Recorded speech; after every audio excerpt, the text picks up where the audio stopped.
Woof, woof, High pitched. woof, woof. Higher, come on, you can do this. Woof. Subspace is when they really get into the zone, and it's like a release of chemicals, so all the endorphins, oxytocin, adrenaline, it's like a surge, and it puts them in like a trance-like state. Yeah, he was punished severely. Yeah, he stuck his head down the toilet and flushed it. Bog washing. Bog washing. Did he enjoy that? So anyway, by this point, the mute Australian suddenly goes, "What are you doing, Winky?" Right, press the back of his neck. Android, activate. Android activated, mistress. What shall I do next? We'll be told what to do. Drive me here, drive me there. Get me this, get me that. You know, it's quite an eye opener actually.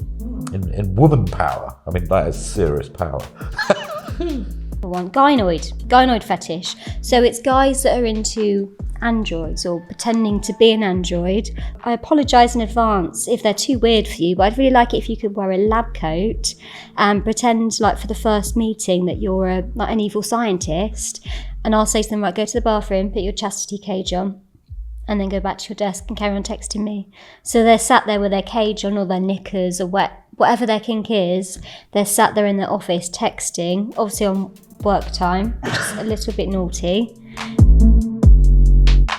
The self-inflating blow-up dolls. Yes, it's brilliant. Yeah, poor Giselle. But she's back anyway, and she's had quite a few sessions. She's getting busy.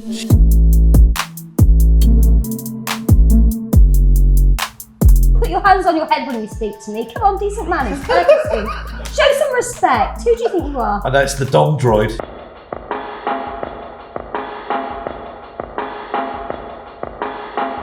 And welcome to another Casby episode. We're on part 3. As you know, Kaz is one of my good friends, and she is our most viral dominatrix we have on the channel, and author of Confessions of a Dominatrix, my secret BDSM life that's not so secret because she's wrote a book about it. As a shy little bookworm whose hair obscured her face, Kaz never imagined that she would enter the adult industry and travel worldwide, partying at poolside villas with porn stars and participating in kinky photo shoots on the beach. But the dark energy of the adult industry and abusive relationships damaged her mental health. From rock bottom, she emerged with an epiphany to become a dominatrix and train men to serve women. Oh, you should do the audiobook. Anyway, let's start with tonight's first story. So it is, right, I've got to get this right because the first 5 minutes of YouTube community guidelines. So, banker with a high-heeled fetish. Okay. Love this story. I think I delved into it very briefly on part 2. So what I'm thinking, I would love for Eddie to share his version of events tonight. Are you happy to do that, Eddie? I am indeed. So, the plague is over. Kaz and I decided to meet up to plan and talk about her new film and what have you. Just have a bit of a giggle, you know, and having had a good time first time out. And yeah, so we wandered out and found a pub. This is about 8 o'clock, and had a few drinks there. Moved on to another place and got a table outside. Ordered a couple of G&Ts, as you do, and the people behind us were a couple. She was almost unconsciously drunk, and he kind of started winking at Kaz. I'd seen this before, obviously, you know, when we first met. So I sort of went, "I think he knows you." And she went, "He probably knows me from the internet." So, and then meanwhile, the very drunken one started accusing me of being a misogynist and all sorts of things because she'd been like earwigging, but her brain wasn't really working very well. So he went, no, he's very nice. So ended up we all kind of sat around the same table, more drinks, and the unconscious one remained quite unconscious. So after about an hour or so, the pub was going to shut because, if you remember, after COVID, didn't stay open that late. And he was like, oh no, we can't finish here, can't finish here. He said, why don't we go to Home House, which some of your viewers will know is pretty pretentious. And actually, it's not my cup of tea or Kaz's. So we said, no, I don't fancy that. What's the alternative? Oh, why don't you come back to my apartment? And it was like, in for a penny, what could possibly go wrong? So yeah, we hopped in a cab, picked up a load of booze and fags on the way, and got to this quite plush apartment overlooking Hyde Park. And then, went upstairs in the lift, and there were this big penthouse, stairs up to a bedroom. So I'm thinking, by this point we know that he's a banker, which kind of explained the plushness and the great pile of cocaine on his kitchen unit. Which we didn't touch. But boy did he. You've seen Scarface, So anyway, he's getting quite wired by this point. Me and Kazzy just drinking all his best gin and vodka. And he's a really entertaining guy. The drunken one, unfortunately, had a bad day in the city. And more, actually, but we found that out later. We put her on the sofa and into recovery position because she's a bit unwell. And then, the conversation went on. And then, the door buzzer rang. And he went, oh, it's my mate. And we went, yeah, okay. So in she comes, quite a formidable woman, taller than me, 6'1" in heels, and I'd say, more like the shot putter than the 100-metre sprinter, put it that way. And quite masculine demeanour as well. But, Part of the job, I suppose. Had a smile, so I thought it's a good start, smile. And determined that essentially she used to come around and see a Winky Boy, for a bit of fun. Hand shandy. I think probably more than that. Yeah. He was probably doing her. I don't think on his knees. I don't think she needed a hand shandy. Well, maybe she did. I don't know. But so it was quite civil, quite amicable. We had a few drinks, and she wasn't guinea a minute. But then obviously Winky Boy and Kaz getting on really well, talking about. I thought they're probably talking about this dominatrix stuff, and I thought, knock yourself out. So I'll talk to slightly boring. I was hoping that the drunken banker would wake up because I think she was quite entertaining, but to no avail. So anyway, I go outside for a fag with, let's call it the drone, the Australian drone, mate, from Brisbane, where the water's warmer and the beer's colder. It's like, I think I talk a lot. Anyway, so I'm getting really bored of this monologue, but I thought I could smoke all the fags anyway. And I made him go get me a drink. I was like, So then come back in, and it was my turn to get a drink. Meanwhile, the pile of, Al Pacino cocaine has kind of gone down somewhat. And then you can't see Kaz or Winky Boy for anything. They just disappeared. So it was kind of like, she's like, oh, mate, what's happened to Winky Boy? And Kazzy, I went, I don't know. So, it was said, maybe they've gone to get some more, fags or whatever. I secretly thought, Kaz has pulled, so I thought, as long as they're going to last. Anyway, so we went out and had another drink and then came back in. It was like, Winky Boy. And then all of a sudden we hear, like, Kaz's giggle. And then it was like, walk. Like a dog owner, walk. So all of a sudden, Kaz emerges at the top of these stairs, wearing the same, innocent summer dress that she'd gone out to the pub in. And I just caught sight of a bit of a tie. Then she came down the stairs and she was like, walk. And there was Winky Boy, now dressed only in his boxer shorts, with a tie around his neck like a dog lead. And the most vivid sort of red high heels. I don't know what they Labouchons or Louboutins. So apparently they're really expensive as well. So he had good taste in high heels. Very So good he's kind of taste. gone from being I don't know. It's just I was quite surprised, to be honest. But knock yourself out. It's kind of whatever turns you on, mate. So anyway, our drone is just looks so shocked. Did she know that you were a dominatrix at this point, before this point? Very briefly, she'd asked me what I did and I told her, and she was like, "Oh my God, you're too good for this. Come back to me when you want to get out of this world." So I think that was an American what accent. she But suggested you do instead? Oh, I've no idea. She was just saying it's disgusting to be a dominatrix, and I think then she got more pissed and completely forgot the conversation again by this That, point. I think, yeah, 'cause she was going on about herself. Yeah. In fact, she it probably... went back to banking quite a bit. Didn't it? Yeah, Lots and and she's lots kind of like, how banking. could anyone not do what I do because I'm the best in the world or something? You know, it's kind of, you know, those really charming people that you look forward to seeing at Christmas. Can you do that in an Australian accent, Eddie? Which one? Can you say what she said in an Australian accent? What, the... I'm being the best in the world. Oh, yeah, mate. Good luck cricket too, mate. You know, why would your mate not want to be in the banking world? I mean, it's great for women. And I sort of went, well, not very feminine women.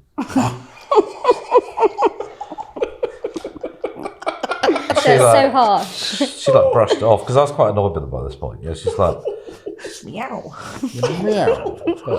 Yeah, it's all I hear. You know that me. You know, oh, My black cat's blacker than oh yours. yeah, oh jeez, yeah, my shit smells better than yours.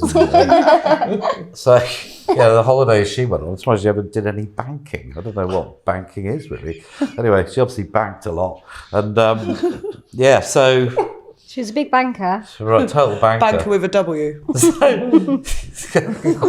Yes. So then she's kind of on the edge of apoplexy, and Kaz is walking down the stairs, and like Winky Boy's kind of almost she asked him to bark a couple of times. Very good, wasn't he? Yeah, I thought a bit of a Labrador Chihuahua sort of mix. Yeah, I thought. I'll go with that. And so I'm kind of like taken aback. You know, I've known Kaz in you know, in a sort of creative context, but I've never actually seen her at work in the altar life, and they just obedient. You know, I mean, you could do puppy training as well. I think, Kaz, I you do. could make a lot of puppy money on that. training. I do. Not with dogs, obviously. Yeah. Well, I think you could write a book on training puppies probably.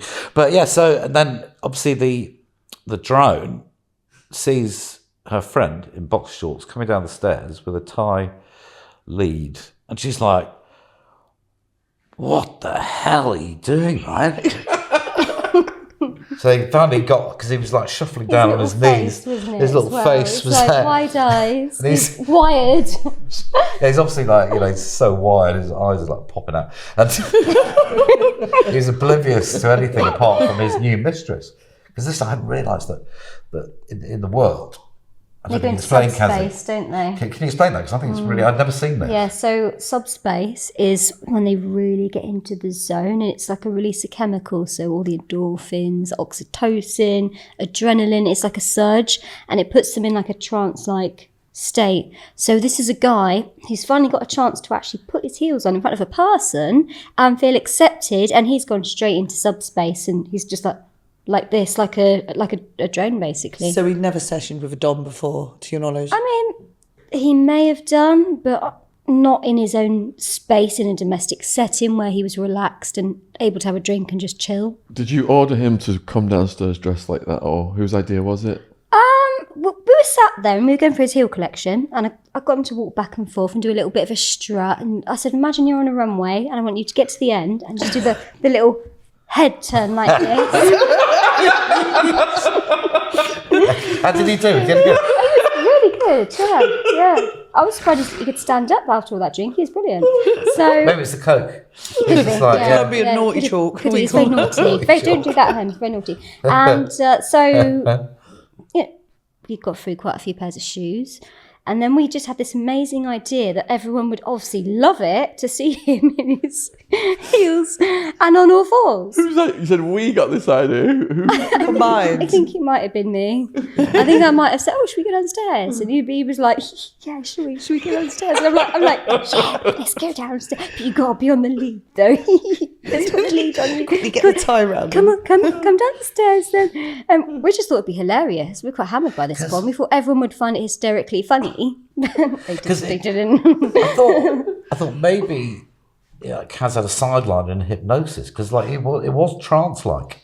You know, he literally was following Kaz, you know, and just you could tell it was like he was in a trance. How steep were the stairs? They were first steep. That's what you're concerned about. But I was Health and worried. safety. I was worried that 6-inch red heels on. I No, but he was on his knees as well, so he was like, like a dog going down the stairs. They have to be quite careful.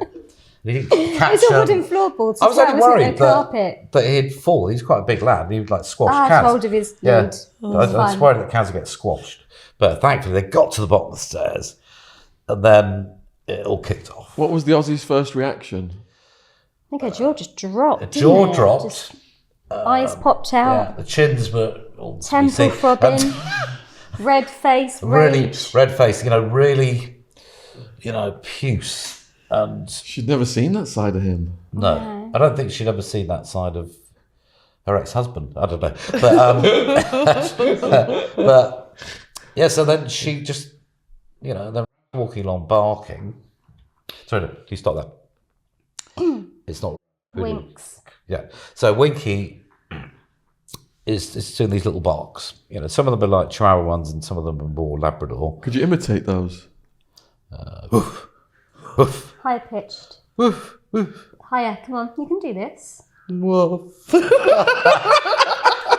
I'm not Winky Boy, Very good. Yeah, I think he was a bit of a chorister, Anyway, don't know what. Anyway, he seems quite good at barking, that's for sure. But I was like, I'm sure it's not his first time. Anyway, so yeah, he's like wired and following Kazi, whelping, wagging his tail and all that stuff. And yeah.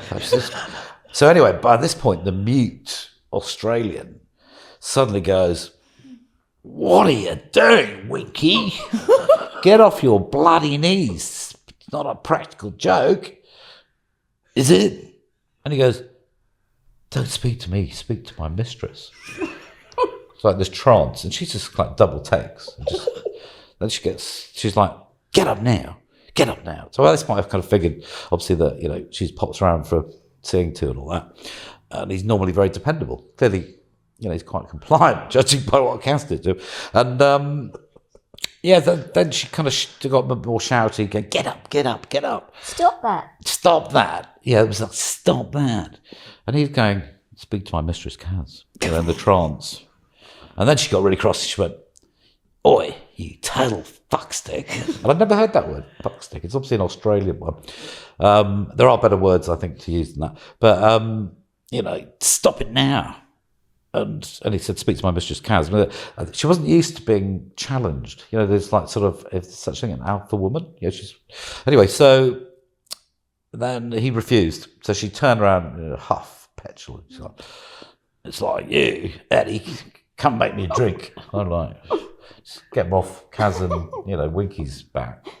So in the kitchen, I just said, He's enjoying himself. It was. I thought it's hilarious. I'd never seen any of this. I'm just nearly wetting myself just to the whole comedy at the moment. And yeah, and then she was going, "Oh, I can't believe that he wants to be feminine." And because I was getting fed up with it by that, I said, "Well, was that because he's more feminine than you?" That went down like, a lead balloon or whatever. But yeah, so I made her a big drink. We went outside. I thought, well, obviously they're up to something. So I'll just give them 20 minutes. Kaz was obviously taking them up for a bit of a beating or tickling or whatever his thing was. So, yeah, so I'm outside with, the drone. She's drinking away, smoking away, really quite irritated with stuff. So I've kind of just let her talk constantly because after a few things, I just don't have anything in common with her, And I thought she's really self-centered and she deserved it. It was just so, sometimes in life, you're kind of like, "Oh, mate, you bloody deserve that. All your life, people have been doing what you're told," and she's probably the bully at school. 4'10", Kazzy rinses her in one. Poof. So, yeah, so eventually after about 20 minutes, I was like losing the will to live. The unconscious one on the sofa was kind of stirring. So I thought I'll go back in and hopefully the drone will pass out or something. So I pushed her towards the mountain of Columbia marching, and yeah, she partook in some of that. Don't just keep her wired and away. Yeah, no, I just thought maybe it would she'd jump off the balcony or something. Or anyway, no such luck. But yeah, then sorry, just stop that. Stop. Yeah, yeah. Then Winky and Kaz came down. Obviously, Kaz first. And he was then back to his alter ego, as in... Sort of. Sorry, in the moments while you were upstairs and nobody was around, what was happening? Well, we were upstairs. He was trying on all his beautiful shoe collection. He had all these gorgeous heels about this high to rival your cupboard, actually. You'd be so jealous. I was like, oh my God, they're beautiful. Put them on, put them on. He's like, can I put them on? I'm like, yes, please. I want the fashion show. I want the full works. He had a bit of a spanking as well. Obviously trained him to crawl on his hands and knees. And sometimes I like them to do me a little lap dance as well. So I got him to bend over on all fours. And he's like, I can't dance. I'm not good at dancing, mistress. Look, you can do what you've got to do. Get on all fours. And I want you to strut and waggle your hips around. So within 5 minutes, he relaxed into it. He was giving me a little lap dance. And then that's when we were like, would it be really funny if we showed the others how great you look now? So we were having a great time. We didn't know any of this drama was unfolding downstairs. We were like completely oblivious to it all. Yeah. And poor little Wink, he was just having fun, wasn't he? Yeah, I think he's... Yeah, this is like a jackpot. His whole life is in waiting to do this, but not secretly in a dungeon. He's actually expressing himself in his own home. Yeah. You know, and then the shoe collection, finally someone could appreciate his taste in shoes. You know, dresses or everything, you know. But, yeah, so eventually he was released back into his, normal self. And yeah, then the drone was like, oh, about bloody time. You're disgusting. How was he reacting when she was calling him disgusting? Well, he was still slightly in a trance. He wasn't really with it at all. He was just ignoring her, really. He was still in a trance, I think. Yeah. Even though he put his trousers back on and the shit, He was just like living his best life, having a great time. He was just really happy. Care, He was, he was quite mute. He didn't. Every time he wanted to talk, he looked at Kaz first, obviously. Yeah, and then she was looking at me, and I was just like, Yeah, shrugging. I thought she was going to have a swing at Kaz, actually. She was... Really? Well, just because you could feel that, that you could just, Tension. I didn't even who's pick this? up on that. Yeah, I could just feel it, because I'm actually watching a thing of Marvel. I've never seen anything like this. It was like being on a film set. It really was, and the comedy was unreal. So part of me wanted it to last longer, but the other part was I was sick of this woman because she just kept droning on. Then eventually, I said, well, I think maybe you need to go home now. I think you're a bit wired and, how about that? Let's get you an Uber and get you back. I'm sure you've got a lot of banks to smash tomorrow or it's about 2 in the morning. People to rip off. Yeah, 2 in the morning she's obviously got to, do some deals or whatever they do. But, so finally get her a lift. We're like, I'm in the higher flat. And halfway down, she's trying to snog me. I mean, she's like taller than me. That was quite What was the unpleasant. breath like? Was it nice? No.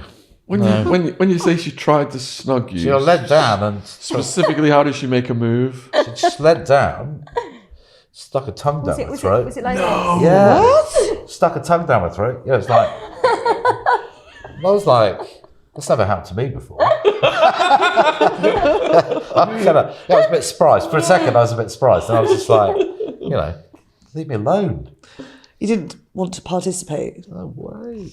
She had like a bit of a hairy upper lip as well.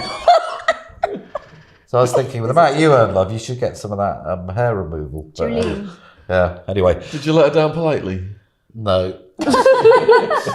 Fucking get off me. And then finally we get to the lift, the bottom. You fuck stick. Yeah. I should have called her a fuck stick. But so it wasn't a very long ride. But anyway, so I get her out the front door, taxi's there, get her to the door, just make sure she's in it, doesn't come back. Job done. Super glue the lock. Just turn around, and then I realise that I'm now outside of the flat, don't have a key, don't have my phone. So there's like 40 flats. So the only thing you can do really is just press all the buttons. What time was it? About 2:30.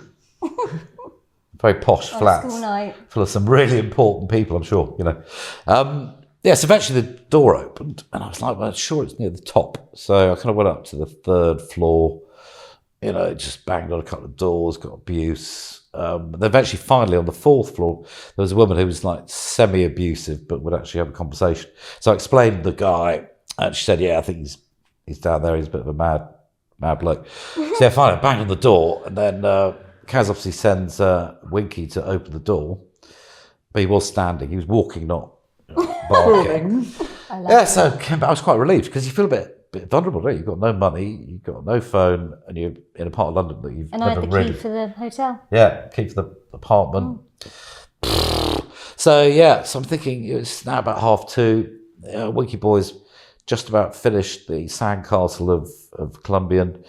And Kaz goes, "Yeah, well, I think we'll head now. I think anything more that we can get out of this." No. So we just walked out, said goodbye to him.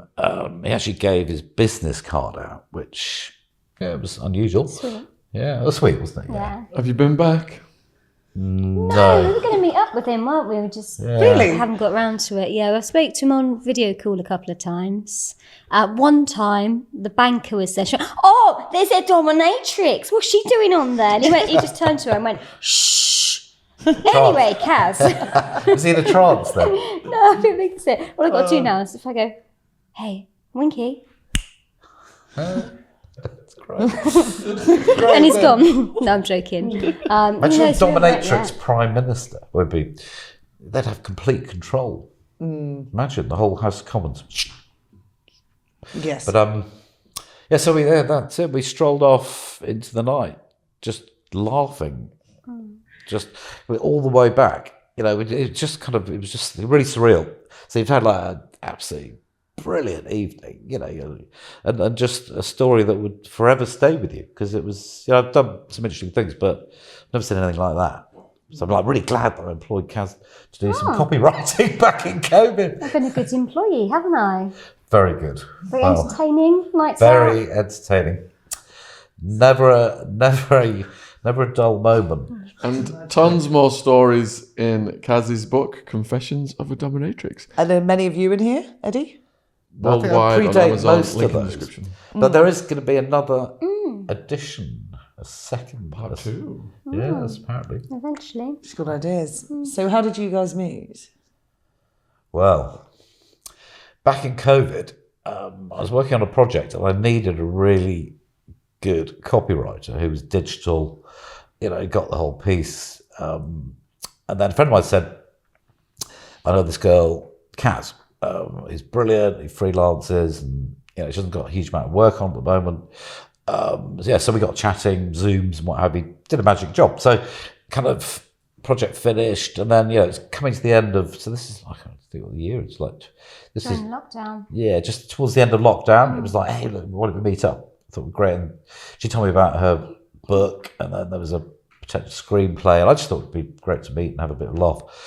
So we met up in Soho, and we went to Soho House up to the top floor, just having a few drinks Friday afternoon. It was just great. You know, there's a few people in there that you probably not want to drink with, but that was my first experience of the Kaz power. Because again, this bloke started winking at Kaz. It was like weird. I thought, so what is about winking? You know, obviously I hadn't met the other Winky at this point. And I was like, what's that about? I said, well, he might be one of my clients. I said, why doesn't he talk to you? He's not allowed to. And then Kaz explained that her other sideline was the whole dominatrix thing, which I'd never knowingly met a dominatrix. What was the conversation? With, after that. How did Kaz explain what she did? What did she say? Well, I just said, it's not just writing I do have a sideline as well. And I think I tried to make you guess, didn't I? And you were sat there going, well, is it this? Are you a barmaid? Do I look like a barmaid? Yeah, I got a fierce look when I said that. You didn't get it, did you? You didn't get it. Busty barmaid. Ooh, that was not the right thing to say. No, this is Page where 3 model. the misogynistic comments come from. I know, I was isn't it? getting in trouble. So I said, I'll give you a clue. Up on the back of my wardrobe at home, I've got a flogger and a whip. And that's when you went, no, not dominatrix. You offered me on. Yeah, obviously not too quickly, pretending that I didn't know what that kind of gear was. Not that I do, obviously. But, and I was kind of, it takes a lot of surprise me. I was quite surprised. I was like, Really? Because, the Kaz, their little flowing summer dress looking innocent, And, so we had to have this great conversation. And then their winking eye kept winking, and then she just sort of went, and Be gone. You flicked him away, flicked him away. Yeah, be gone. Yeah. and he did. It disappeared, He just... You're not Remember allowed the Billy Conley? Do you remember the Billy Conley? address a mistress in public Yeah. if she's with normals or vanillas. Is that the rules? Those are the rules, yeah. Wow. I've never seen... It was just so elegant. Could you explain that a little bit more for the viewers, the rules? Yeah, so I the could start rules... doing that with you. Be gone. Yeah. If you're a mistress, I mean, think about it, you could be with... Like I'm put quite out there, everyone knows what I do, but some mistresses, their families don't know that they're a mistress, so you have to keep it. So the rules are, if you are with someone else and you see one of your slaves, or if they're with someone else, you can't go up to them and they can't go up to you. So it's kind of based on respect, really. So I'm sat here with a muggle who knows nothing about this world. So, what's a muggle? Have you not watched Harry You've seen Potter? A I don't muggle, a really do normal Harry Potter. person. Oh, vanilla, right. Yeah. Mundane. Mundane. So I'm sat Fuck here stick. with a Fuck muggle stick. who doesn't know yet what I do. So I'm just... so off he goes. And I got a little text later from him. Sorry, mistress. Did he book an appointment after that? He did actually, yeah. Fair. Yeah, just to make it up to me. Did you find it? No, I didn't. the rule break. No. I Punish should've him, done. though. Did you punish him for breaking? Yeah, he was punished severely. Yeah, I stuck his head down the toilet and flushed it. Bog washing. Washing. Did he enjoy that? No, I don't think so. No, he didn't look that. Yeah. He was grinning going in, not so much on the way out. How was he dressed when you did that? Just in his work clothes, like white shirt, black trousers. He didn't go back to the office afterwards. I was going to ask. No. Yes. So you're having a meeting with Eddie, and also talked about your film and other projects, including a dreadful experience with a film producer. Oh, yeah. So this book here, if you'd like to demonstrate. So I've written a film script, and ultimately next year when I get to making it, James, the cameraman over there, is going to hopefully come Shout out and James, work Underground with Films. me. So the characters are from this. No, not from this book. What am I talking about? My brain has gone today. From the other book I wrote, which is My Sordid... No, what's it called? My Sordid... Sordid Secrets and Dreaming in the Dark. That was it. Yes, I'm getting all my books muddled up now.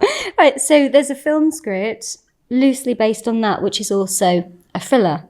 So how I got into that, originally, when I released this book, I was promoting it quite heavily on Facebook, Instagram, Twitter, everywhere.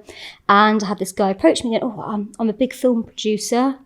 I've worked with Ricky Gervais. Now, I love Ricky Gervais, absolutely. I'm like one of his biggest fans, probably. So I've said, brilliant, you've worked with Ricky. If you can show me any reels, if you've got any work to show me what you've done. So he sent this reel over, and it's like a little sort of trailer with Ricky Gervais, and it's put together really well. It looks brilliant. Great, okay. Looked him up on IMDb, so we had some credits. Great. So we started discussing writing this film script. So I did the writing, but he was saying stuff to me like, well, I think you need a bit of symbolism in there because her name's Athena. Can you get some snake symbolism in there? I'm like, what about a pet snake called Sydney? That's more interesting than having snakes in the house, isn't it? If she's got a pet snake. So this went on for a few weeks. Then I noticed the phone calls started getting a bit suggestive. So I just sort of laugh it off and go, oh, don't be silly. How suggestive? Just stuff like asking me, just saying things like, we've been on any dates recently, or I wonder if you could handle a bloke like me, and I'm a lot bigger than you, but I think you'd enjoy it. Just but really creepy and sleazy. And then, but then when we spoke business, it was fine. Do you know what I mean? So I agreed to meet him in London for a business meeting. So I thought, look, if we actually meet in person, then we can talk about the script properly, sit down. So I would only meet him in a public place though. So we arranged a restaurant to meet him. He's like, can't I meet you at your hotel? No, I want to meet you in a public place. And he's like, oh, all right then. I thought you might let me meet you in your hotel. Well, why? It's a business meeting. So I met him in this restaurant, right? We went through the script. He kept trying to flirt and stuff and going, oh, should we just sod the script off tonight and just have a bit of fun? I'm like, no, I've travelled all this way. Let's go through the script. So we did a reading, we read through the script, made some notes, that was all fine. And then I kept looking at my watch because it got quite late, it's about 10 o'clock. So I have to go to work tomorrow. I was working in Chelsea the next day. So I said, right, I'm going to get a taxi. He was like, well, we can share a cab. And I'm like, okay, well, should I drop you off first? He's like, no. Oh, let me come to your room. I'm like, why don't you come to my room? You're not coming to my room. You know, we're here for a business meeting. So this went on. Anyway, in the end, he ended up in my taxi.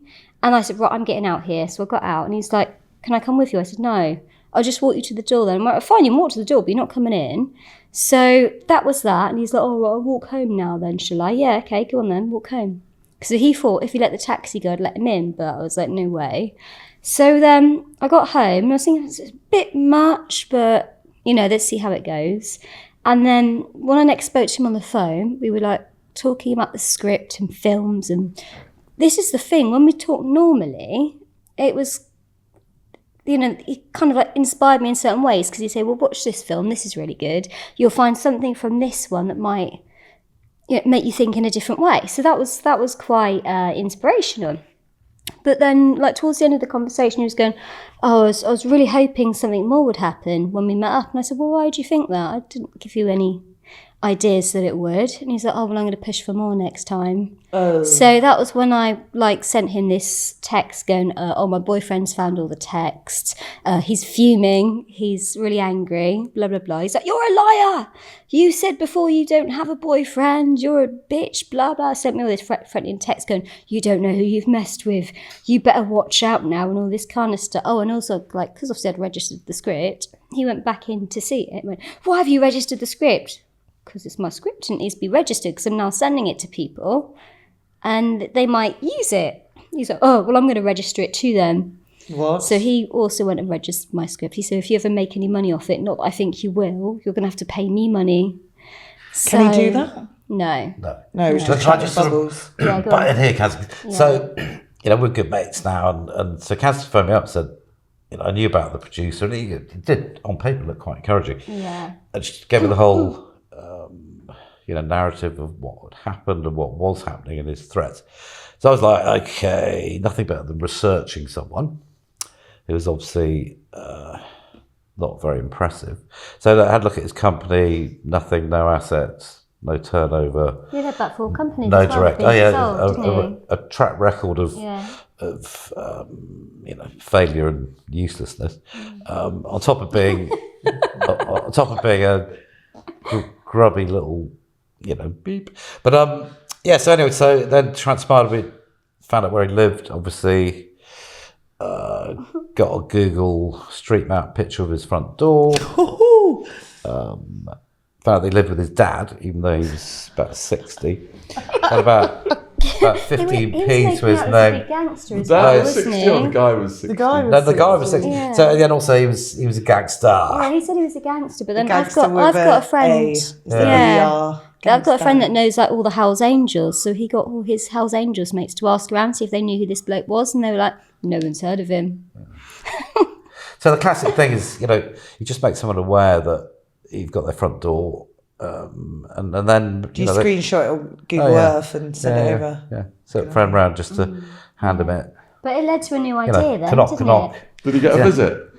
Yeah, they just delivered a picture of the house. Just, Hand delivered.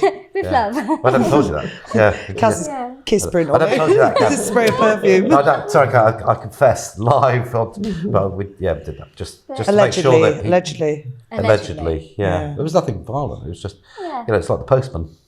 Always rings twice.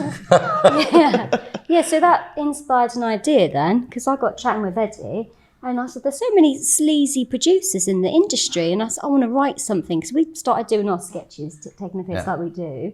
So I started writing episodes of what would happen with this, like, and the character, what have I called him? I think his name is Harvey. James, what's his, Johnny something, wasn't it I called him? Johnny, I can't remember, but this Johnny Brasher or something. Anyway, this like Johnny guy, he's like really full of himself, thinks he's brilliant, always wears pimp suits and jackets, and he's not really done much film work, but he's got a camera. So he basically puts casting call ads out and tries to get women round, but they just take the piss out of him all the time and end up throwing water in his face, and he's an utter loser failure, but he thinks he's great, so he's like, I'm setting up my Instagram today and posing and taking himself really seriously. So it's kind of like a piss take of him. So he inspires. Not of him, of sleazy producers in general. Have you met many sleazy producers outside of this guy?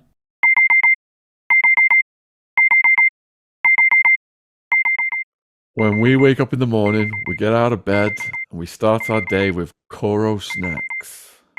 Koro is a healthy snacks brand focusing on bringing additive-free, natural ingredients to their customers with fair prices in bulk packaging.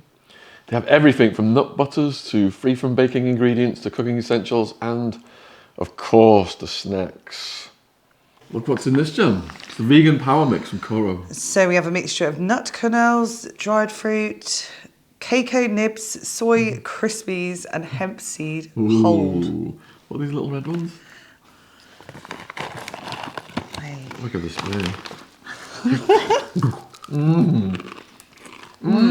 That's good. Fresh and healthy.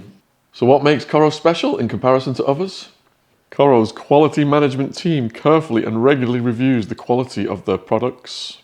For a 5% discount on Koro's products, use the code TRUECRIME with no space in between true and crime. The link to Koro's online shop is in the description box on YouTube. Thanks for supporting our sponsor. I think in the adult industry, what you see is what you get. I think it's more on the modelling side. Like when you go to the modelling and media industries, you get a lot of sleazebags. And obviously he fitted into that category. It's unfortunate. But to say he was the most pathetic sleazebag I've ever met. Well, not met, but he really was woeful. He didn't have any presence. He was a complete failure. But he still felt that he could impose himself in that. that script that Kaz was working on. That's obviously his line, isn't it? To go, I work with Ricky Gervais. But it's the public health. Kaz's motivation, when she mentioned it, was brilliant because people watch this, it's comedic, but there'll be young men and women who would look at that and think, they'd look a lot more carefully. They'd research the Instagram. Yeah, they're out there. There are always chances out there. I thought I was careful because I looked at the IMDb, looked at his trailers, his real. So even but I think these days you just have to do really invasive research. Fantastic. Because people are really good at blagging now. 100%. Don't mess with Mistress Kaz. Lesson learned. And by the sounds of it, this guy did Android Activate. What the hell? Yeah, so he's one of my favourite subbies. So he is into a fetish, which is, I think it's called cybernetic fetish or... Sorry? There's a few names for it. Cybernetic, there's another one. Gynoid fetish. So it's guys that are into androids or pretending to be an android or being dommed by an android. So like a robot? Yeah. That's like a robot. Is that your fetish? Does he have an Android name then? Like Robocop? Just Droid. Droid? Or sometimes it would be like Droid 2.0 or something like Droid that. 2.0. Yeah. Not R2D2? No. Yeah, basically. That's strange. Do they have any... Is there a hierarchy of droids? Well, I'm obviously the top droid. Yeah, but... And then he's below. What's your droid name? Just Droid. I think prototype 3.2 or something. Something like that. Murgatroyd. Because every year we both get a replacement body and we go up a level. What? So that we've had new features added. Oh, wow. So, like It's the like a last game time, then. It's like a computer game. because he used to shave, and then the last time he hadn't shaved, so I said, "Oh, look, they've managed to grow real hair on you down there now. That's very clever. It's so realistic." How did you meet him? So how did I meet him? I'm trying to think. I think the first time he come to see me was when I lived in Watford, and he met me through my website. He applied, wrote me this very lovely, polite email that was quite in depth about all his fetishes. And he said, "Mistress, the thing is, a lot of people think my fantasies are very weird and won't accommodate them. So I apologise in advance if they're too weird for you, but I'd really like it if you could wear a lab coat and pretend like for the first meeting that you're like an evil scientist and you program me to take over the world basically and I'm working for you." So I love this. This is brilliant. This is right up my street. Tell me more. So that's how we met. And that's what our first session was. I was programming him for evil. Can we Did you- talk did you- through sorry. your first session? Because Yeah. I've got to. Did you bring a cat? Sorry, I'm thinking Bond here. Did you have a little cat on your lap? Darling, I've always got pussies around me. Always, every time. Pussy galore. So yeah. first session, he brought this big cardboard box with him. So I'm in the lab coat, white shirt, glasses, hair tied back, red lipstick, court shoes, and there are these visors that light up their LED, like scientist visors. He strips off. He's brought this packing box. Oh, I have to mummify him first. I wrap him in shrink wrap. Then he's brought this big cardboard box with him. So he then gets into the box. He had to stoop down a little bit because he's quite tall, so just push him in. And then I just tie him all up with like gaffer tape to seal the box up. So then I have to leave the room, come back in character. So, oh, wonderful, my new android has arrived. It's like, Amazon delivery. Finally, with these plans, I can take over the world and humanity will worship me. So I get the scissors out, slice the box open very carefully, pull him out. He's like this at this point. Right, press the back of his neck. Android, activate. Android activated, mistress. What shall I do next?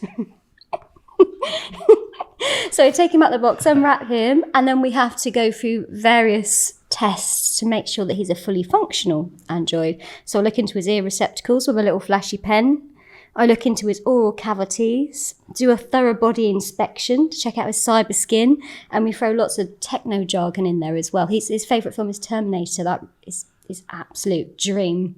He likes the idea of like transhumanism. So one day he would like to be in a droid body for real. So that's his ultimate fantasy. So we pretend that he is this droid being, and if I ever want him to shut up, I'll say, droid, deactivate, and press the back of his neck, and he just goes. So we have some great fun. That's real. So your sessions with him then, did they build on that original story or did they vary stories? So we had the first story, and then each time it's got a little bit different, or it's sort of evolved. So I was a human to start with. I was a human scientist. And I think that was like 4 or 5 Kazs ago. Like I'm like now the Kaz 3.2 or so. I'm now a droid. And at one point I think I glitched. So it's sent my brain a little bit haywire. So sometimes I just go, and I glitch. And that's when something evil comes into my head. Wow. And I might wire him up to do something a little bit strange or unusual. And what do you wire him up to do? So I just be like, right, get down on the floor, do 100 press ups, skip, dance around singing a silly song, be a ballerina. So we have to do whatever I say because I have mind control over him. So he can't say no. And do you make him do ridiculously evil things? Pretty much, yeah. What like? Pretty. I don't make him do like degrading things as such. I wouldn't bog wash with him because he's a really good boy. Might electrocute you. But he's been electrocuted, pegged, sucked the strap on, worship. Well, not these aren't big heels, but stilettos. He likes sucking on my stilettos, nipple clamps. Took him for a walk around the room on nipple clamps as well. I think he's been on a cock leash going for a little walk. Have you heard of a cock leash? Leash. Do you know what one of them is? I'd rather not. I think it's girlfriend, isn't it? He took me to Croatia as well, so that was fun. Oh, I was going to ask, do you do Yeah. stuff outside of the house? Like, is he a robot outside of the house? We didn't do that much because we were just so busy all the time, but we did a little bit while we were in Croatia as well. But obviously we had to be a little bit careful because I'm the sort of person I would just like, when I'm like out with Eddie, we'll take the piss and we'll start doing things. But you've got to sometimes be aware of other people. And I thought, strange country, you don't know how people are going to, you better be on your best behaviour. So what did you do in Croatia with him? So I just like, when we were on the sunbed one day, I was just like whispering things to him. What like? Like, Droid, go and get me a drink now. Android. And then if he didn't hear me, Android activate. Yes, mistress. Activated. And then he'd go to me later, I really like that you said that when we were outside. That was really naughty. I mean, when you're away with the clients, do they pay you? Yeah, so he paid me like a weekly fee. Because he's one of my favourites, I'll sort of give him a good deal. Okay. So he pays me for the week, then we don't have to worry about all that stuff. We just have fun. And do you session every day? No. It's more of a holiday for It's yourself. more of a holiday for both of us, yeah. Like we just went for meals every day, long walks, went up to the top of, like there's this building in Croatia where you can look across the whole island. It's beautiful. So we would just have fun, went swimming, just had a crazy time really. And then occasionally I'd just suddenly jump into my droid mode and activate him or give him an instruction. Like for example, when I went in the sea and I had all stones between my feet, I just sat on the beach and then looked at him and I went, and he knew that meant that he had to come and wipe my feet with a towel and get all the pebbles out of them. Do you have to brainstorm future story arcs then for what you're going to do with him? No, he does most of that. I will do stuff, like most of the stuff I do is impulsive. It will just pop into my head, like something he says will inspire me and I'll be like, oh, let's do that. But yeah, he writes the overarching theme and then I adapt it. So if there's any bits I think boring or I don't like, we get rid of that. And then I'll add bits in as well. But So yeah, he's a vivid imagination. He's the creative genius behind the droid. So he sits there and writes all these scenarios and you just does. create them. And do you often build that much rapport with a client? It's not the general rule. I'd say 3 clients, no, probably 2 clients out of 10 you can probably build a really good rapport with. Some just, they might come in and say, oh, I'm going to do foot worship or pegging, and then you don't always necessarily even have that much of an in-depth conversation with them because they're so either into what they're doing or it's their first time or they're a bit shy or whatever. They just go away. But then sometimes you get ones that you have a real laugh with and then you're on the same wavelength and you end up doing crazy stuff with them, like going to Chelsea on a mad night out or I know you're not a slave, but just using you as an example. Well, it sounds like all your stories of Eddie are crazy. Yeah. Or like with the droid going to Croatia. Over the years I've had quite a few where I can just bounce off of them and come up with craziness. So we'll go on to the Chelsea Boob story. Do we not do that? So Earlier when the audio went Yeah. round 2. So, yeah. So, after our first very memorable meeting, or second actually, second very memorable meeting with Winky, Kaz said, "How'd you fancy catching up Chelsea, for a drink or whatever?" So I came down like mid-afternoon and then I realised I was being employed under surreptitious circumstances because her cameraman had turned up. So Kaz was like, "Do you mind doing the filming?" And I was like, "Yeah, well, I've, done a bit of video camera on holiday." But yes, I was kind of engaged doing that. And that was quite interesting because there were some things going on that, I'd never imagined. Nothing, violent or what have you, just quite different, really. Especially these men just tranced, doing press-ups, sit-ups, bits attached to here and there. And yeah, so it's quite unusual. Begging as well. It's always fun. Yeah, that's the, the role play reversal thing, the pegging thing. Begging. Oh, begging. I thought you said pegging. Yeah, begging for their dear life. But again, it's kind of so interesting how consensual and professional this was, because one of Kaz's very good friends was there as well. I hadn't really seen, things in action apart from the kind of comedy night but there wasn't a proper session. But yeah, and again, it made you realise, that there's a huge amount of expertise and care and, put into, that profession, which, I'd never realised. You thought, Miss Whiplash would just thrash you about a bit and kick you out the door. And actually, it's funny that Kaz told me about this application thing. So, if someone wants an escort or what have you, they just phone up and someone gets sent along. But with the professional dominatrices, I hadn't realised people do apply. They have to go onto the site, list their interests, and quite often even get a reference, which is kind of different. So you don't necessarily get let into the So it's almost like a job interview. Yeah, I think it is. I mean, is that right, Kath? Yeah, pretty much. If they haven't read the website, they're not allowed to discuss anything with me.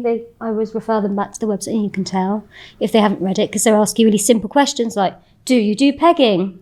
That's one of the first things mentioned. Go and read the website, then you can come back and ask me questions. So that way, that they're genuine and they are an actual sub that wants to expand on their journey of kink. Because so that day, anyway, so we did a bit of filming, and What's that beeping? it's the droid. Don't draw attention to noises. You don't like noises. I think Kaz We'll has, just keep rolling. I think Kaz has activated a droid somewhere. But, Gonna hear it. Exterminate. yeah, so there was like time for a break, and so Kaz said, well, just go for a wander around Chelsea or what have you. And she said, well, you know what we could do, Eddie, is that, one of my popular streams, could be like a bit of innocent flashing, and I'm like, what does that mean? I just sort of like quick flash of boobs, very very popular with downloads and stuff. So we kind of went around Chelsea, but there was quite a Secret bits. secret kind of pretty grungy estate, with like rubbish everywhere. It was kind of like post-apocalyptic kind of thing, really. Lots of graffiti and so Kat says, well, what you do, just take the phone because we're just using a phone, and then we just like these sneaky boob things, and we sort of did it in several different bits of Chelsea. We did one really, Little corners where... and we did a posh house as well, with a blue plaque. That was good. But so that was, again, it was a bit of an eye opener. So we went for a drink, came back, and then the second part was, a guy turned up, and he was but Kaz's friend's private slave. Now this is a whole different level of domination. So essentially I didn't know, but he'd been there for 5 hours, sitting outside in his car, and it was kind of, come up now, So, She pins him down randomly as well, doesn't she? It's hilarious. and then it'd be like we were running short of gin tonics, so he sent out, get fags and everything. So I was, it's like, wow, this is kind of, he's in the total trance forever. I think the guy's entranced. He pays for everything, it's kind of, But so then the surprising bit that I've never ever heard of was that I went down for a ciggy outside with the mistress and the little guy, and I said, well, what's he coming along for? Does he smoke? He said, no, he doesn't smoke. He's my ashtray. I said, how's that work then? And then so we stood outside, and he was like, flicking the ashtray, and it was like, do you want to use them as well, Eddie? I said, no, I'm fine. I felt a bit uncomfortable flicking ash in someone's mouth. So at the end, I was like, oh yeah, there's a I want to stop. I don't like leaving fag butts lying around.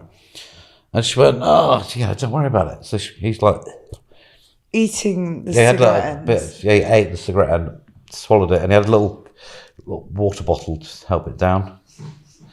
Yeah, so that was quite surprising. Did she put the cigarettes out on him?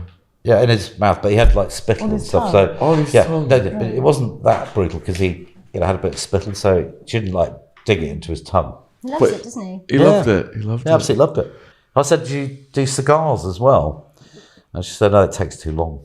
But apparently he would love cigars one day. But so that's, again, it's just like this eclectic journey. But the ultimate thing is these, the owned, on-call submissive, who literally would be told what to do, drive me here, drive me there, give me this, give me that. It's quite an eye-opener, actually. In woman power. I mean, that is serious power. So, yeah. She's great, isn't she? Did I miss anything? Oh, she was No, great. it was quite thorough. Yeah. And the next story then is pubs. On occasion, men go up at Kaz like lovelorn Labradors. What? Wow. Lovelorn Labradors? No, like when I'm in the pub. Oh, this is your rewritten notes, isn't it? What's that all about? Which was, so I think it's just what always amuses me, when we get the winky guys every now and then. That does happen occasionally. You get men wink at you quite frequently then? Is it a thing? Yeah. But it seems like it. I don't know. I always wonder whether they're winking at me, but probably not. That's like, that's another part to my. But but I think there are a lot of people, because of online content and Kaz's profile going. I think there are a lot of men that, who, especially if they're into BDSM, actually know exactly who Mistress Kaz B is. But I suppose these are like the amateur ones, because like someone that knew his place. I just probably thought they've got a twitch in their eye or something. No, I think the ones that don't know their place are like amateurs. So a proper one wouldn't wink at Mistress Kaz because he'd be in for the head thing, the flush. Bog washing. Yeah. So yeah, I think Kaz is obviously highly attractive and vivacious and what have you, which is probably the main part of her superpower. But I think there's always lurking the sub who wants to connect, like the winking bit. Yeah, don't know. What do you think About what? about winky boys? Not harming anyone, are they? They can carry on winking if they like. Kaz, when you're out in public and if someone starts winking, how do you discern whether it's just a general member of the public or someone who's familiar with you? Interested in... Probably go, you're right. And do they ever come up to you? And then, now and again, yeah. I mean, I've only had a couple of people come up to me and actually admit that they've recognised me. One was when I went to the Arches, he went, "Hey mate, you're that bird off the telly, innit? Respect." And I'm like, "Yeah." What, shook his hand. Sean Atwood True Crime Channel? No, he saw me like back in when I was on Babe Station. Oh. Yeah, so he recognised me from that. And then I had someone what they usually do, they usually wait till a couple of days pass and they go, "I saw you at Watford train station the other day. Did I see you at so-and-so place? Did I see you?" And I was like, "Yeah." "Oh, I nearly come and said hello." I guess that's not rare. But I'm not sure about encouraging that because there could be like lurking serial killers out there. So Of course. it's always best to message mistress a few days later. Unless I'm in a crowded place with people Well, you'll set a droid on them. Yeah, Killer droid, RoboCop. There you go. Yeah. exactly. So you're a woman. Got an army of them. Yeah, programmed to kill and destroy. Robotic. So you can also, you have the talent of being able to walk and dom at the same time. Oh, this is when I'm doing my phone chat, isn't it? Is that what that was about? So I think it's the same Chelsea day. I think it's after the boob flashing. Yeah. So we're like walking Yeah, up one the of my King's regulars. Road, and Kaz goes, "Eddie, sorry mate, I've just got to go and I've got to do a phone chat with this lawyer." I was saying to you, don't be in the background giggling. Yeah, don't be in the Walk background off. giggling. So we're walking up the King's Road. He goes, I'm thinking, is that conveyancing or no, that he's a client. So we're walking up the King's Road, and Kaz is like telling him to do things and what have you. And we're just walking along, sunny July afternoon. And it was the most natural thing in the world. And she was like, "If you don't do that, I'm going to set my bodyguard on you." That was obviously me. So then he was like, "I will do it." And then obviously in the background you can hear, tissues and stuff going on. And eventually that's the end of the call, dum. So that was it. We just carried on our conversation. When I'm out and about, I often get subs because they like the idea that I'm dominant while I'm travelling. So it depends where I'm. If I'm on a busy train, it's a little bit trickier. That has to be text chat then. But sometimes I make them do it while they're in an awkward place and they have to text me. So at work. Yeah, so they can be at work and they're doing a kinky text chat, and I'll say to them, "Right, go to the bathroom, put your chastity cage on, and then go back to your desk and carry on texting me." So they're sat there with their cage on or their knickers or whatever their kink is. They're sat there in their office texting, obviously on work time, which is a little bit naughty.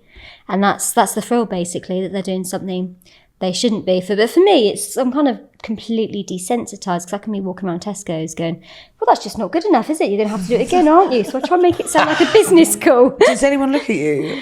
Give you weird They looks? probably just think I'm a really bitchy boss. They probably think, "Oh, I don't want to work for her. She's a right cow." Do any of them ask you to dom while they're with their wives? I wouldn't do that. No? I mean, sometimes they are in the same house as family members, which is fine, but I won't do anything that affects a third party because they haven't consented to it. So, yeah, if they're in a different room, fine. If they're sat there and they want me to say something in front of their wife, I wouldn't do that because she's not consenting. But hypothetically, if they were to go upstairs Yeah. into a different room, how often is that? I think, request? especially during the pandemic, people weren't able to leave their homes. So they might have been at home with like mums, dads, brothers, sisters, wives, whatever, up in their little, out in their garage. I don't know where men go, their garage, their shed, whatever, their little basement room. I've escaped for a few minutes. So, I mean, the temptation is there to make them start barking or something ridiculous. But then they go, "Oof, I've got to be quiet today." So there's usually a punishment for that. And what's that? Something humiliating. So I might make them put the camera on and crawl around the floor. That's In like silence. like in silence, but waggling their butts, sniffing like a dog, smacking themselves on the bum. But they have to do it quite quietly, obviously, because spanking can pick up quite a bit of noise. So I've got another one that likes to do poppers on camera, and sometimes he has to be silent. Can I tell a really disgusting story that I made him do? It's a 2-parter. So the first time he said, I've got this bottle of pee, what shall I do with it? So I said, well, I want you to drink it. And he said, did I do well, mistress, after he drank it? I said, well, it was okay, but next time when you've got the house to yourself, I want you to fill up the bath with pee and put the plug in and then video call me. So I don't think he was actually going to do this, but he's got these 2-litre jugs. He peed in them overnight, filled the bath up. All the family went out, obviously, and then he video called me. So I made him wallow in the bath in the pee like a pig for me. That's kind of... That was the one that was, yeah. Kev, who's Giselle?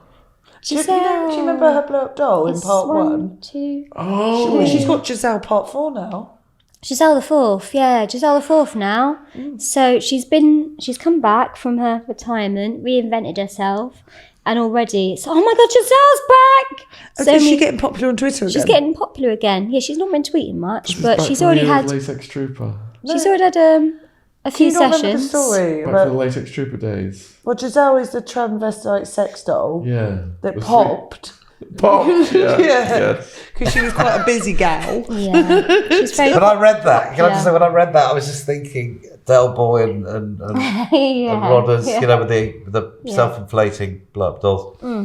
Yes, brilliant. Yeah, poor Giselle, but she's back anyway, and she's had quite a few sessions. She's getting busy. She's back for the Christmas season. Back for Christmas, yeah. So she had someone that was a little bit in love with her, who's missed her a lot. We did a shoot with the two of them, like loved up, basically. So he was in a little Alf costume with tinsel on him, and she was in, I think, something quite similar, like a sexy little green dress. And they were making out, and I took pictures, and then I sent them to the slave. Anyway, about 6 months later, he sent me these pictures back that I'd given to him and said, I really missed Giselle. Do you think I'll be able to see her again? She's still busy. So she's a busy girl. Is she busier than you? Sometimes, yeah. Yeah. And just, I think about getting her own OnlyFans, to be honest. Does she do well? What's she called? Giselle? Kaz, always wondered. Write the word down. Giselle. Oh yeah. Yeah, get you. In one. Yep. Got it. I love it.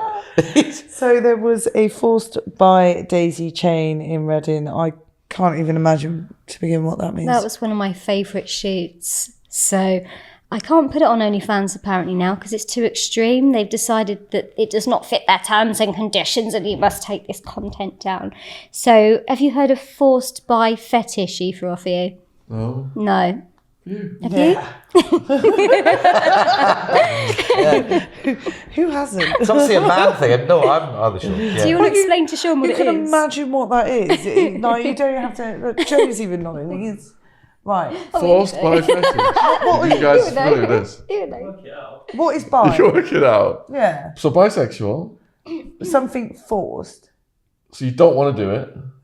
but you do. It's like you don't, but you do. Oh, You okay. do. I don't really want So to. you're forcing it to They're come being out of people who forced. are pretending to not really want to. So Yeah. if a man likes, how do I even word this? If a man likes other men, or Likes other certain men. bits of their anatomy, And they perform a sexual act on each other Okay. on their nether regions. Front or back? Is it Front. front? either or really. pieces. And they pretend to do it to one another, and it is forced, but it's not forced.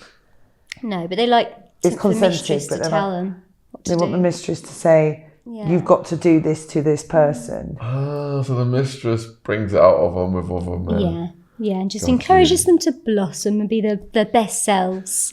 And so we had this city party, and I'm just trying to think who we had. We had Deborah, Rosie. That's obviously not their real names.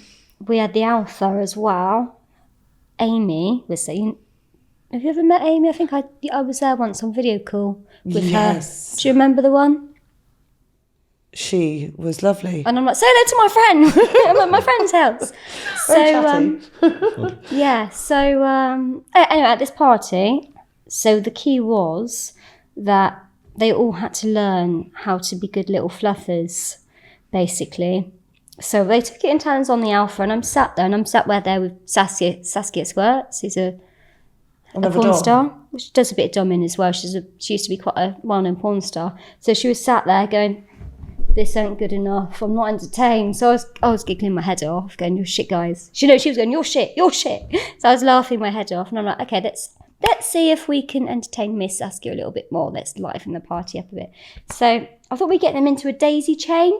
So we had like the main one here, and then I'm trying to think about how I can describe it. It's a bit like Lego. Like human centipede. Make all the blocks fit together. Great. So there's one here who's like this, and then the second one come along on his knees. So he's just bowing before him, eager to assume his role. Then another one comes up from behind and goes on his back. So he's underneath, and then the next one's on the knees, and so it's in a circle. And we called it a daisy chain. Sounds like a shit game of Twister. It was a bit, but yeah, they were quite good at it. Like They just fell into place. They fell into place really quickly. They were like, "Oh, we don't know what to do," but it was amazing how they would it was like bits would just suck to each other. And how long does this go on for? I think I had about 40 minutes of footage or so, and then one of them obviously got bored, so we crawled out a shot. So I said, "Have you damaged your stockings, you naughty sissy? Get out the room then." And then I sort of brought it to a close then. I think they were losing a bit of steam. Get a bit bored. But Amy was in there going, I want it all, give it to me. So they run out of steam, not literally, but yeah. Yeah. I'm going to pull the next one, which is tuna knickers. So this comes from another conversation with Eddie the next day. He said to me, so do you sell knickers and stuff to these people? And I said, well, I don't really bother. He said, well, surely that might be a bit of a money maker, because I've heard about people doing that. And I said, well, the thing is, I think nowadays people want quite a lot for their money, and then you get so many probing questions as well. It's not a case of just sell a pair of knickers. It's like, how many days are you going to wear it for me? What is the texture going to be like? And I'm just like, I can't be bothered with this. Go elsewhere. And they go, are they genuine? What do you mean, are they genuine? They're knickers. What do you want? Well, last time, this guy said to me, last time I ordered a pair of knickers, the women I bought knickers from were just pouring tuna juice over them and saying that they were worn. So I'm like, how much do you pay for that then? He said 20 quid. There's a bargain, mate. How did he know that it was tuna juice? I don't know. Do you reckon he had do you think it was the smell test, or? Is that what do they do with them? Just, do they've arrived tunaed or whatever they are? Well, so what happens next when they get their little delivery? Apparently some of them put them on, but then there's others that like to sample them as well. Oh! Sample them. Like a tea bag. Like a try before you buy sort of thing, like a like when you have the cheese in Sainsbury's or the olives or whatever. I'm lost. Right, you're going to have to break it down. If I'm lost, I think some of the viewers might be lost. So how do they sample the knickers? So some of them like to wear the knickers. Some of them like to pick up on the flavours and scents of the knickers in the way you might enjoy a wine. So they'll savour the taste. Exactly. Aroma de tuna. Like a fine vintage. They'll wrap them round the face and bang the bishop, is that? Yeah, exactly. Yeah. How long does the aroma last? Tuna might be a long, you think after a while it would just run out of aroma. That's when they order the next one. But then, sorry, say again. So after a while, surely the aroma gets less. So they have to buy a new pair. But then, a new one to me, apparently there's guys now that like sniffing their own boxers in sessions. What? So the other day, this guy asked me, I'd not come across this one before, he wanted to be gagged with his own stinky socks. That's disgusting. What about skinny boxers? Yeah, they've had them on their face, sniffing them before, but normally they go, can I have one of your socks in my mouth? This guy wanted his own sock in his mouth, so I thought it was hilarious. So I'm like, yes, Would you we're sniff definitely your doing own that. socks? No. So where do you think these? Where does that come from? Because I've always What, felt- the fetish? The fetish, yeah. But where do you think the sock thing comes from? It's degradation and humiliation. It's just like the worst thing they can think of to make themselves feel humiliated. Eat your own socks. Eat your socks. Yeah. Yeah. Who's Slave T? Oh, Slave T. He was a new personal slave that he served my friends to start with. And So he came into your orbit through your friends? through my friends. Like yeah. Dominatrix friends? Dominatrix friends, yeah. There's about 5 of them. And Hope you're enjoying the podcast. Here's a word from our sponsor, Beer 52. Do you fancy a free case of beer? My co-host Jen may have quit alcohol, but you don't have to keep going with dry January. You can get a case of exceptional beer from my good friends at Beer 52. Simply go to www.beer52.com/SHAUN Sean. And all you got to pay is a pittance, the postage, $5.95, to claim a free case now. I've been a member of Beer 52 for a while, and I absolutely love it. Each month, they send their members a case of unique and varied beers from a different part of the world. They've also got the Ferment magazine, if you want to study up on breweries, regions, the wonderful world of beer while enjoying a phenomenal selection of fresh and tasty craft ales. Thank you for supporting our sponsor. Link is in the description box below this video on YouTube. I was just trying to think what they were doing with it. Oh, they were making him smell their farts, basically. He was having to sniff them. And then he said, can I stay and clean? And he did some cleaning for them.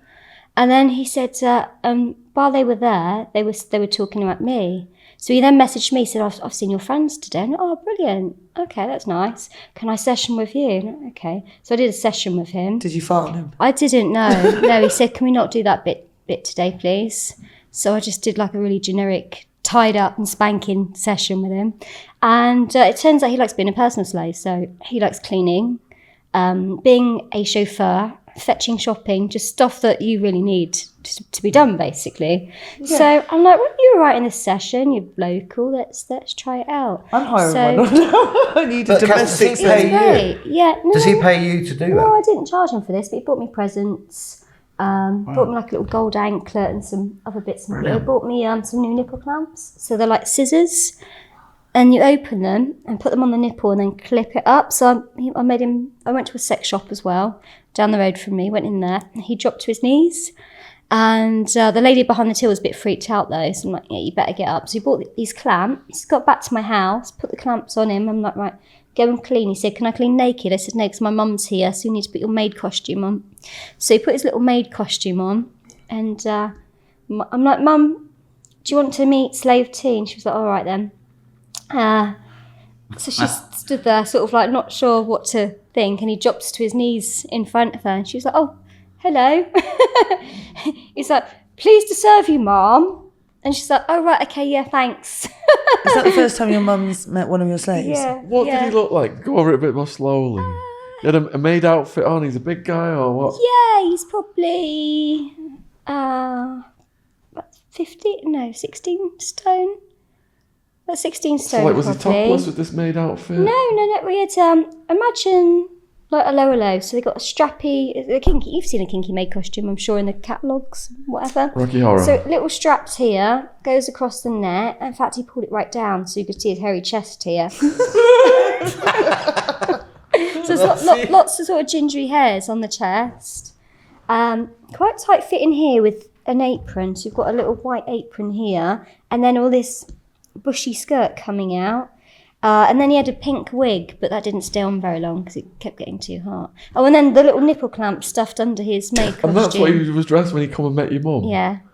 And he just bowed down to her like that? Yeah. Cleaning in her mum's house. So I said, right, I'm gonna get T to do a few jobs for me upstairs. I've got some shoes to polish, a bit tiny. Anything you want him to do? And she was like, that light could do with a bit of a clean. So your mum was perfectly acceptable of Slave T? Well, Well, I think she was a little bit taken aback, but she thought, well, do you know what? Someone's offering to clean the house. I'm not going to miss this opportunity. I mean, who would, right? Sweet deal. Someone's offering to clean your house, so they can wear that how they want Send if you're one getting a free round here cleaning. to Sean's. Send him round, yeah, definitely. Do you get your house cleaned all the time by these people then? Why are you Not interested? all the time, no, because they kind of get in the way a bit if they're not up to standard. But yeah, now and again, if I'm having a bit of a day where I think, oh, I've got too much on, I'll just get a slave to do it. I'll get one round. They come and clean.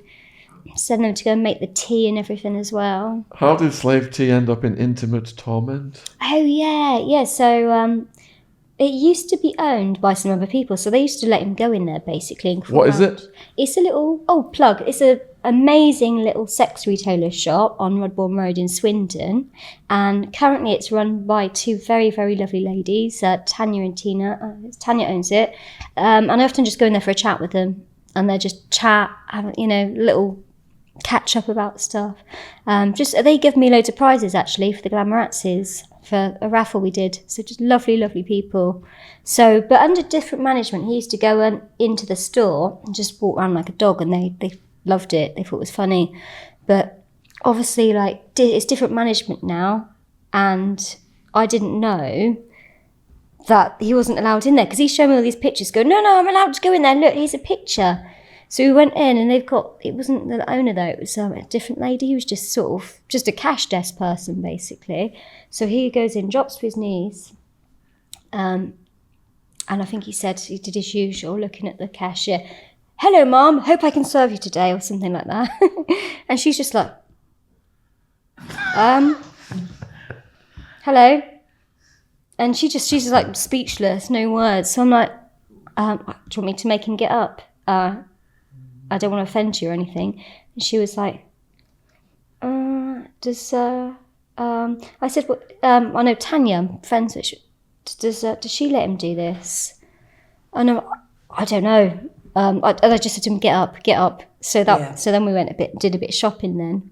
And then I spoke to the lady and she went, no, it's fine, it's no problem. It's just if another customer came into the shop and all this guy is on his hands and knees walking around, they might just exit the shop quite quickly and not buy anything. Because what would you do? So you walk into Ann Summers and there's this guy on the floor, acting like a dog.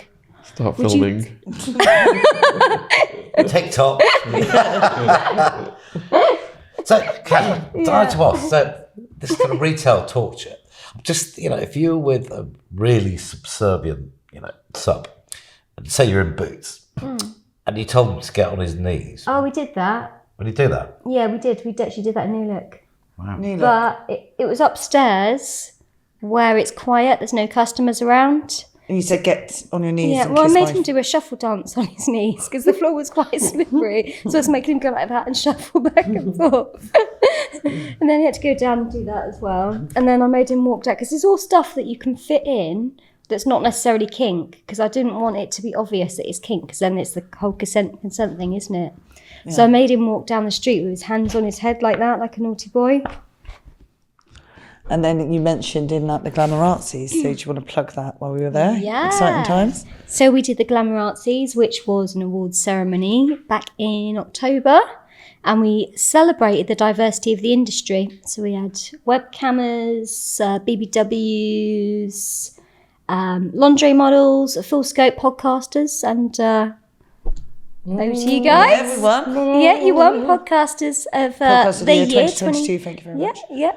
So I mean, I was just so happy with the turnout because it was such a great night, wasn't it? I have to say, this copywriter who helped me out so much, I knew Kaz had done events, but she kind of created her own, version of the glamour, the whole glamour industry. I was amazed. I've seen people spend thousands, tens of thousands getting events together that weren't half as good. And it was quite powerful actually, because Kaz's network and friends and supporters from the industry were amazing, because it was like a new awards, it was in Birmingham and what have you. But I've got to say, it was astonishing, and again it kind of gives you an insight to the closeness of the industry and how people support one another, which it was amazing. So I was like, It was that moment of panic though, like what if people don't come? What if there's like 2 people that turn up? Maybe?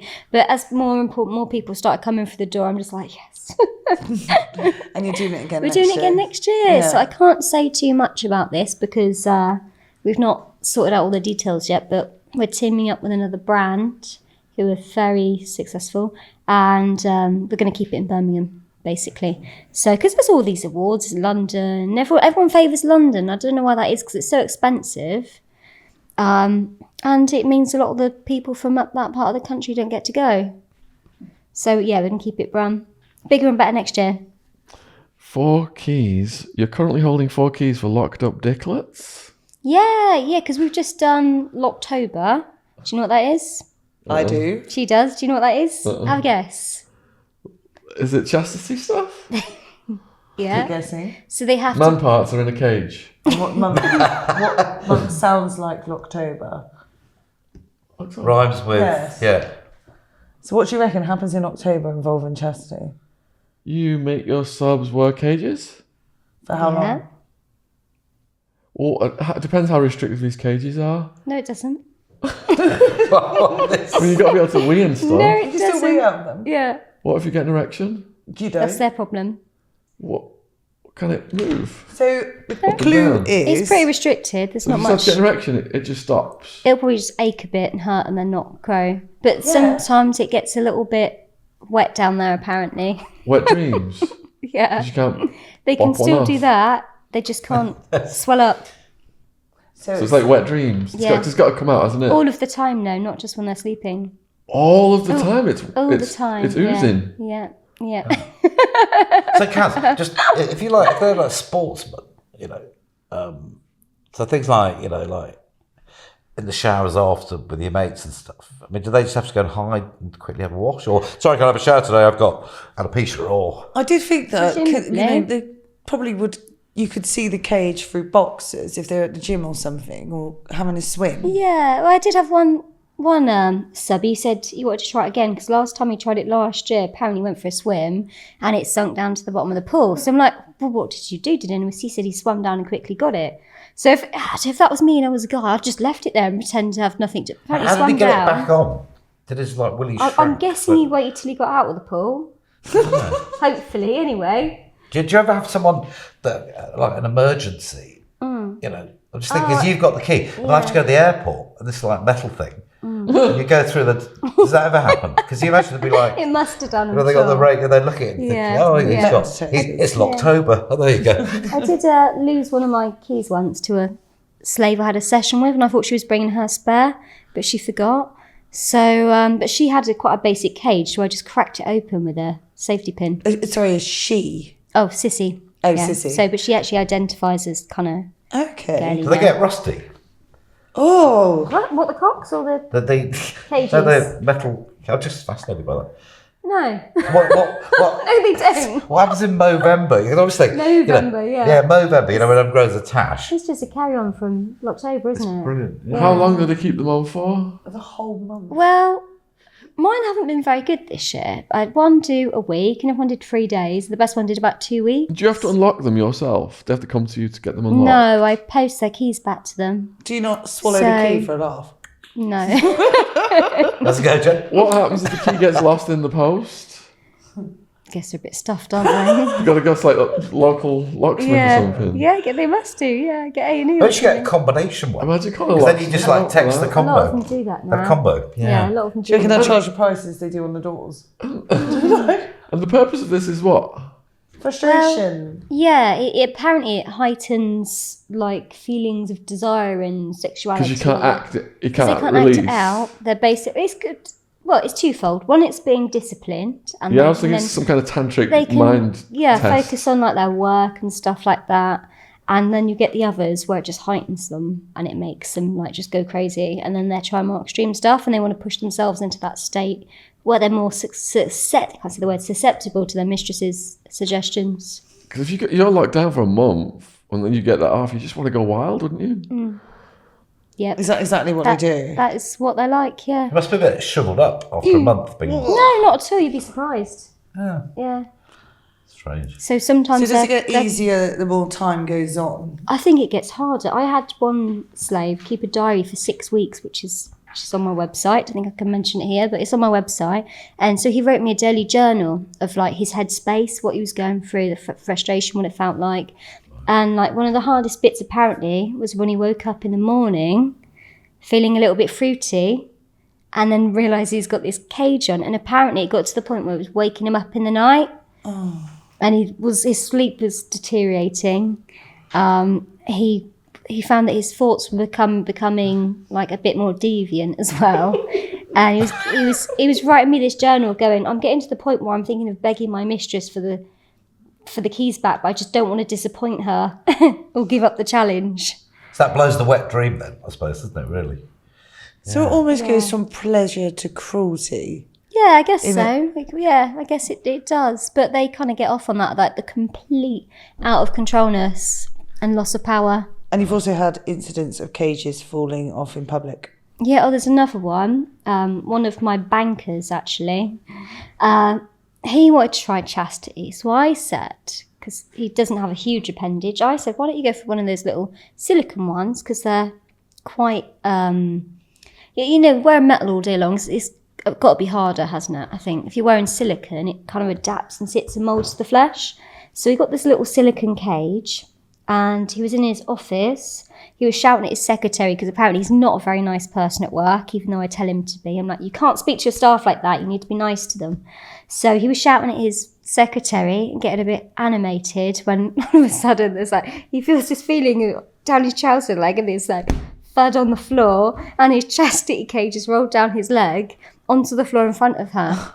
And apparently she just looked down and went, walked out the room. What colour was it? Was it Pink. pink? Yeah. Pink chastity fell out in front of Yeah, pink chastity cage. Oh, I love it. Yeah. So apparently What he's was like, the punishment for that? oh, I didn't punish him for that. I thought it was hilarious. I love it. No Tell you what, punishment required. you need to be on telly, Kaz. Like on, with is mainstream television ready for Mistress Kaz? Is it ready? That's Talking a question about I the think they ginger need to- bum mouthwash. Yeah. How does the ginger bum mouthwash come about? So I had a slave that had some very specific fetishes. So one of his fetishes was to wear boots like this and stand Show on up to his the camera member here, like that. and squash it under my boots. And then he also was very kind of like fixated on his, what's a polite name for it? What's the polite name for a starfish? Chocolate starfish. He had a fixation on pain on his starfish. So Pain? Very pain on his starfish. So I had this really thin whip, which he'd bend over, spread his cheeks. I'd just whip the centre, not the cheeks, the centre. And then one day he said, Mistress, I've heard about this figging. I really want to try it. Oh, Figging. Figging. Any guesses? some kind of Figs. fruit. Figs. I'm quite partial to a fig in my salad, but after hearing Fig. this, I'm not sure I will be. Insertions of figs. No figs involved. No, but it's kind of insertion, but it's ginger root. Ginger root. So, you know the little bit stem ginger? Oh, They like it in their bottom. I bet that stings Or like rubbed a... against the bottom. Well, he bought this ginger and it was really dry. So I had my surgical gloves on. Right, let's try. I'm going to chop it just to make sure. Right, now we're going to take the skin off, all of that. Insert. Anyway, it's a bit dry. So he wasn't feeling any sensation. So me always want to go a little bit pushing the limits. I said, actually, I've got a juicer in my kitchen. Shall I go and juice this? And we'll just pour the juice in. So he's like, yeah, great, let's do it. So I went to my kitchen, juiced up this ginger. I think I put about like 5 stems of ginger in. Had about this much liquid. I got him to bent over, pop the funnel in, start pouring this ginger. I'm like, put a little bit, how is it? Is it okay? Yeah, it's fine. Oh, good. Shall I put a bit more in then? Yeah. Put some more in. So I'm putting some more in like this. All of a sudden he's going, Mistress, ow, it hurts. My ass is burning. My ass is on fire. And I'm like, don't be silly. You said it was fine. I'll just put a little bit more in, shall I? He said, oh, okay then. So I put the rest of this in. But at this point, he's got like all of this ginger juice in there. And then he just like gets up. He's like, I've got to go. And I'm like, where are you going? And he like runs down to the landing, start naked. goes into the toilet, and I walk through, and he's like in the shower. He's going to stand up. He's in the shower again. And then he's like turning around. He's got the shower thing to his butt, and his little legs are going like this. I'm like, is it a bit hot? He's going. Right. Wow. The thing is, you'd think he'd have learnt his lesson, wouldn't you? Yeah. Right. Yeah, go on. 5 minutes later, I was going. So I guess you don't want to do that again. Then he was like, well, it was all right, but I wouldn't mind trying mouthwash actually. What about jalapeno chilies? That was Blended. That would definitely burn. What's the hottest chili? Jalapeno, gosh. that really evil. No, there's Is a that word? very small Isn't one. there? Yeah, not even Yeah. the name. That's for got to it. be dangerous, surely. There's That might burn your eye, there's bowel. What's the other one? I can't remember the name for it. Task It's for the the hottest viewers. one. Yes. Put it in Yeah. the comments. The Description hottest box chili. below this. So what's the So the You know. mouthwash.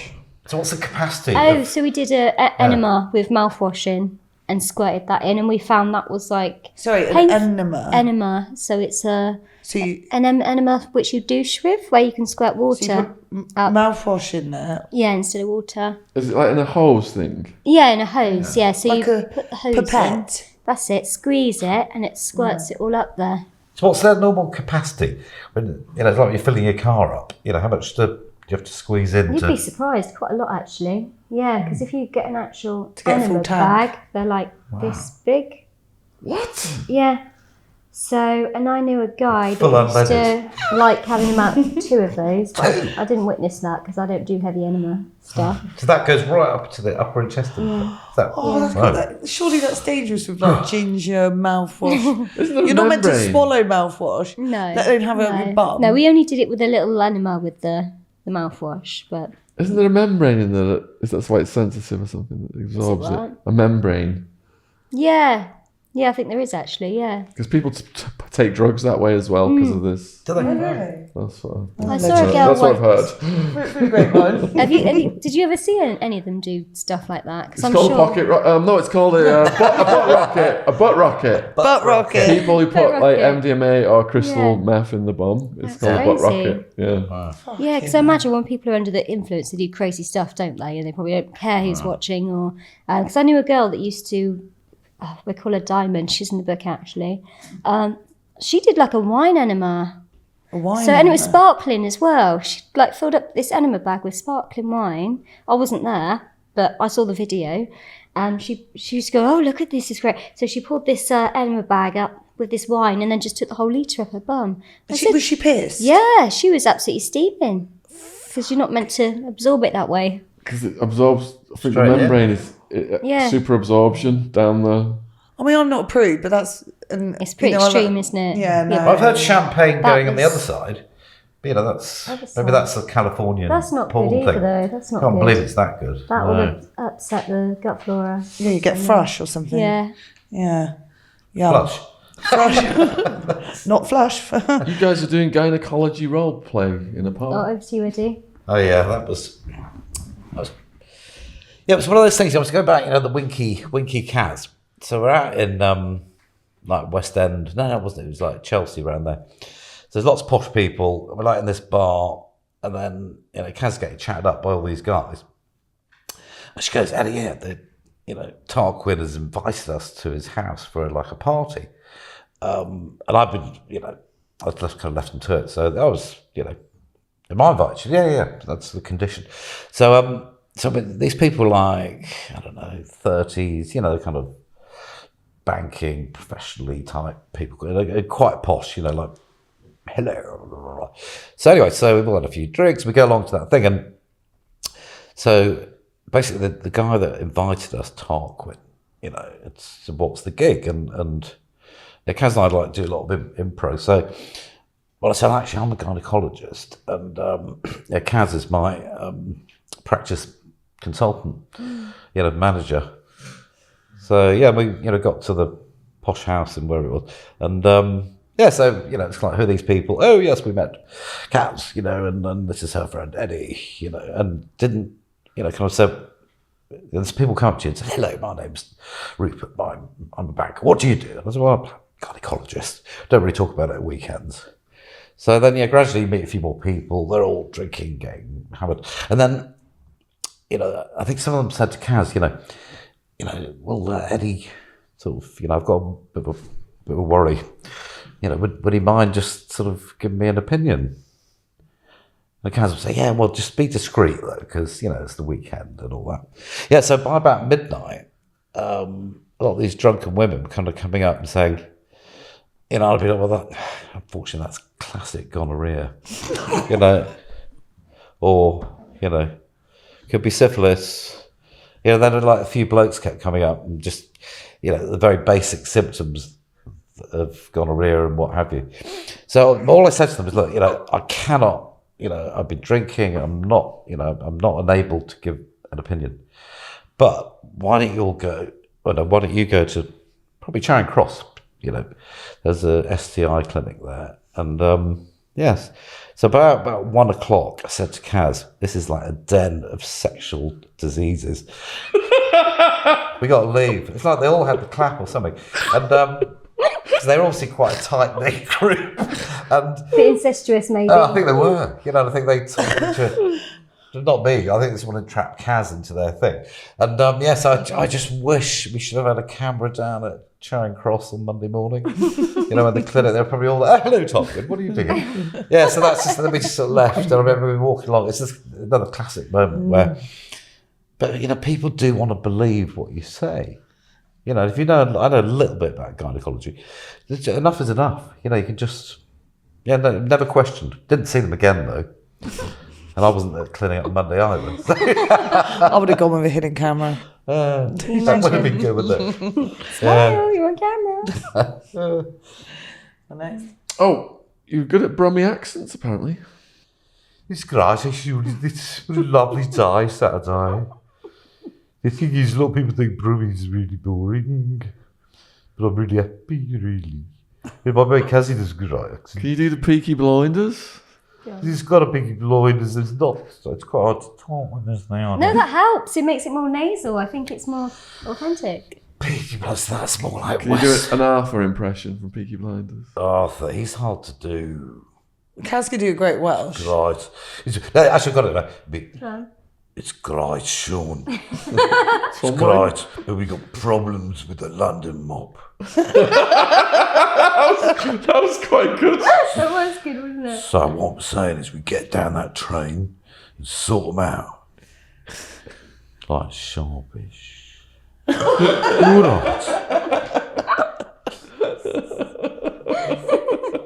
He's just added with that mask on.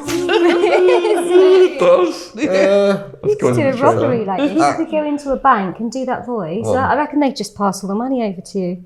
Arthur. Yeah. Yeah, because it's like accents, because Kaz's quite theatrical. And if you're quite musical, you can do accents. So like we've done a couple of times just for a crack. It'd be like, let's go and pretend to be Welsh in a pub. The people, believe you're Welsh. And they go, where are you from? Which part of Wales are you from? Can we hear Barry that? Island. Yeah, Barry Island. We're from Barry and we love it, don't we? We do love it. We love coming to London. Special, isn't it? Ooh, it's sex shop today. What were your post-COVID excesses? Oh, that's just when we're like getting together and kind of drinking too much. Then obviously exploiting the comic naivety of people like Winky. And the guy don't we didn't. And you also like getting do Kaz's- anything nasty. No, we we're just having a crack, It's kind of it's just a bit fun, isn't it? sort of like turn into friends who kind of like have he's a a nice guy. similar propensity to cause a bit of chaos and just create fun actually. And it's all it's quite. What I kind of felt is I suddenly realised that domination is a very theatrical thing because 100%. what the DOMs are creating an experience, that is. Out of what they would normally do, and then the kind of vicarious pleasure seems to be, doing that. Like you said about the forced buy thing, even though they'd like it anyway. It's kind of, it's that it's fantasy, isn't it? I suppose. And then like acting is about being someone that you're not, but perfecting it. I always think the greatest Creative bit of- expression, basically. yeah, and like you think with Ben Kingsley and Sexy Beast. One of the best bits of acting I can remember. But yeah, so yeah, I don't know. I suddenly realised Kaz was very theatrical. We like doing silly things. So it's it's always fun. What did we do? Sissy Deborah's ultimate fantasy. No. Oh, yeah, that's still on the cards to do, actually. So I've done with Deborah one-to-ones. She was there for the daisy chain. And we did one with Miss Candy as well, where we attached lots of dildos to the wall doors, and we did her like a dildo assault course. So she had to be... Jen's face.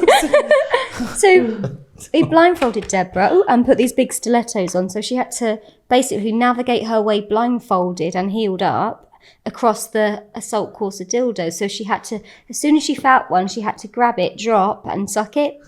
And if she made it towards the end, we said we'd do her ultimate fantasy one day. Which is? It's to have a G-bang with a glory hole. Hold on, slow down. What was the first term? You can't go into it. Can't go into it. A glory hole. I understand glory hole. What was the first thing? A G. Lots of people. A G-bang. You know what a G-bang is? No. If I spout G... Oh, yeah, I know what you mean. Yeah. Yeah. Got it. With a hole, one of those holes, how many people would be participating in that G-bang? I think she'd be up for about 5. Wow. Yeah. Busy night. So that is her Busy. ultimate, which hopefully we're going to be doing next year. So I'm just looking for a good venue. So if you're a dungeon owner and you have a great glory hole for hire, get in touch. Deborah will be the receptacle. Deborah's big night out. So describe what you see? What have you done? Oh, I sent you some pictures, didn't I? I don't know if you've still got them on your phone. I sent some videos to you a while back. While we load It was them a few up, weeks we'll have ago a now, I quick think. Yeah, a little break. break. Wicked. She was going to do that. Sorry? What's that? I don't know. What is it? Jen and Sean role play. Oh, you two are going to do a fetish role play Okay. with our guidance, basically. Yeah. Yeah.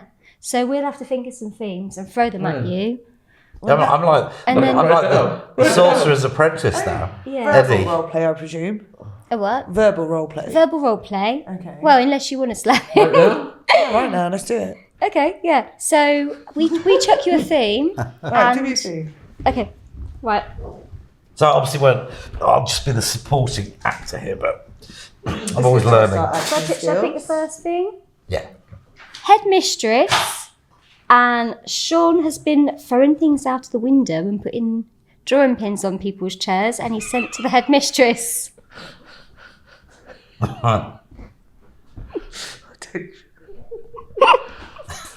They deserved it, miss. Wait a minute, I haven't invited you. Come into my office, that word. But they deserved it, miss. That's not an excuse. Now bend over the desk. Lashes. Right. You're not going to spank my cane with my bottom, are you? Corporal punishment was banned in this country. This is a violation of my human rights. What year was corporal punishment banned?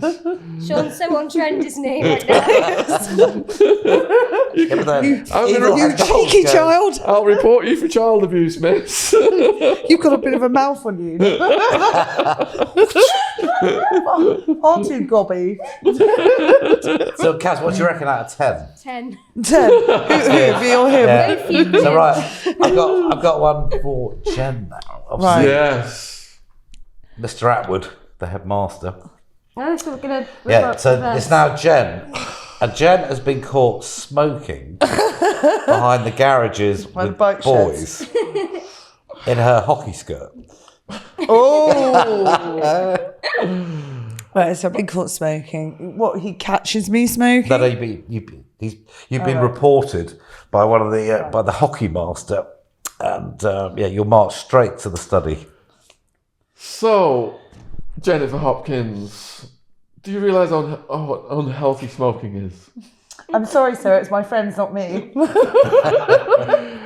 I'm going to make you think about this for an hour. You're going to stay an hour to do an extra detention where you're going to have to write out, I shall not ever smoke again. It is so unhealthy, over and over for an hour. Do you have a pen and pencil? Pen? Pad of paper?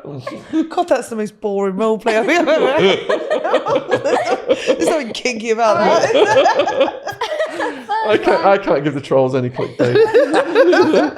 I think I do understand, Sean's hesitation Absolutely. to get the cane out and all that, Let's do one more. One of you has been caught shoplifting. The other one is a servant of the law. Who wants to be the copper? I'll be the shoplifter. I did get caught shoplifting a few times in my life. I did. What did you nick? Marvel Comics, I was obsessed with them. Fantastic Four. Right, so here's my Fantastic Four, right? Right. So in the shop. I'm in the shop, right? You're looking dodgy. So I'm in the shop, I've got these like rows of fucking comics. So I'm up here, I get the comic, crouch down like I'm looking at a lower row. Like, fucking just roll the motherfucker out like this. Get this like in my shirt. It's so obvious. It's not very Is that how efficient. you did it? And so I walk around the corner. Look around. Excuse me, sir. What's that in your shirt there? Are you the copper or the shopkeeper who calls the copper? Well, I've caught you. Right. Excuse me, what's that in your shirt? Don't know what you're talking about. Company. That's a comic book. What's in your shirt? Can I please see what's in your shirt? Right, call the cops. Right, let me call the cops. Sorry, I've got this. No, don't call the cops. I'll show you. Please don't call the cops. It's I'll pay for it. I'll run home and get some money and pay for it. No, I'll march you home and tell your parents. No! I'll do anything. Please.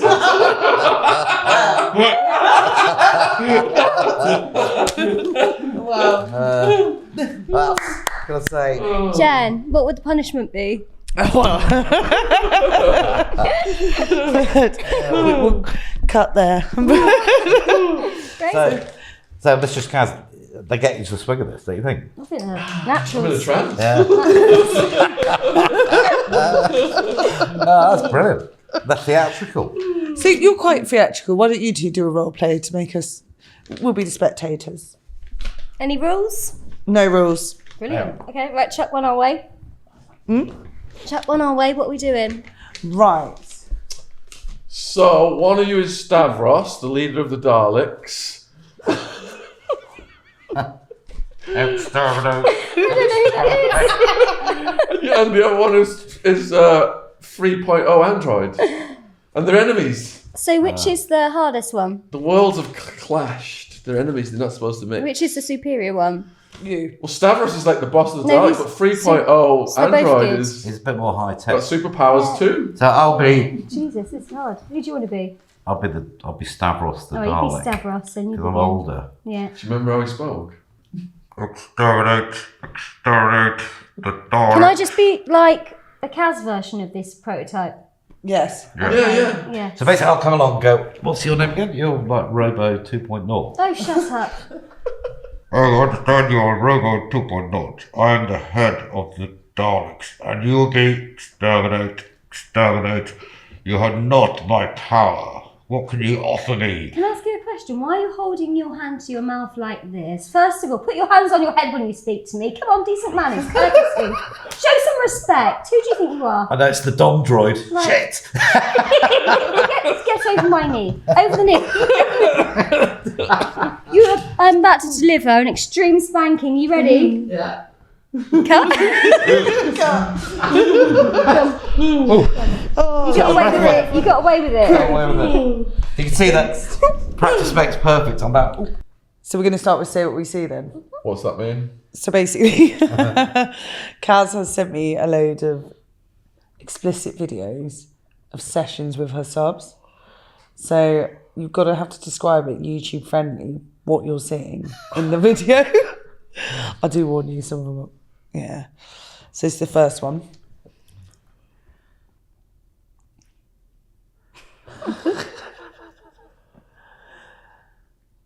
So what does he do, Rick? Be honest. To be honest, pass. He's got lingerie on. He's on a bed. His hands are holding phalluses. It's called skiing. Can I The just- term is called Skiing. skiing. He's Can got I just blonde point wig on. out, I have the consent of the people involved in these videos to circulate and show them. Blonde wig on, and he's got a phallus in his mouth, which is going at a frantic pace. Oh, there's a pink one hanging down there. Right, next one. Now this is what I'd like to do at our Christmas party. Oh!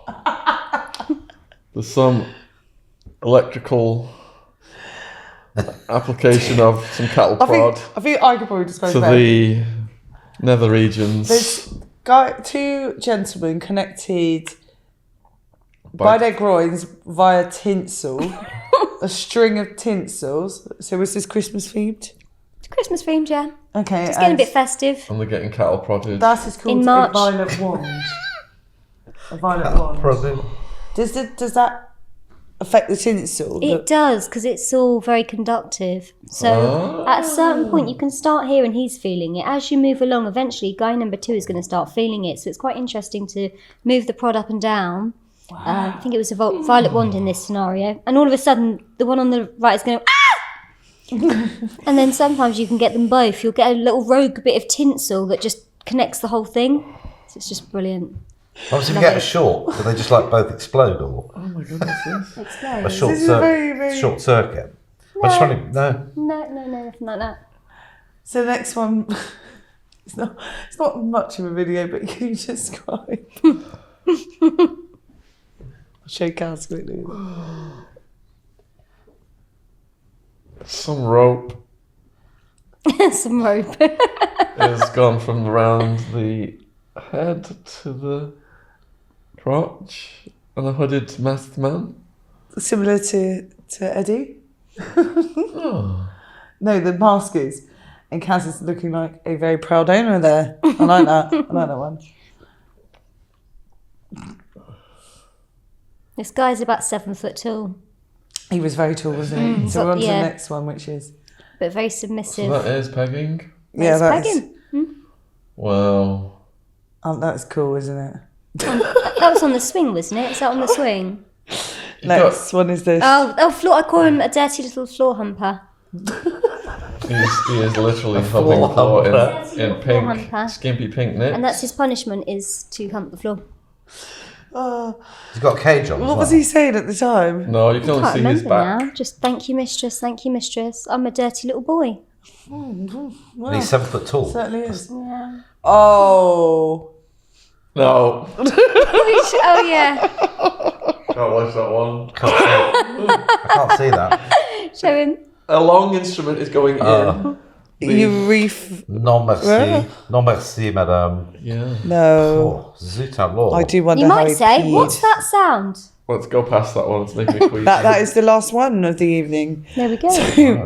I mean, are these quite recent sessions? Some of them are. I think one of them with the floor hump, I think that was from about a year and a half ago, with Mistress Lady Ashley and Ginger Loser, his name is. Ginger Loser. Is that So- one who like ginger up his bum?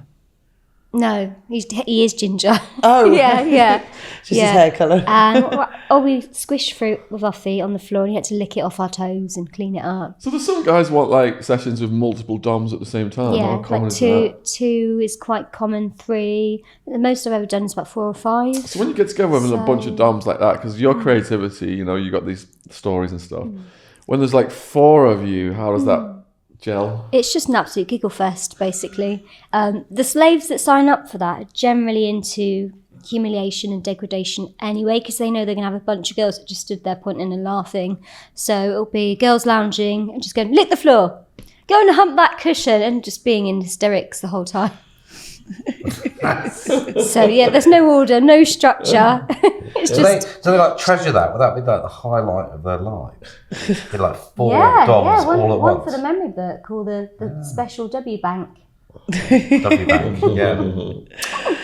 Moving on. So what have we got coming next, Kaz? Oh, so next I'm going to do a new book. So the next book is basically based on text messages that I've been sent by subs. So it's going to be the good boys, the bad boys, and the plain silly boys and all the ridiculous. Can you give us Requests. a clean example? Well, one text I received last week bizarrely on Instagram was, "Mistress, can I get you pregnant, please? Just the once." What? So he'd be in the Just book, the once? obviously. Just once, yeah. So you've got him for 18 years of your life. Exactly. So Essentially. I offered him one of my male sissies instead. And then he said, "I'm blocking you." So it's going to be a journey into the mind of a male slave through text messages with a little bit of analysis as well. So, and it's going to be quite humorous and comedic, not too serious.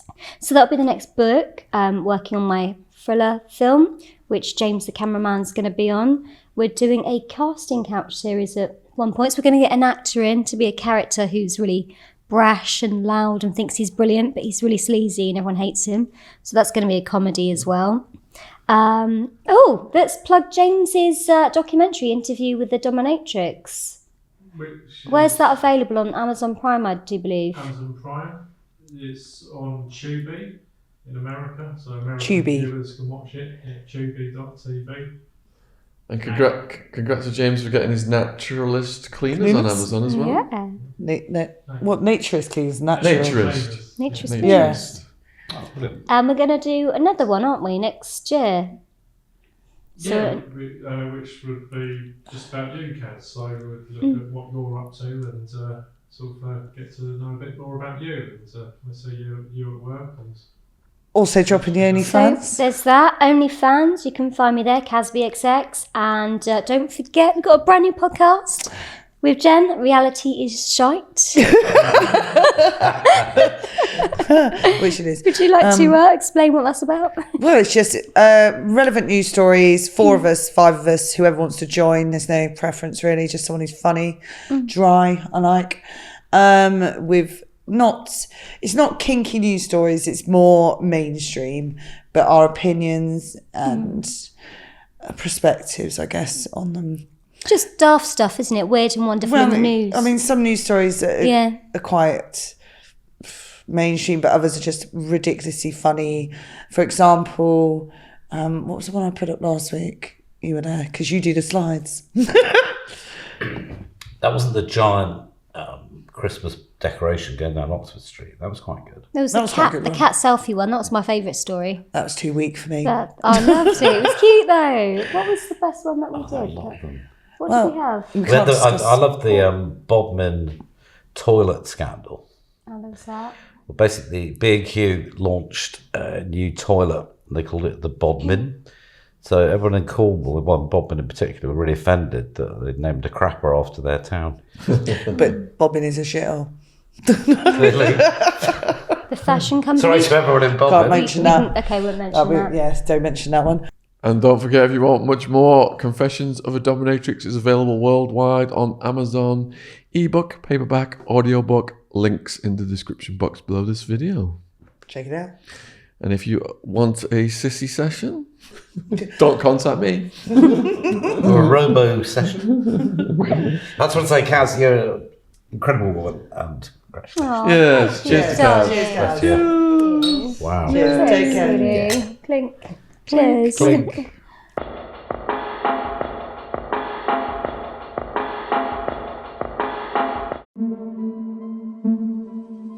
My little group of friends were like all the misfits and all the quite quiet, shy people.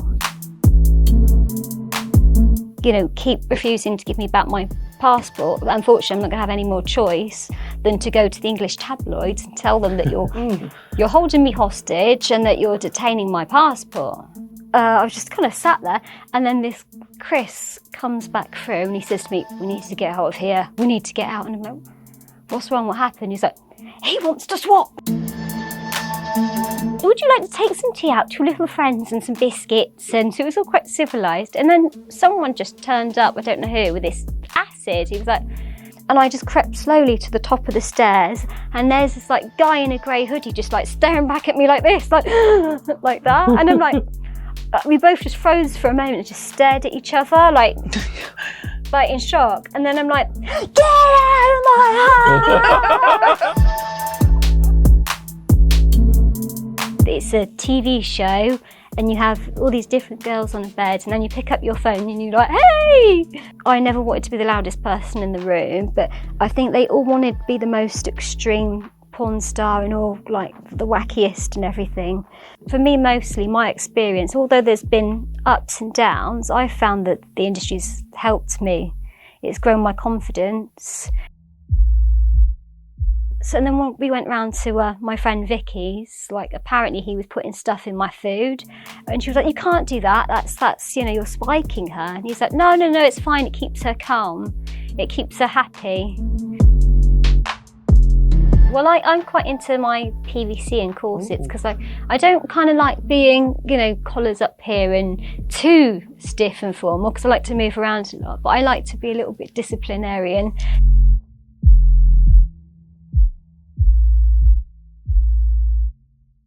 Don't get excited, she's not looking for new slaves.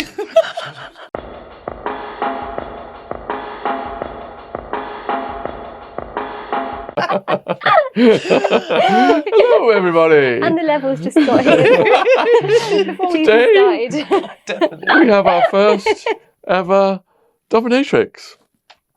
Don't get excited, she's not looking for new slaves. Kaz is the author of 2 books, Dreaming in the Dark and Sordid Secrets, which are available on Amazon. The link will be in the description box below the video. If you want to go down and follow her on Twitter as well, at KAZBXX. That link will be down there. So, it's going to be a very interesting journey today. Really appreciate Kaz coming on. Yeah, thank you.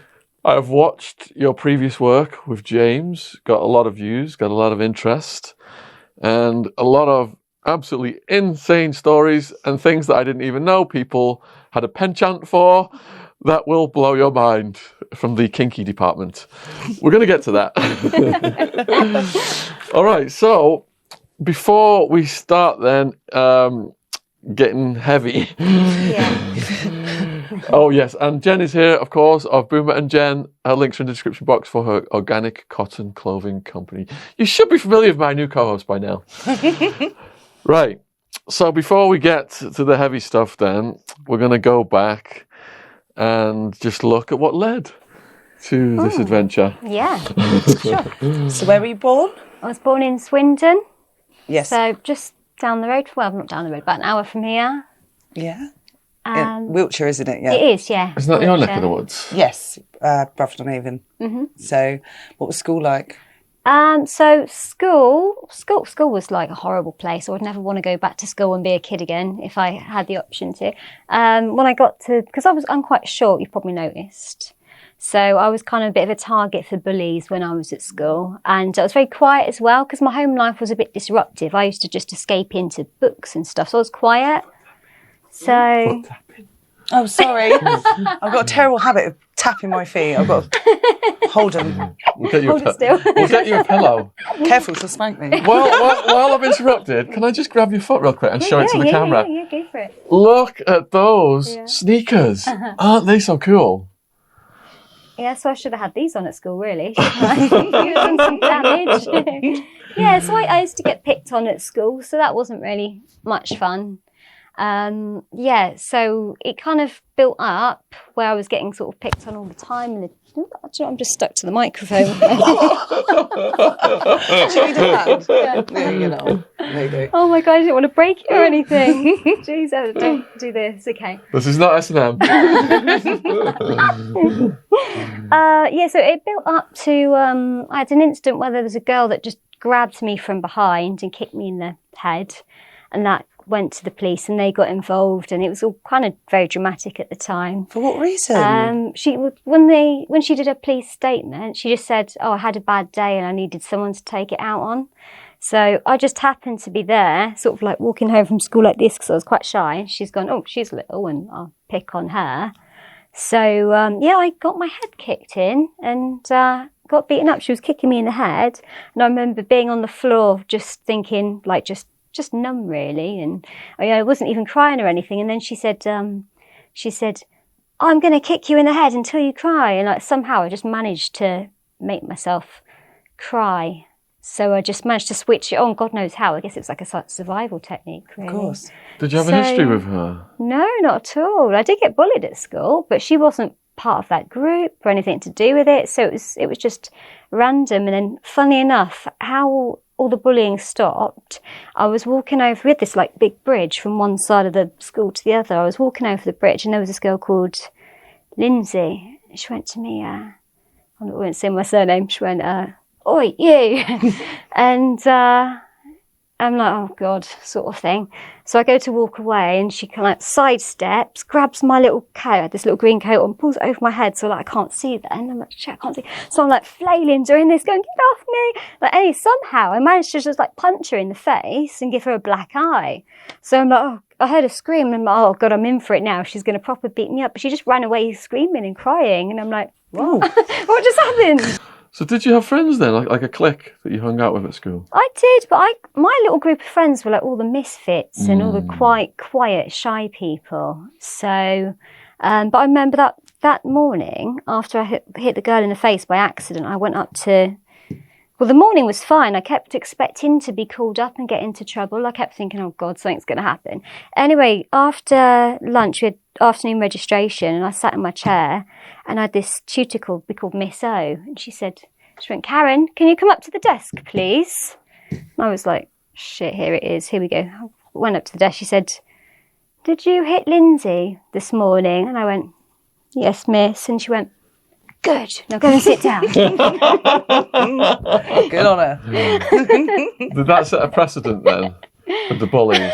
They knew you were going to hit back now. Yeah. I think so, yeah. I think once they thought, oh, she's not going to take this anymore, we better steer clear a little bit. So there was always like a little bit of a wary look. She's small, but she's a psycho. They didn't even know it was an accident.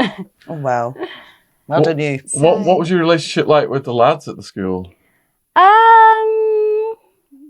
Till I was probably about 15, I just didn't have anything to do with any boys at all. I just found them really annoying and immature and childish. And then I got my first boyfriend. Yeah, I was about 15. I saw him at youth club and he looked, you know, Anton Deck? Yes. He looked a bit like, which one is it? Hang on. He looked a bit like Ant McPartlin. So I thought, oh yeah, he's really fit. I like him. So somehow we started dating. I think he came up to me and he said, he went, so do you want to go out with me or something then? And I went, yeah, okay then. And so he said, yeah, that was it. So I didn't really have much to do with anyone else at school because I decided by that point, you know, I'm doing my own thing. I'm happy just doing my own thing and not kind of getting involved with other people. It was funny because in the last year, they all started trying to befriend me. And I was just like, I was cold. I was like, nope, too late. So what was your first sexual relationship like? It was with my boyfriend, Mike. Okay. So I met him at youth club at school. Okay. Yeah, and it kind of got quite intense quite quickly, I think. Was it fairly normal, would you say? What's normal? Well, You're asking me if it was not. I would say yeah, but someone else might go no. That's you know, that is totally kinky and freaky. So kinky? Yeah, definitely. So I used to read Cosmo magazine. And just 17, I think, Ms. So I've like just turned to like the sex tips straight away. Like, my boyfriend wants me to. So I was like reading like and Cosmo and my sister's magazines, you know, stuff like how to spice up your sex life. And I was like 15, 16. I'm reading like how to spice up your sex life. Like, that sounds interesting. Okay, I'll go into Ann Summers and get some fluffy handcuffs. I probably wasn't even old enough to be in there, but I remember just like waltzing in, have a little look around. So I was a bit shocked when I got to the end and there's all like these massive dildos and things. And I'm like, what do you even do with that? That's an arm. What's that for? I was quite innocent, really. So I bought these little handcuffs and they were just like two bits of fluff stitched together with a chain in the middle. They were rubbish, weren't they? They're so rubbish. Yeah. I thought they were great. I'm like, oh, this is so kinky. Let's try these tonight. So we were just like taking it in turns on putting them on each other and then being like, hee hee. There was like no BDSM there or anything. It was all kind of like cute and innocent. Then, was it? Because how old are you now? Oh God, 41. Shut up. 42 next week. Oh my God. Oh, wow. I think I'm getting Alzheimer's a bit because I've got to that age where someone goes to you, how old are you? And I've got to sit there and figure it out. Yeah. You look about 28. I thought you were my age. Oh, bless, thank you. Well, I'll take that compliment. What was your first job then? Oh, what was my first job? Tour guide. Oh, first proper job. Travel rep. Yeah. Well, what yeah. was your first job? Because I think that's quite interesting. Very first job ever? Well, when I was like a kid, I did some work for my dad, cleaning his shop. Then what else did I do? My first paid job for someone other than my dad was, I think it was a little cleaning job after college. So I was cleaning offices and I loved it. It was brilliant. We had like a brilliant vibe there. There was like this big jolly lady who was supervisor. There was this little Jamaican lady called Winnie, and she had this amazing roar on her. She was always like singing, going, "Hey, Cass, we're going to have the best evening today." And then as punishment one day, I was late for my shift. They put me on toilets. Oh, nice. Yeah, so I'm like, oh, it's a bit grimy, but get on with it. Anyway, so you put this little sign outside to say these toilets are at use, you can't come in now. And this office bloke, he's obviously working late, starts walking in. And I'm like, excuse me, toilets are closed. Can you use one of the other loos on the other floor? And he just ignores me, walks in, flops his little dinky out and starts going at the urinal. And I'm like, I think I'm like 16, 17 at this point. I'm like, Jesus fucking Christ. I just like locked myself in the loo. And like, if it was now, I'd be like, mate, it's not even worth getting that out. Put it away, you silly little boy. Come on, get rid of that. But I was like quite shocked. I just locked the door. I just wait till he's gone. Anyway, so I told my boss, I think they just sent a strongly worded letter around. I didn't see him again after that. So that was good. And then what did I do? What did I do then? Just thinking. So I went to college, then I was working in co-op and then travel care. And then from there I thought, oh, I like this travel life. I should go and be a holiday rep. So that's when I went over to Cyprus and I spent about 9 months working there, I think. So, and you can imagine being an 18-year-old, I had like no life experience. So I wasn't very good at socialising or talking to people, I was still really shy. And then suddenly there's like all these people, guests, alcohol, everything. It was just madness that So you went up to a party lifestyle. Yeah, it was. Yeah. It was kind of burning the candle at both ends because one minute you're up at 6 a.m. because you've got a flight coming in and you've got to meet the great guests and be all chirpy and be like, "Hey, welcome to Cyprus. Where's Sunworld? How are you?" And then like later on you're guiding an excursion and then you're going out getting wrecked, just drinking like pictures of cocktails. You don't know what's in that stuff. You know, they're just, "Oh, you're reps, are you? We'll fill this one up." So they're just like putting all the shots in. And before you know it, you know, you're waking up on a bus to Coral Bay going, "Shit, I've gone a bit far this time. How did I get in this scenario?" So that was quite bad. And the worst thing is like 3 or 4 days later, I'd lost my phone. And one of the reps got my phone back to me. And on the phone, it was a text from this woman. And she went, "Oh, hope you've got your phone back by now. I made sure that I gave it to your friend. And anytime you want to sleep underneath our Jeep, you're completely welcome." And I'm just like, what? So you passed out underneath a Jeep? Well, I can only guess. Is she winding me up? Is she just going, "I know, we'll have a bit of fun with this one"? I don't know. You can't remember? I can't remember. That's bad, isn't it? That is so bad because like I could have been anywhere. So yeah, I woke up and I thought, right, yeah, gonna have to reel it in and stop with the crazy drinking because it's funny now. What about Menorca? What was that like? The what? Sorry. Menorca. Oh, it was horrible. It's Right. Yeah. I was expecting a different reaction there.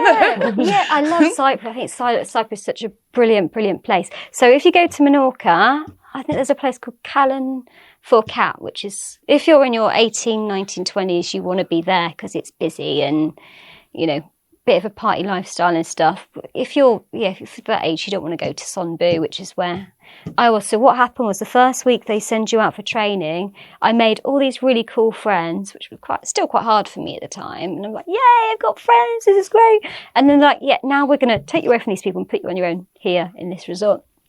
And so the really horrible supervisor there as well, like my family come out, she wouldn't let me see my family. My nan flew all the way out as well. And they were like, "No, you can't see your nan, you have to work." And I'm like, "I've done all my work, I've done all my reports, I've done all the admin." No. So in the end, I just thought, you know what, I come here because I thought, you know, I want to work hard and be a good rep, But you wanna have I'm fun. enjoying myself. Yeah. If I'm not enjoying it, what is the point? You know? So I'm like, right, I'm gonna quit. And she said to me, I've read your letter. I don't accept your notice. I know you're capable of better than this. Anyway, see you in the morning. I was a bit shocked to start with. And I thought, geez, what the fuck just happened there? So I kind of like went away and I thought, hang on, I'm not having this. I'm not having this. So I thought to myself, what am I going to do to get out of this? Because there's no way I can stay. So I started writing this letter and I basically said, I am handing you my notice because I can't see a way past, any things that's happened. And I can't see a way of moving forward that's going to be, satisfactory for either of us. And I said, furthermore, if you keep refusing to give me back my passport, unfortunately, I'm not going to have any more choice than to go to the English tabloids and tell them that you're holding me hostage and that you're detaining my passport. So Good for you. yeah. So like the next day in the office, it was just like, there's your passport. You need to give us 4 weeks' notice. So that was kind of the end of that one. Did you finish your 4 weeks? Really? Yeah, I did the 4 weeks' notice, but. I've been off on the next plane. I don't think I had much of a choice. Whereas I suppose I could have like just done a runner in the night or something. Can you imagine? So what happened when you went on a date and hitched a ride and you thought the guy had his wife in the vehicle? Oh God. So I went to this wedding. I can't remember whose wedding it was, a random wedding. And I got chatting to this guy at the wedding, and everyone else was like really quite stuffy, and we just had a laugh. We were just taking the piss out of everything the whole time. And so he said, "Would you fancy going out afterwards?" So I think we went to this club called some cheesy name like Rainbows or something like that. Had a few jars in there. And then we come out and we were like tipsy, but we weren't sort of stupid, falling all over the place or anything. So we were like waiting for a taxi. So we went and sat on this little curb, and this guy pulls up. You can just to set the scene, right? He's quite a big guy, probably like a few stone overweight. Jet black hair, quite long and a little bit greasy looking. Very cool sunshade, sports car. And he's got this beautiful woman, like sat next to him in the car. She's got long black hair, red lipstick, like this, very glam looking. And then he's like, oh, I'm rubbish at accents. Would you like a lift? I'm not going to even try. And so we're sat on the road going, no, it's fine. We're just going to wait for the next taxi. Don't worry about it. And then this guy's like, it's okay. In Greece, we cannot let you just sit there by the road. We have to take you. We're being hospitable. But no, honestly, it's okay. It's okay. We like the fresh air anyway. So this guy is going on and on and on. And then his wife in the end is like, oh, come on, join us. It's okay. We take you home. It takes 5 minutes. So stupidly, we got in the guy's car. And then after about 2 minutes, he was going, I am Christos. My father also called Christos. I built my own house. He built his house before me. You get the bit of story, they reel you in, don't they? Oh, that's nice. Yes, I'm very proud of my house. You should see it. So I was like, yeah, maybe one day. Bit weird. Yeah, I take you there. Oh, shit, it just gets worse. So we're like, no. Honestly, we don't want to put you out. You don't have to take it. Yes, I take you there. We have a quick drink. It's okay. You come with us. So by this point, we just look at each other. We're like, oh shit, so we're going to this guy's house then by the looks of it. So we get to his house and it's lovely little villa. And I'm thinking, oh, do you know what? Actually, this isn't too bad. He's probably just he's a bit lonely maybe, wants a bit of company. So we sit down, he's like, I make you a drink, I make you relaxed and all this kind of stuff. So Chris goes off into the kitchen with Christos. I'm sat here with this Russian lady. And I start trying to make conversation. Oh, well, how did you guys meet then? And she's like, about an hour ago. Huh? Right. What? So it only turns out that she's a Russian prostitute and he's just picked her up and then got us in the car as well. And then I'm like, I just don't know how to react to this situation. So I was just kind of sat there. And then this Chris comes back through and he says to me, we need to get out of here. We need to get out. And I'm like, what's wrong? What happened? He's like, he wants to swap. Bearing in mind I'm like 18 years of age. Wow. I've never swapped in my life. Or done many things by that, you know. So we're like, shit. I started panicking. My heart was just racing. Is he going to axe murder us? Does he want to go on me or the other guy? Or I don't know what's going to happen. So my mind's just reeling. And then so he's like, what should we do? Should we make a run for the door? I'm like, no, because it's all the way down I said, I think there's a window in the bathroom, right? So let's go out the bathroom. So he went, do you want to go first? And I'll keep him talking. Right, no, we've got to do this together. You might axe murder you if I leave you behind. So I just grabbed his arm, he ran to the toilet, and like every second when you're in a hurry feels like an hour, doesn't it? And you're Yes. like, come on, trying to get the window, come on. And it was probably like 4 or 5 seconds, but it felt like about 10 minutes. So eventually this window comes up. I literally think I just threw myself for it head first.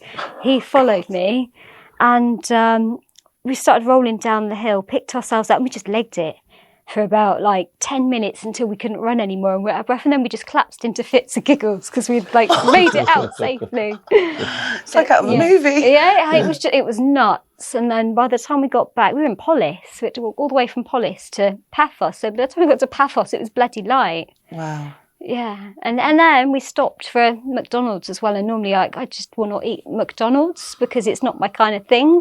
But I'm like, I'm so hungry. Let's go in there and get a burger. Well, after all that running, yeah. Yeah. We were just like, ugh. What happened when you took the lad to the hotel swimming pool? Yeah, so we had this rule. When you become a holiday rep, they give you all these rules of like what you can do, what you're not allowed to do. So one of the rules was like, I think it was saying like you can't sleep with your own guests, right? Because obviously that's a conflict of interest, isn't it? But they said that you can sleep with other people's guests. So people used to, like JMC people would sleep with Thompson's guests. So that was the loophole. Yeah. Basically, That's ridiculous. It's weird, isn't it? I mean, really, to be professional, you shouldn't be sleeping with anyone's guests, but it was kind of like... Well, there was a loophole at least. Yeah, and people just... So what happened is like you'd end up hanging out with other people's guests that you'd get chatting to in the nightclub, and you go, the first thing you'd always say to them, you go, who are you holidaying with then? And if they said like Sun World, you'd go, well, I hope you have a lovely evening. If they said Thompson's, you'd go, okay, great, we can talk. So this, I got chatting to this guy, and he was like, do you know anywhere cool to go after this? And I'm like, I think I was a bit drunk. I said, I know all the great places to go. Just follow me. Do you fancy a swim? And I took him to this like hotel. It wasn't one of my hotels. Again, that would be foolish. It was one of the other tour companies, but we kind of sort of knew all the hotels. And so there was this gorgeous swimming pool there with LEDs. So we just went and had a swim in this pool. We were like giggling. Like, Naked?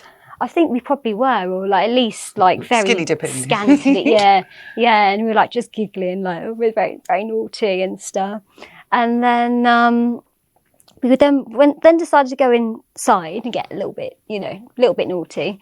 And I think we're having a snog or something, and then basically we heard this guy with a trolley. It was like the waiting staff setting up all the dining tables for the next day, and we were like, shit. And I'm thinking, I'm a rep. If I get caught in this hotel, that even though it's not one of my hotels, I'm still going to be in massive shit. I'm like a state of undress, soaking wet. So I'm like, I just grabbed his arm, like, under the tablecloth.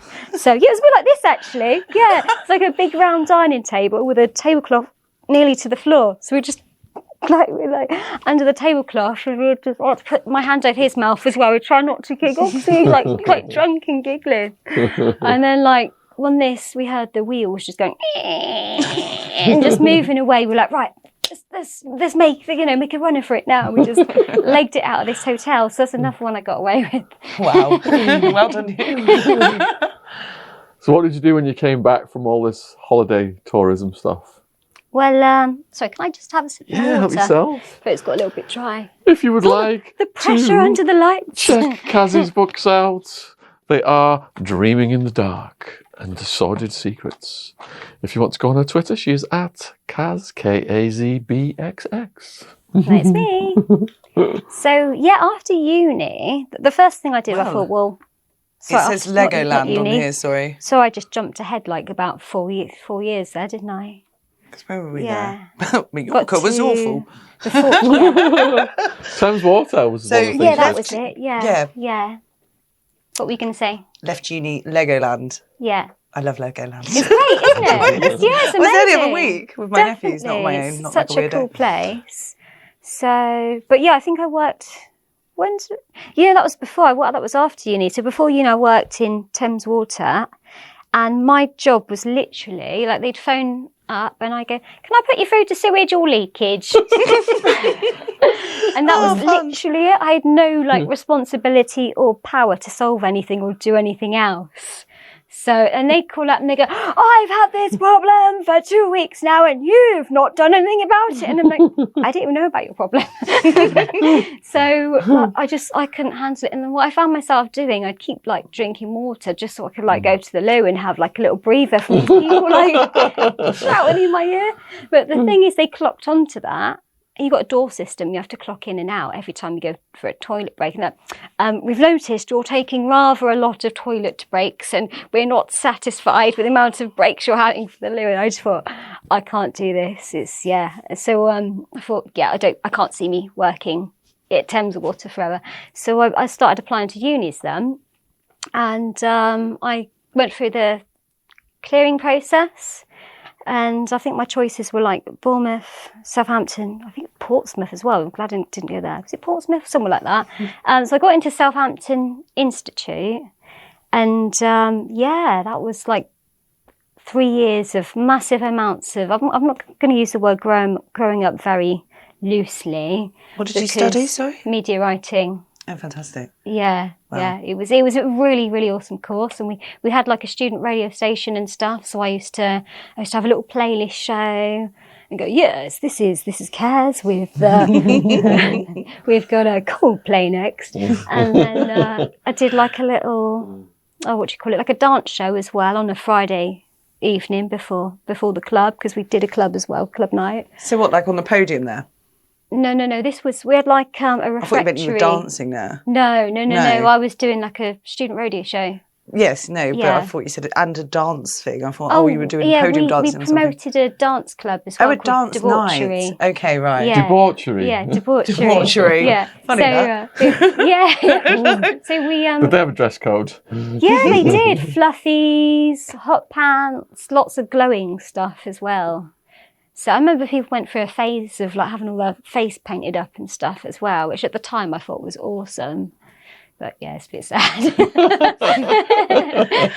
I want my face done too. Yeah, so we used to promote the club on the radio show then. We were like, come down tonight and we'll give you some free stuff. And, I used to get some kind of everyone was a DJ back then as well. Everyone was like, oh, listen to my mix. So, like, wherever you went, there's a mixtape. So I'd like play those. I'd get the DJs in on the radio station as well. So it was easy for me because I'd just go, oh, we've got so-and-so playing. And then I'd just kind of like sit there with my books or whatever and then just make the occasional comment. So, Handy. where do we get to? So now you're at uni. Yes. So did you have a goal for what you're going to do when you finished uni? Yeah, I wanted to get into media, but it was my dream to work for the BBC. So I thought, that's going to be my sole focus. I'm just going to basically harass them until they give in. So, because I'd watched a few TV programmes and had a few talks. I heard that was just the thing to do. If you like harass them and wear them down, eventually they give you a job. So, so after uni, I worked at Legoland. And I found myself like one afternoon just like putting a potato on a plate again, putting a bit of cheese on top and here's your potato! Welcome to Legoland! No, thank you. Just, yeah. Did you have to be really enthusiastic to work there? Well, no, not really. Really? I just did that to kind of make the day go a bit better, I think it was because of my rep training. They'd kind of taught you to be that way. So I was probably like, I'd go in and probably annoy everyone because I'd be like, morning, how's everyone? We're going to have a great day, aren't we? And they'd be hungover from the night before because they were about 16, 17. Yeah. It's like no conversation at all or anything. So. Did they monitor your pee breaks at Legoland? No, they were pretty cool about that. Thank goodness. I said, this Well is the done, job Legoland. for me. No pee monitoring. Yeah, I don't know. I just, after a while, there's only so many potatoes you can put on plates, and before you start going, I think I need to actually, apply myself and do something a little bit more challenging, maybe a bit cheese on top too. So that's when I just started full out harassing the BBC, sending them letters, applications, day after day, even stuff I wasn't suitable for, but I thought, why not? Let's just get an interview. It's good practice, isn't it? So there's a really good tip that I learnt when I was younger is never say no to anything, even if you don't know what you're doing. Say yes and then figure out how to do it. So I was kind of going on that philosophy, and then I got really, really lucky because my cousin's husband at the time was working at the BBC, so they introduced me to like the temping. They had this in-house temping scheme. So I started off doing little bits of temping, like across like in TV Centre as a PA and team assistant. So that gave me some experience of working at the BBC, and just learning how they work and do things. And then like from doing that, and kind of they always like to employ people that have already done stuff with them already. So that gave me a little bit of a foot up then. I just got really lucky, to be honest, and I wore them down a bit. And so they gave me a job, and where was I working? First one was just down the road in Caversham in Reading. So I was working for BBC 5 Live, just logging trails and stuff. So the great thing about working at the BBC is that you can go on loads and loads of training courses and really build up your CV. So I think I did some work experience on CBeebies, which is a bit different. I think was it something, one of the live chat, BBC Live, something like that. So just loads of different places. So it was a great experience just going round. And like one day you'd be a runner on the CBeebies set, and they'd send you out, going, right, you've got to go and collect all these random items for our next segment. So that was kind of fun. And then another day you could be sat in the radio station just kind of like collecting notes and helping them, to get their schedule on show and everything. Did you meet any celebrities? I don't think so, no. Not anyone really major at the BBC. I mean, I'm sure we probably spotted people from afar walking in all the time. I tried to get on some of because we used to get freebies and stuff, so I was always trying to get onto some of the shows in the audience and that, and I managed to get, wait for it, National Lottery Live! Wow! So I took my mum, and we were like, oh, this is going to be so good, we're going to watch the lottery, we're going to watch the balls go, and we got there, and we were like, wait about like that. About an hour for it to just start, and we was like so bored, and then it began, and literally like on TV it seemed like a much bigger thing because I think they drag it out and everything, don't they? It was literally, I think they press a button, some balls spin, then they go, thanks for coming everyone, bye. It's like we just travelled across London to see this. So Fantastic. yeah, but yeah, it was a cool place. So you end up doing acid then with Jay? We did, yeah. In fact, I think the first time I actually met him, we ended up doing acid. Really? We went to it was just going to be a friend's civilised barbecue. It's just how it starts sometimes, isn't it? We went to a friend's barbecue, and her mum and dad were there. They were like, yeah, you can have a little party, Kelly, it's fine. Would you like to take some tea out to your little friends and some biscuits? And so it was all quite civilised. And then someone just turned up, I don't know who, with this acid. He was like, so has anyone here ever done acid before? And we were all just looking blankly. No. What's it like then? Is it good? Yeah, it's all right. What he didn't say is like, you go on a trip for 8 hours and you can't escape. Failed to miss that bit out. So that was the first time. Yeah, I think like the first 2 hours was fine. And what was the first effect you felt? Just everything going a little bit woo, like a little bit. I feel the air literally becomes more statically charged, doesn't it? And just, it's weird, it's those minor distortions, and you think, am I really feeling this? Would you kind of say it's that not sureness to start with, isn't it? Yeah, because in Arizona I did it where it's hot. Yeah, the air definitely, it's warm, isn't it? And you're feeling it, and it's like almost like you're in hot watery. It's like half water, half air kind of thing. Like, definitely. And then the plants will all start, cactus. Oh, yeah, they breathe. Cactus, you can see them breathe. See everything breathing. Yeah, and you're just tuned into things that you couldn't see previously. Because I've never actually done acid. You've never done it? Mm-mm. I want to do it now. There's a dark She's side. just joking, kids. There's a This is dark the Drugs side. Education channel. It's that stroking stuff, isn't it? Like everything, all the textures as well. Yeah, but it gets Kind of more and more intense, So doesn't intense, yeah. it? Until it gets so intense, you regret doing it. You're like, You're looking at it. Yeah, maybe not. kids, this is why you don't want to do it. You want it Yeah. to stop. It's just, yeah. So What was the dark side of it that you experienced? Any negative visuals? Probably, I'd say like the second time I did it was probably the side I had a bit of negativity. It still started off fun, and my boyfriend kept turning into, is it McCavity the cat from Cats? Wow. And because I've always got cats and I'm a big cat fan, so he had these little freckles and whiskers. Then he had like this little, I'm imagining this is in my crazy head, not actually happening. Then he's got like this hat on with like corkscrews, and I'm imagining like some Like kind an of Australian. like an Australian, yeah.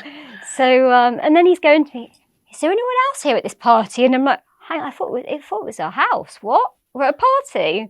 So this stuff is really strong, because I'm sort of doubting myself now. Going, is it winding me up? So we then start walking around the house looking to see if anyone else is in our house because we think it's a party.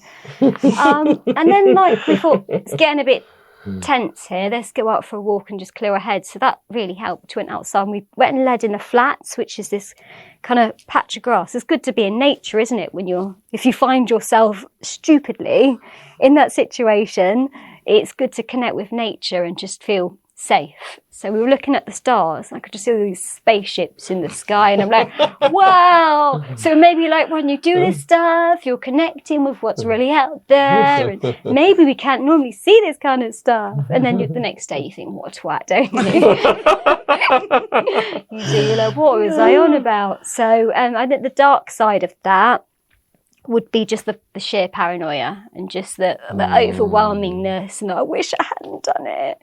It's horrible. Yeah, the calm down and everything. Yeah. So you then moved into a flat in East London with him, didn't you? Yeah. So that's when it started to get a little bit.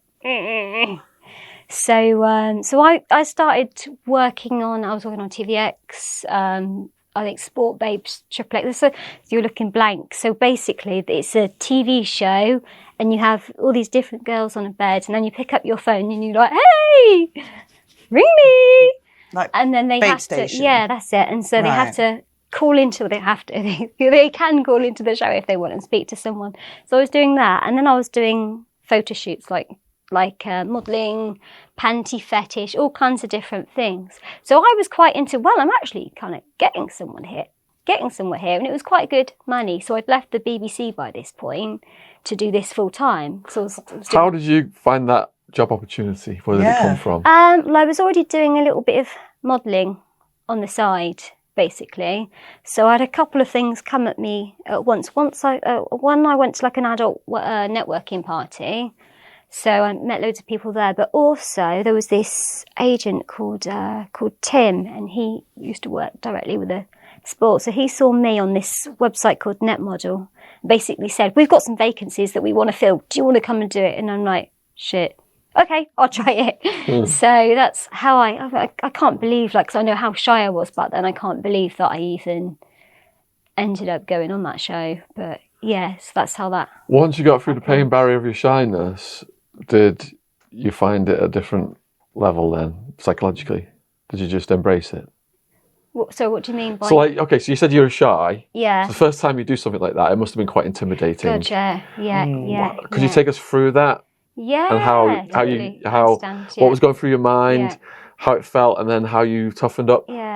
To feel comfortable, Yeah, I think it's just a feeling the whole time of oh my God, what the hell have you done? You're so out of your depth. You haven't got a clue. So it's kind of on one shoulder, you've got that little horrible demon that's going, you're rubbish, you're going to mess it all up. And then on the other shoulder, they're going, don't listen to them, they're full of shit. They tell you bad stuff all the time. Does it ever happen? No. So it's kind of listening to those different voices and trying to tune that little bratty one out and go, get away from me.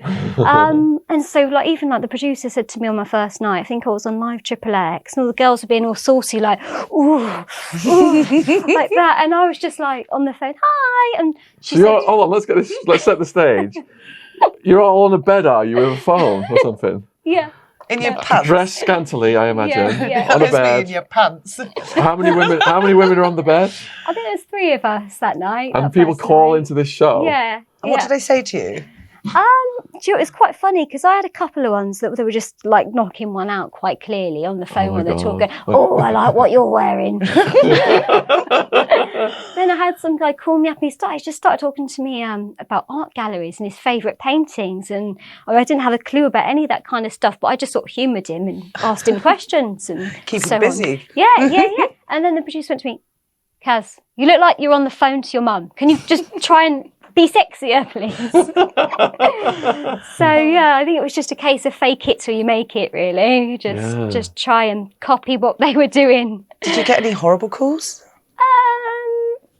Probably not on the channels. No. I think they were used to like it was mainly regulars and people that would phone in, or people a bit kind of, they'd had a few drinks and they were like, oh, I'm going to call in the station kind of thing. So, I mean, the only bad one I had was on webcam, which was a bit upsetting. I just had this like horrible, dirty bastard, because they can email you and ask you for like role play scenarios and fetishes. So they might say, for example, right, so I want to come on the webcam and I'll already be dressed up and then you tell me I'm a dirty little boy and do this to me. So you're like, yeah, fine. This guy, he messaged me. It was like, well, I want you to pretend to be like my 5-year-old daughter and that I'm going to rape you. And I'm like, so I'm like, you're a disgusting person. I'm going to call the police. So I just reported him to the site immediately, and his account was gone then. So I think they got rid of him, and I don't know if they called the police or not. Hopefully they did. But yeah, generally it's fine. So doing this stuff then on the bed, Yeah. did you just grow more confident over time at it?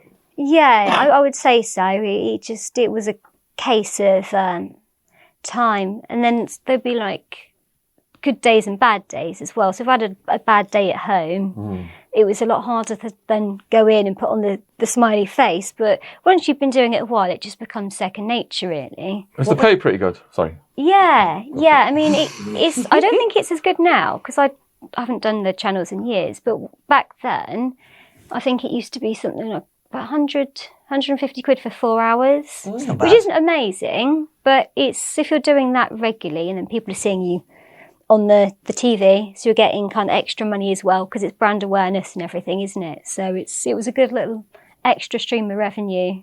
And was your bloke okay with you doing this? The guy then, yeah, he liked it. He liked the fact that I was doing that. And to be honest, he was too much that way though, because he was a bit of a porn addict.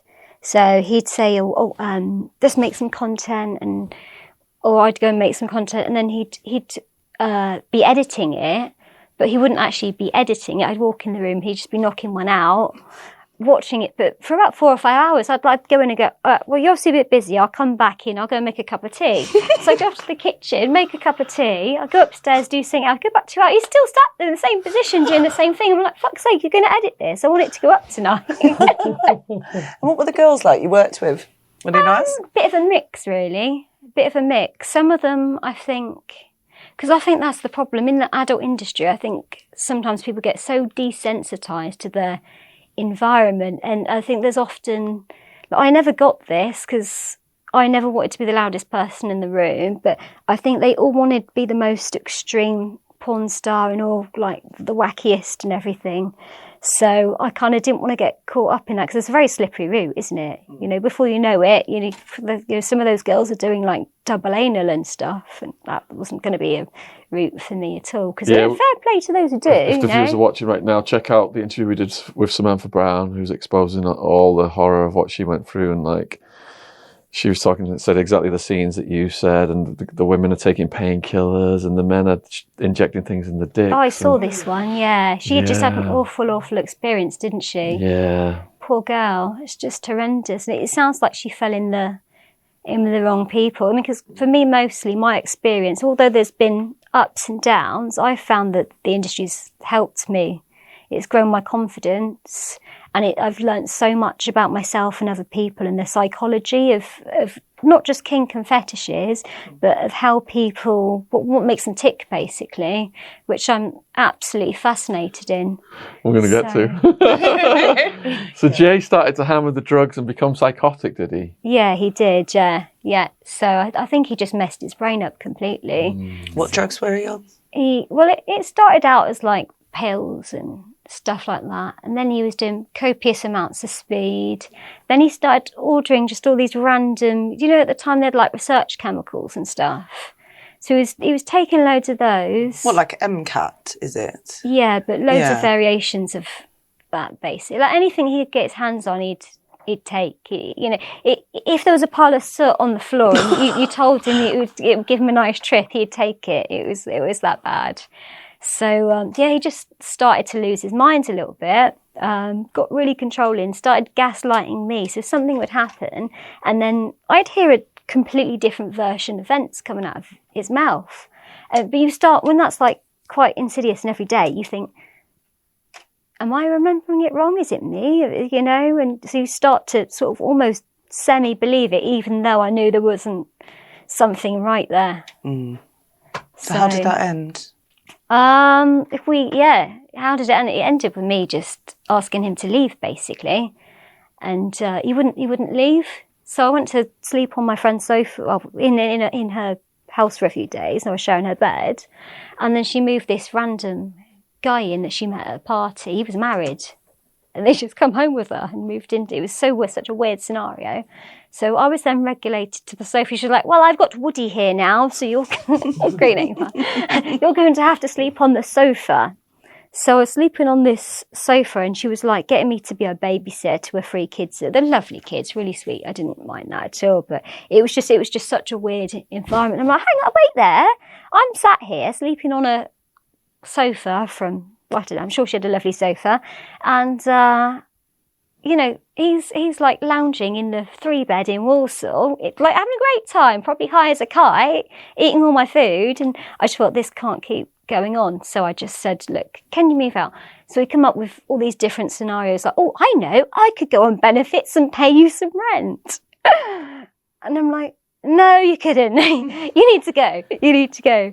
And so I called his mum. She just wasn't interested. I think she was getting a bit nervous, sweating, thinking, oh my God, shit, she's got to send him back to me. So she was going, I think you're being very unfair on Jay. I think you need to give him more time. And I'm like, he's had 2 weeks. And he only owns, like, apart from all the hoarded crap in the garage, which is rubbish, he probably only owns like a small box full of stuff. He doesn't need more time. So in the end, I called up his dad, who's like a devoutly religious Christian, born-again Christian. And I just said, he's out of control. I think he needs his father figure back in his life to just give him a little bit of stability. So his dad come and got him, thank God, took him away. And I think it gave him the bit of stability in his life. It's probably, like, from his point of view, he probably thought it was a bitch and it was an evil thing to do. But I think it gave him back a little bit of stability. Definitely agree. Because he then did actually get a job, and then, which he hadn't done in 8 years, and a place to live. So yeah, there's something called tough love, isn't there? And if you, what I did, I enabled him. I allowed him to live that lifestyle by putting up with it. So it was actually much kinder when I just said, go. Because you guys had lived on the Benefits Britain Street at one point, hadn't you? Yeah, we did. Yeah. What was that story? Yeah. So he had this awful red Postman Pat van, and so there was always a problem with the battery. So it was quite embarrassing. We'd go to someone's house, like my sister, and she always had these nice cream carpets and a cream settee, and he'd go, oh, I've just got to charge the battery. So we get this nasty, big, dirty battery out the back of the van, plonk it on her side, like traipse oil everywhere, and charge the battery. So we couldn't go anywhere without this bloody battery coming and being charged. So, it was a mixed blessing, really, because one day he just wrote he told me he wrote the van off. I don't know if because he kept sort of taking it out without putting insurance on it. So I don't know if someone just seized the car again, or if he genuinely did have a bit of a shunt. But all of a sudden, this Postman Pat van was gone, and I was kind of almost like, yes. But also, oh God, that's a bit inconvenient now because we'll have to move house. So it was a case of like, okay, what can we afford and afford a truck to, and to be able to take this crappy Peugeot we had. So we were reading out these little ads online, and he said, what about this Winson Green one? I heard, Winson Green, that sounds quite posh, doesn't it? Little did I know, I should have known by the price really. We just turned up in like this kind of real urban area. There was like a mattress all stained outside, like next to the fence. There was like nappies in the road, and like literally we had no other options at the time. We were in such a pickle. We walked in, like the house itself was quite nice, but this street was just so ghetto and just like dirty and just crap everywhere. We were like, we'll take it. So we have the cereal bowl. Oh yeah, so this is it's a little example of what my ex used to do. So I couldn't just go to bed and sleep because something would always happen. I would always have to get up or sort him out or put a plaster on him or dab his wounds or something. And this one day, right, for some reason I can't remember why, we had a bed down in the lounge area for a short time. It's weird, isn't it? I remember why now. So he got up out of bed, went to the kitchen, made this bowl of cereal, walked to the bed and just proceeded to just like drop it on my head. So I've got the clunk of the bowl hitting me on the head, but all this milk dribbling down my hair, my face. I've got Cheerios like in my hair as well and on my eyelashes. I'm like, what the hell are you doing? Why are you even up at this time? What are you doing now? So he wasn't apologetic at all because I don't know what he'd been on. He was obviously off his trolley. And I said, look, if you want cereal, just sit down, I'll make it. Anyway, you know how, like, you know, even if someone's a bit drunk, they can get, like, really persistent, like, they won't let you sit them down or do anything, will they? It was like that times 10. No, I'm fully capable of making cereal for myself. No. Anyway, so eventually I relented, let him go off and make this bowl of cereal. He come back, drops it all over the bed. So now that I've got cereal on me, but it's all over the bloody quilt as well, milk everywhere. And then, like, this wasn't the last time. This happened, like, 3 times. So by this point, I was just going ballistic. So, and this was just like a standard sort of Tuesday morning in our house at the time. It was like, even if I went out, I'd be like, yeah, I'm getting out. I'm getting away from this mad house. But then you just didn't know what you were coming home to. You know, this is the Benefits Britain house. Yeah, this is the Benefits Can you Britain explain to house. people what that means, Benefits Britain? Yeah, so there was a TV show on, and it was about this street in Birmingham where every single person was on benefits. So obviously I was in this industry, I wasn't on benefits, but everyone else was. And I think they had this whole poverty porn thing on at the time, didn't they? So they used these poor people, because some of them were in situations they had no idea how to get out of. Like I knew White D, she just lived next door to me. I knew Black her. D. Yeah, she's a really, really nice lady. And a lot of these people, they didn't even, if they wanted an opportunity to get into work, they wouldn't know where to start, who to approach, you know, just people that have had no support or structure or guidance or anything in their lives. Yet the media kind of really demonised them and made them out all working class. Well, not working class, benefits scum there, you know, like they do. And it was a disgusting show. I mean, I'll be honest, I cried when I watched it because I just thought, those people, they've never had a leg up and they've never had any help, and they're just making them out to be pieces of shit, basically. So I think White D did quite well for herself. She went in on the end, didn't she? It was Big Brother. Yeah, she ended did, up didn't on, she? yeah. Yeah. So yeah, really, really sweet lady. And the thing is, there was a lot of crime in that area, but like, if you lived on that street, like I had a slave turn up one day. And, It wasn't long until we got into this. they always pop in, don't they? And he came up with this beautiful car he had. Like, How did you end up getting a slave? You've just gone from Who was your first slave? You're living with Jay. yeah. And on Benefits Britain Street, and a slave just shows about the blue. How did the slave come about? So I was trying to like think of the quickest way to tell it because all my stories are so convoluted. I was working on the We channels. like long stories. Just take your time. Okay. Yeah.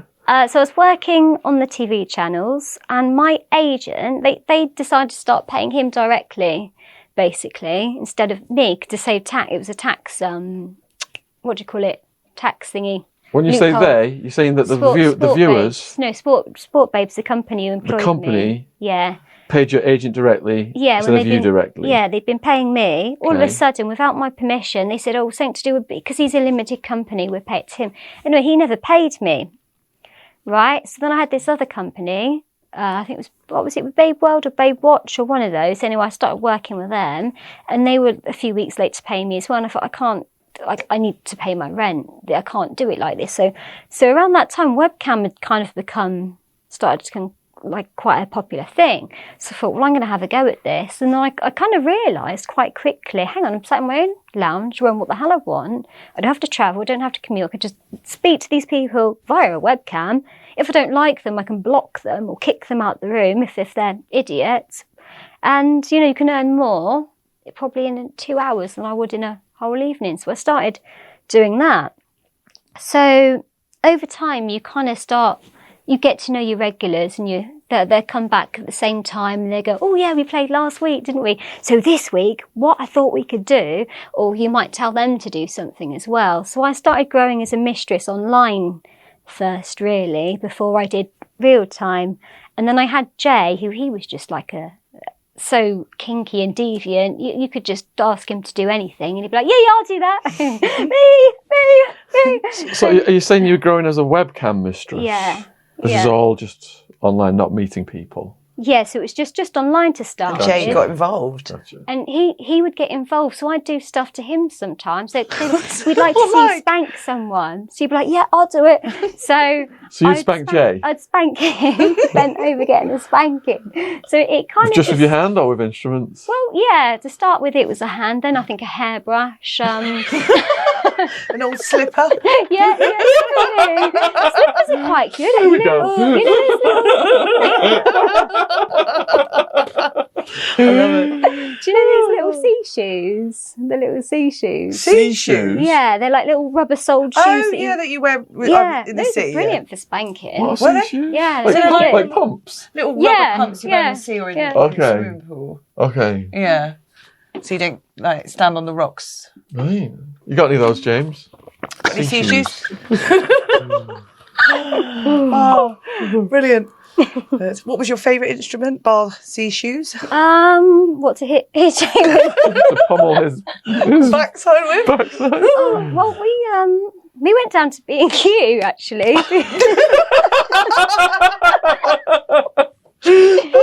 Right. Yeah. Oh, not proper. Was that your idea or his? Yeah, my idea. Reason being, and this is a great tip to anyone out there wanting to get into it or even just have some fun at home. This stuff is really, really expensive. And at the time, I was on a really tight budget. So I thought we'd just pop down to B&Q, look at the home supplies, and as you do on a Sunday hardware. afternoon. Yes. Yeah. So I think I found some like garden bamboo canes out there, do for a cane. We start with some of those. I bought some length of chain, some rope, some of those little clips as well. And we just found like pretty much everything in there. So, any household store, you can find loads of stuff. Like those brushes that you use for your back. Those are quite good as well. For what?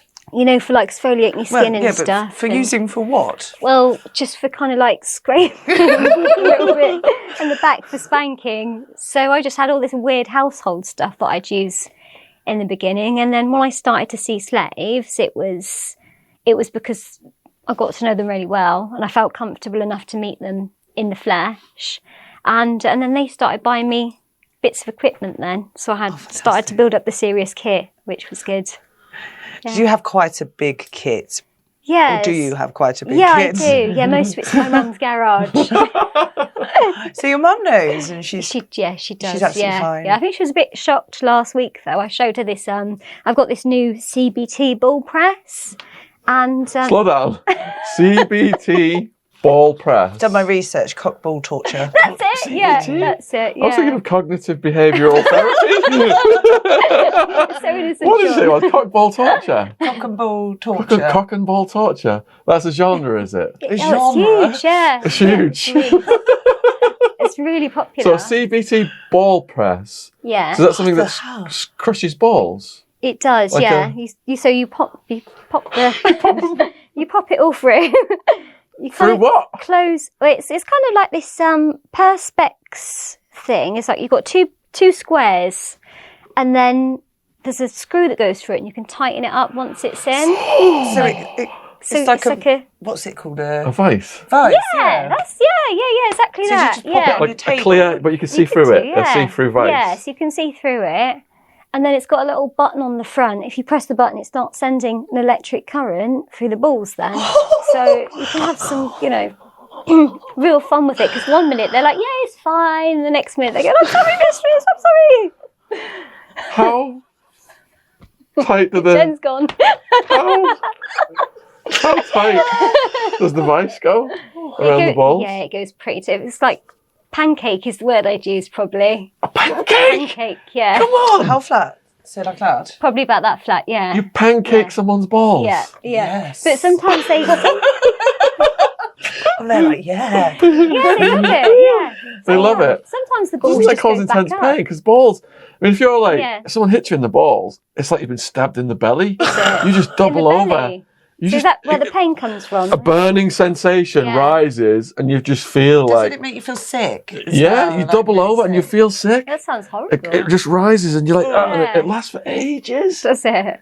So what's up with these people? Are they wired differently? I think so. They like that. Yeah. They yeah. do? I think they just read the pain as pleasure. Is it a lot of people in power? Often, yeah. I think find? people like CEOs will be attracted to it, but then not as much these days. It used to be all people in power, and now there's such a, I think since 50 Shades as well, that's had a massive impact. And people are brainwashed so easily. They say it's conspiracy, don't they? But it's, you know a lot about this, don't you? It's not conspiracy. People get brainwashed by what they see on the television. Of course, Gets him yeah. worse, isn't it? So. Yeah. So someone who's getting his balls pancaked, are they just enjoying the pain or is there a sexual arousal component? Oh, yeah. I think the pain is sexual. The fact that it hurts is getting them off for whatever reason. Right. What would you wear during these appointments? Well, I'm quite into my PVC and corsets because I don't kind of like being, collars up here and too stiff and formal because I like to move around a lot. But I like to be a little bit disciplinarian. So I kind of wear like a steel bone corset with PVC and like sometimes a little kind of meshy top underneath and a little PVC skirt. Of course, there's got to be stocking, suspenders and heels or boots, really. So, How did I you... love it. We're on the story of your first slave showing up out the blue. yeah. How did that first slave come about then? What was the story of that person? I think we'd played online a little bit. I can't really remember now, but the thing that I do remember, he worked for one of these government ones where they're not supposed to tell you what they do. I don't know if that was true or if it was something like that. Yeah. So the thing is that when he first turned up, I got my days wrong because it was just after Christmas. And this was when I was living down in Surrey. So I was probably still in my 20s, fairly irresponsible and stuff. And we'd just been partying a little bit and drinking. And then I thought, well, I've got my booking tomorrow, so it's fine. I'll have a good rest tonight. So when this guy turns up at the door, I'm in my dressing gown, looking like crap with my hair all over the place. And I'm like, hello? As if it's the postman or something to the door. And he's like, hello, Mistress Cass. And I'm like, who's this dude? I'm not expecting anyone today. And I must have looked blank because he said, I'm your sub so-and-so from, the website. And I'm like, you're meant to be here on the 28th, aren't you? Went, yeah, it's the 28th, mistress. So I'm like, oh shit. So I just flipped into roll then and thought, let's just roll with this. So, And you just slid right into well, it. Well, you've taken me by surprise a little bit. Why don't you go and wait down in the road in the cafe while I get ready? And so I thought this guy's just going to tell me to F off because, he just turned up. I'm going to stay. I don't look my best. And So you can just instantly switch into your role? I think under pressure especially, yeah. And I was under pressure in that moment and it just come to me to do that. And You're such a nice, sweet person. And then I look at you now. and you're a bitch. Amazing. Yeah. So, I just flipped into the role and he just turned around and he was like, oh, sorry, mistress, of course, yes. Take however long you need and just call me when you're ready. So he went off to the cafe and I'm like, oh, thank God I got away with that one, because he could have so easily gone the other way and him gone, well, this isn't professional. I was expecting you to be ready. I'm in a hurry. But no, he was the sweetest guy. He was so lovely. And I think it helped that we'd sort of been on cam a little bit as well. And what did he want? So he had... I feel really bad telling you. Like, he had a really, really tiny little penis. So I was not expecting that. What I really admire, though, he'd made his really tiny little penis into a fetish. So he liked to be humiliated. He liked to say, you've got the most disgusting, useless little tiny dick, stuff like that. And he liked being hit on the willy as well, and hit on the arse with canes. Canes? Caned on the willy and the arse, and just humiliated, really. What level of pain do you use on a caning like that? Do you just find a limit with someone? Or? Yeah, I mean, it depends on the person. But I mean, if it's someone new to me, I always hold back. And the problem I actually have slayers going, you don't really cane that hard. And I was like, oh, really? Okay, let's try this again, shall we? Is it a stress relief for you? Yeah, I would say there's definitely an element of that. But I'm always holding back because I think, when you're in that role where you're meant to be domination is basically about consent, isn't it? It's about one person is consenting to hand that power over to you.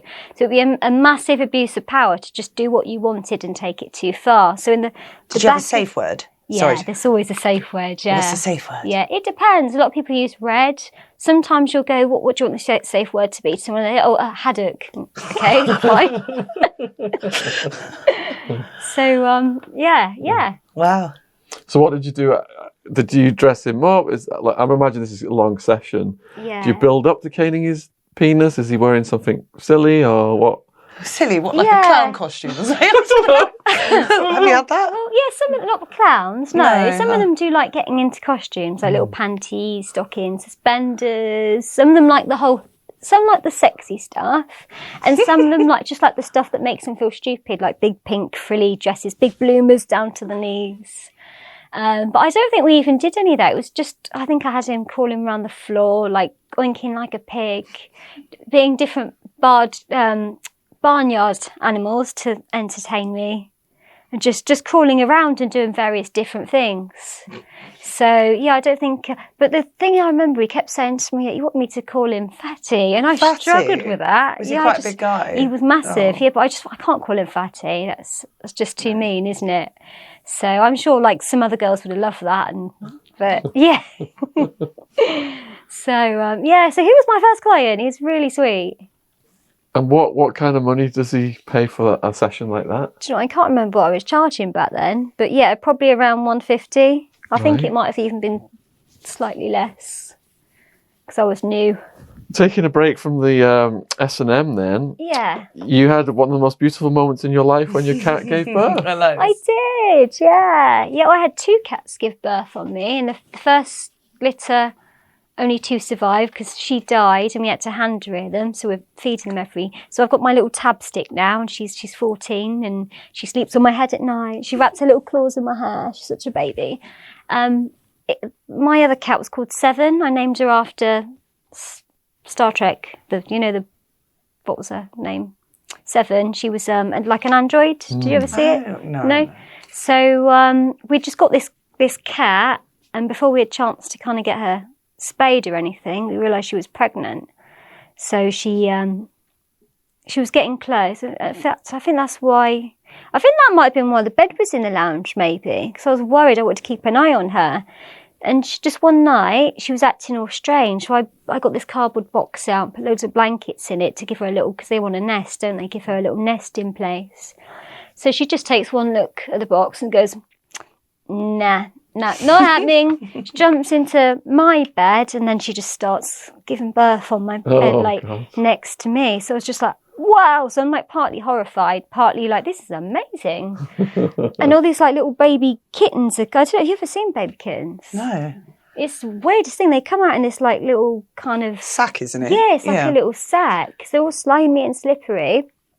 And as fast as they're coming out and she's licking all the stuff away so they can breathe and get out, another one's coming out. And there must have been like 8 of them. So this one kitten she's trying to just like get rid of, and at one point like she just abandons him. So I thought, I know I can't touch him because it'll get my scent on him, and then she won't want him. So I went and got cotton buds and just pulled the sack away from his face, and I just saw him take his little first breath and go like that. Bless him, peeled it all away. But then because he was the runt of the litter, she tried to pick him up and take him outside, and I'm like, nah, not having it, no.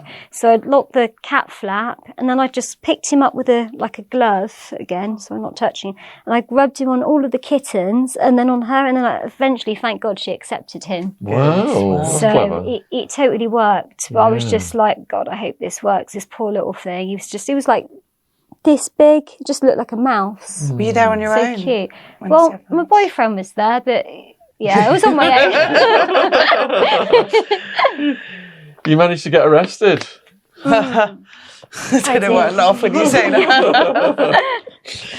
Yeah, I was very silly. Very silly. So I went to a wedding, and I think I've been up like 2 nights following Jay around, trying to look after it. No excuse for getting arrested. I'm not trying to do that at all. I was very tired, drank too much, and I think there was a case of mistaken identity, which is what kicked it all off, because me and my friends were dancing, and this big bouncer comes up to me and says, "You've got to leave." And I'm like, "Why?" "Because you're taking your top off." And I thought he was joking to start with. "What do you mean I'm taking my top off?" I was wearing a dress anyway, so that's impossible for one. No, you've got to leave. So anyway, we left the club, and we're like, oh, well, we'll just go back, to her house for a drink. Anyway, I started having a bit of hassle at the cloakroom, and they wouldn't give me my bag back for some reason. I said, look, well, the thing is, I'm 150 miles from home. I need my bag. I need this, that.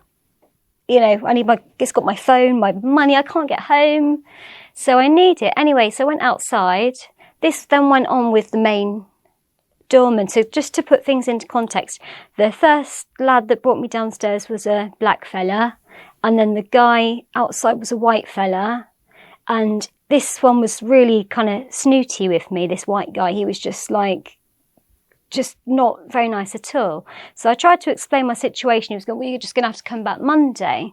So things started to get a little bit heated. Then at one point I held onto the rope for a minute, and I just fell over backwards, took the rope with me because I was quite drunk. And I'm like, oops, sorry. And that was it then. Their tone changed because they could see I was quite drunk. They were like, you are scum, blah, blah, blah. And in the end, I managed to get my bag back. And I cannot remember for the life of me what he said, but I think it was along the lines of, F off, you effing whore. So I just, the red mist came down. What did you say? So I just slapped him and walked off. Right, so we're halfway up the road, and then suddenly I get dragged back by the hair, smack into the ground. So I don't know if there's 2 blokes have grabbed me. I start fighting back. They're pulling me up, going, get up. I'm going, you're hurting me, get off me. And there had been loads of people laughing outside the club. So I thought, maybe 2 revellers have seen something happen and they're just trying to have a bit of, So anyway, did that bit one of them. I was like, oh, it's disgusting. And then in the end, I realised these guys were bloody bouncers. Oh, shit. So anyway, they called the police. The police turned up, put me in handcuffs behind my back. I was in the car, got to the station, and I just realised at one point I'm sat in this police station. I've got this little black dress on. And then, I'm feeling a bit vulnerable. I've got my handcuffs on, hands behind my back. There's this really leery guy, and he just wants to have a fight with everything. He's I think there's some lockers in the corner. He's having a go at them, wanting to scrap those as well. Anything. And so, I think the policewoman sort of clocked that and moved me away. So they kind of put me in cells for the night. But it's the weirdest thing, because you ask for water and they ask you to stand back, don't they, as if you're going to throw acid in their face or something, or I don't know what they think, but it's so bizarre. I don't know how you manage to do You know, how long was it? 6 years. Six Yeah. years. I was in there one night, and the next day, I came out. I felt like, you know, those hostage films where they're like, So you were in your coming out last from- night's clothing. Yeah, that's it. And you see the light, and you're like this blinking. I felt like that. God knows how you did 6 years. Oh, you just adapt. You Yeah. get used to it. Good old walk of shame. Yeah. Crazy. Yeah. So were there any charges brought against that? There was, yeah. I got a charge for the slap because they kept saying it was a punch, basically. And they tried to add on racist charges afterwards as well, which I went, no, that's why I went Crown. I went, I'm not having that, that's not fair. I confess to what I did, but please don't add charges. That's why I went to Crown Court. Apparently, because I did break the rope, is criminal damage, so I got charged with that as well. The other charge of ABH was dropped, well, hung jury anyway. So yeah, there was a few. But when I was in court, basically, the judge was just shaking his head like this, and then he said to me, Miss B, could you just come and stand up here a minute, please? I just want to check that you can see it. What do you call it? The thing, the little box you stand at. Do you remember? I can't remember In the the name of it. courtroom? Yeah, it's like a desky thing, isn't it? What is that called, Yeah, what's James? it called? Where you stand in the courtroom? An altar. There's a word for it, isn't Something there? like that, isn't it? Yeah. The dock. The dock. That's it. Yeah. How did you not know that? They don't use that. They don't use that in America. There's something else in America. Yeah. I should have known that. yeah. Oh, your arrests. Yeah, so he said to me, can you come and stand at the docks? I just want to make sure you can see over it. How tall are you again? I said 4'10". He was like, right. So I just got the whole feeling he was like, you know, that they'd taken it a bit too far, because they'd sort of pushed for it. They couldn't back down then.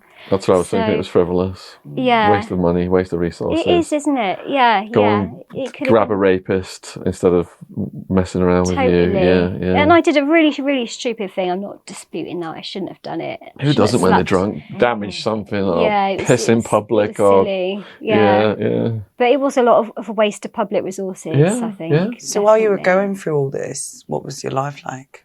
It was pretty nasty. It was quite traumatic, really, because my dad had had an incident where he'd sort of actually died for 13 minutes at my What? mum's. Yeah, so we were at the 60th birthday party. He was up on the stage doing, I think it was the night Have a Thousand Eyes by Billy Fury.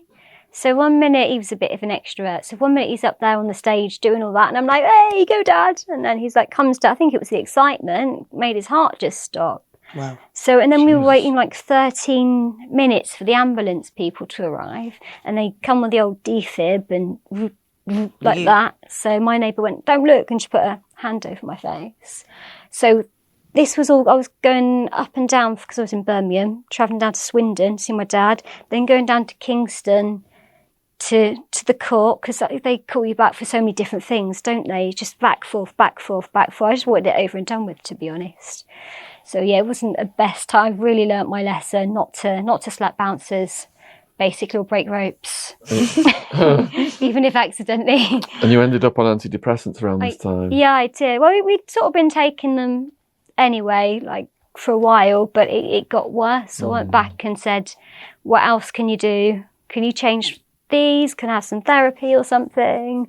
And I just think they never really worked for me, antidepressants. I think it's all something that's in the mind. And well, maybe they work for other people, I don't know. But for me, I had to change myself and what was inside of me rather than just relying on antidepressants and things. A lot of people just use them to mask root causes. Totally. But if you address the root causes, then hopefully you won't need them.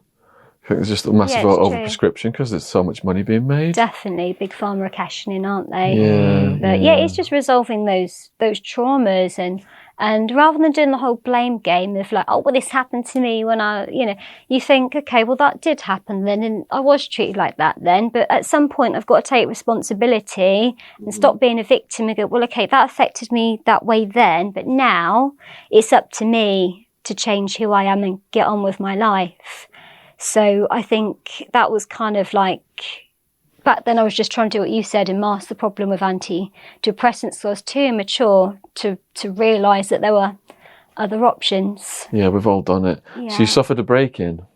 We did, yeah. So Jay had gone out for the day. We had three. This is in Jamestown Street. We had 3 stories. So I was on the top floor doing a webcam show with a slave. So God knows. Like, When you say doing a webcam show of a slave, Yeah. slave on the other end or slave in the room? oh, so yeah, he was on the other end. Okay. Yeah. How'd you do that? So Because you can't whip them Yeah. through the computer. no, but you can make them do things to themselves and humanize Pinch your nipples, themselves. things like that. So I think he Pancake your balls. Totally. I think he was hitting himself on the wheel. Yeah. Pegs on the nipples. Like just I think he was writing. I got him to get like a marker pen as well. He was writing Twat. slut, or twat, things like that across his body, and putting his wife's lipstick on while she was out. Like, Brilliant. What about his wife's clothes? Were you making him wear his wife's? sometimes they do. Yeah, they're like, I've just snuck into her knicker drawer. Which one shall I wear? And I'm like, this is so bad. what Did you did pick them? Oh, yeah, Yeah. the pink ones. Yeah. And then did they just put them back at the end of the session? That's the thing. Yeah, like there was one guy, and he. Not to be crude, but did he ejaculate on it? This is it. Yeah, he had his little happy ending, and then he just put them back. And I'm like, you do get at some point she's going to go to the knicker drawer and be like, why is your cum on my pants? exactly. Yeah, what the fuck is this? You know, it's Barney. So he probably got busted Nice for fella. that, I'm sure. Yeah. So you were doing a webcam with a slave, Yeah. and a break-in occurred. Yep. So I'm dressed in, I can't remember what I'm dressed in, but it's going to be something ridiculous. It's going to be like PVC or fishnet or whatever. So I just quickly threw some clothes on, and I'm sure I'm imagining this. I'm sure, there's no one down there. It's just my imagination. So I've been a bit stressed and stuff. And I had about, how many cats did I have? I had about 6 cats at the time, right? I don't know if I mentioned Joe was a massive hoarder. Did I mention that? So he would like get things back out the bin. So he'd chuck some stockings away or a broken radio and it'd come straight back out. He'd hoard it. Anyway, so he had all this shit in his study on the 2nd floor below me. So this guy came in for the window and I heard the rustling as he was falling all over this piles of like cutlery and plates and just rubbish that Jade left there. So that was the first thing I heard. Well, it's just the cats. And I heard the cats just bolt downstairs in different directions. I'm like, yeah, something's not quite right here. So I just thought, I'm probably being paranoid. I'll just grab something just in case. So I looked around my room. Whips, no. Canes, no. Oh, I know. I had this big like pair of gold platform shoes with a heel on it like this and about this thick. So I just picked that up and I just crept slowly to the top of the stairs, and there's this like guy in a grey hoodie just like staring back at me like this, like like that. And I'm like, we both just froze for a moment and just stared at each other like in shock. And then I'm like, get out of my house!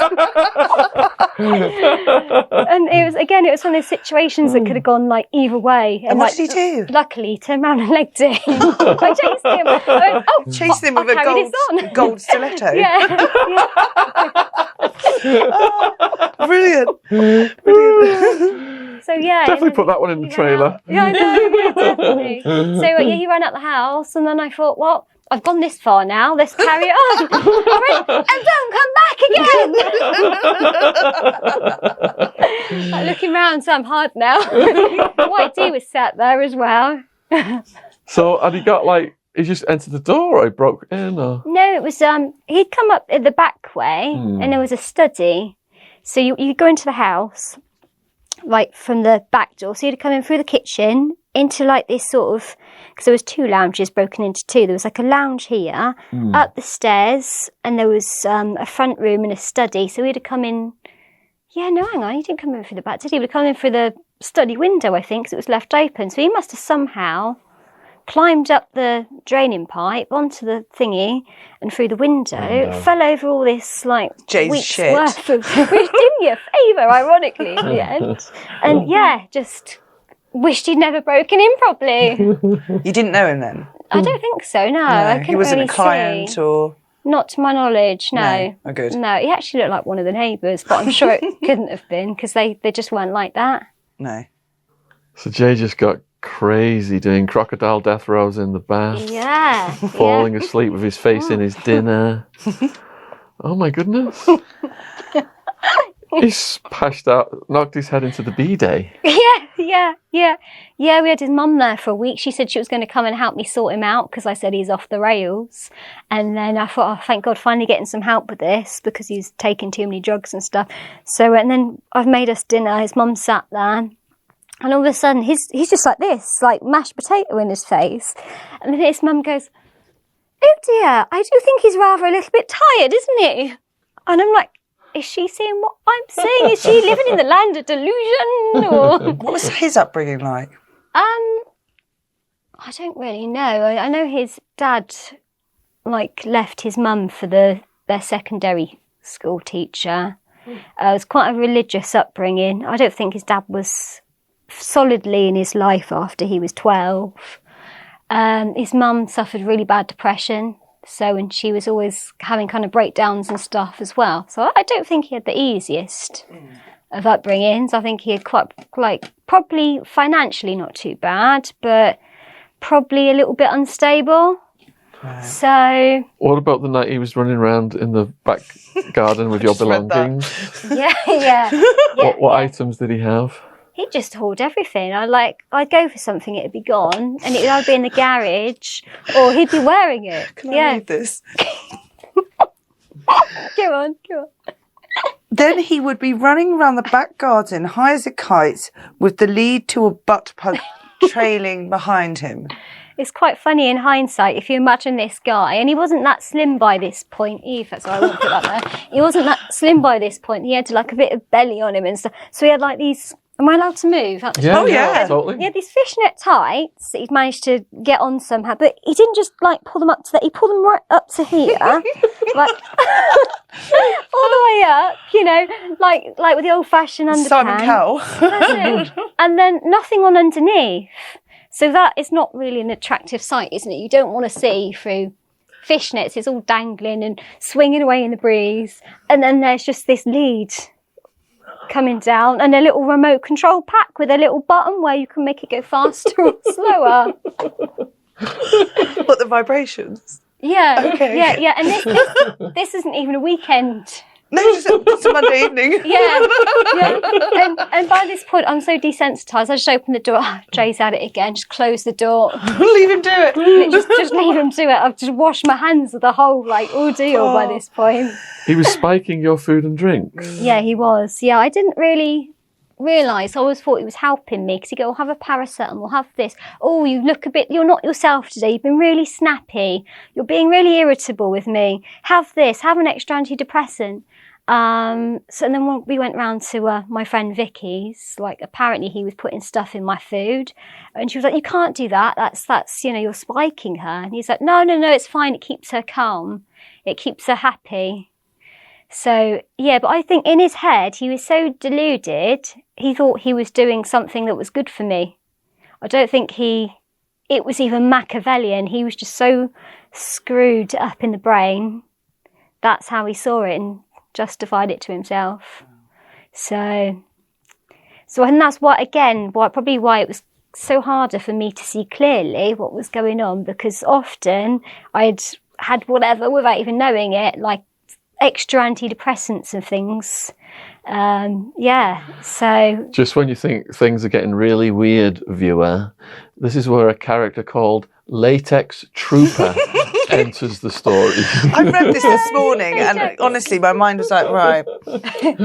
Latex Trooper. Latex was awesome. He was such a fun guy. How did you meet Latex? What was his story? So in the beginning, he used to book me to just beat him up really badly. He had a massive, massive fetish for loads of pain. Then he got into... When you say beat him up badly, could you describe the actual act? You mean punch him in the face? No. Kick him in the balls?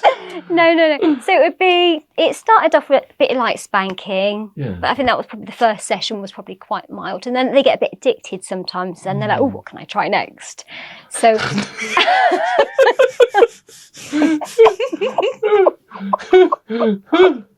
So the next time it was kind of like he went, I've been looking on Love Honey at all these different things. So we ordered this big box of things, and the point of the session was just work our way through them. I think he bought some spanking paddles, some whips, some canes. And I was like, in the beginning, I was quite gentle. And I think this guy can't take this. I mean, this guy can take a lot. This guy loves pain. So it got to the point where we were like, almost every week I was seeing him. Sometimes I'd do an overnight. So I'd do the caning, strap on him. Keep him tied up all night? No, I didn't. No, I made him sleep downstairs and I had his bed. On the floor? Yeah, on the sofa. Well, I let him sleep on the sofa. Oh, that's kind of yeah. I thought it was quite sweet of me to let him actually have a sofa instead of a floor. But, yes, How did he get the name deserve Latex Trooper then? So he wanted to have a What a name! he wanted to have like a pseudonym. Right, and we would have been watching like a lot of Star Wars and Star Trek and stuff. So I said, Stormtrooper's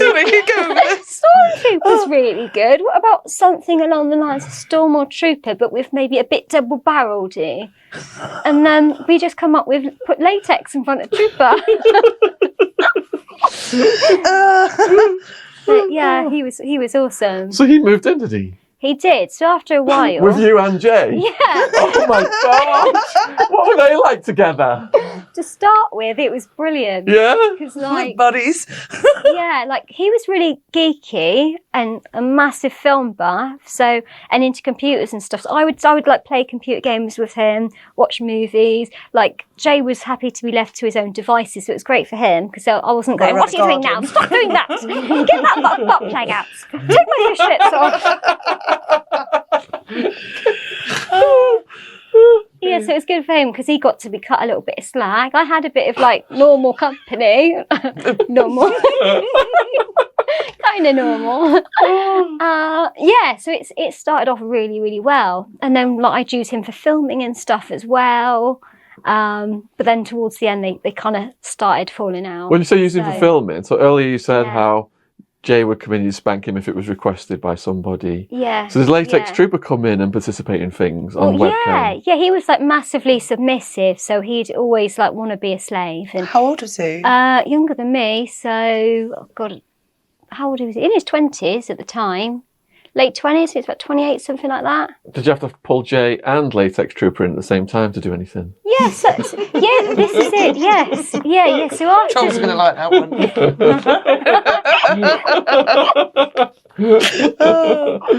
What was that then? So basically, I said to Jay, do you know, I just don't think you're pulling your weight here. It's about time you had a little bit of hanky-panky with him while I watch, isn't it? And he said, oh, okay then. I wasn't expecting that. So,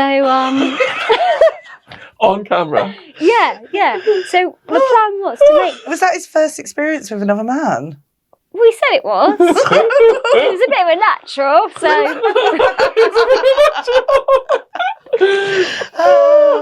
what happened?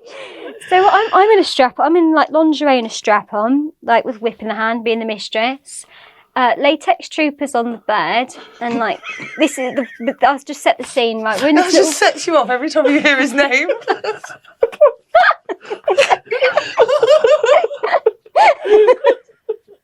I actually laughed out loud when I read this morning. I was going through it, flicking it through on my phone, and I was like, Yeah, no, that can't be real. it's all real. Yeah, Well. So you've got the strap on. yeah. Latex is on the bed. Yeah. So we've got this pink plastic sheet on the bed in case of spillages. So Jay's put on this wind machine, right? Because he gets a bit hot and sweaty. Right. The whole of the like pink sheet is just going up in the air.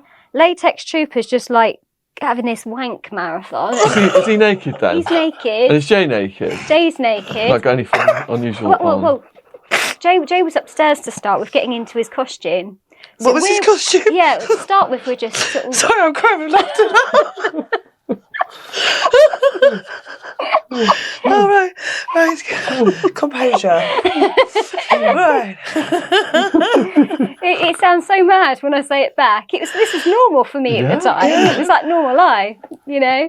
So yeah, he's on the bed. Jay's upstairs getting into his costume, and he's just like doing this. Like, it's quite normal to start with, all mistress, spank me, all this kind of stuff. Like later on, he's like a bit glassy-eyed, and there's lots of alcohol on the go.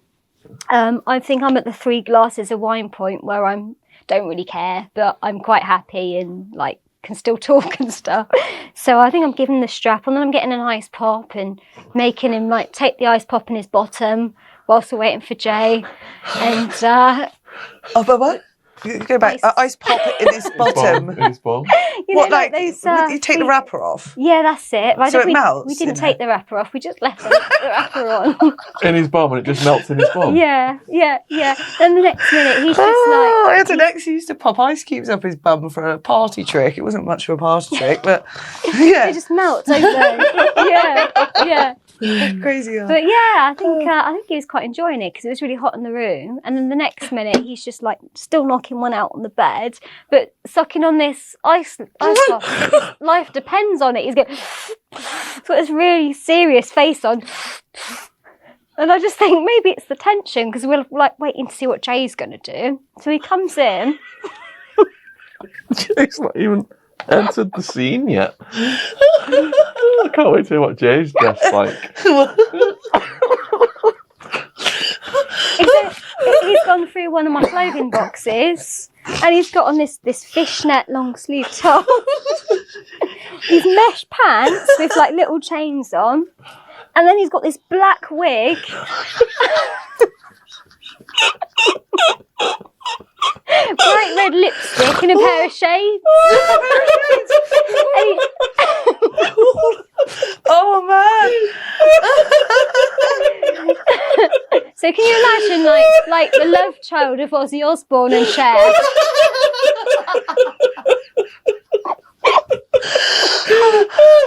You must have been some larger cheeky. Some of the weirdest. I've seen and heard a lot of weird shit, but this is some of the weirdest shit. So, how did you keep a straight face during all this? Because we can't.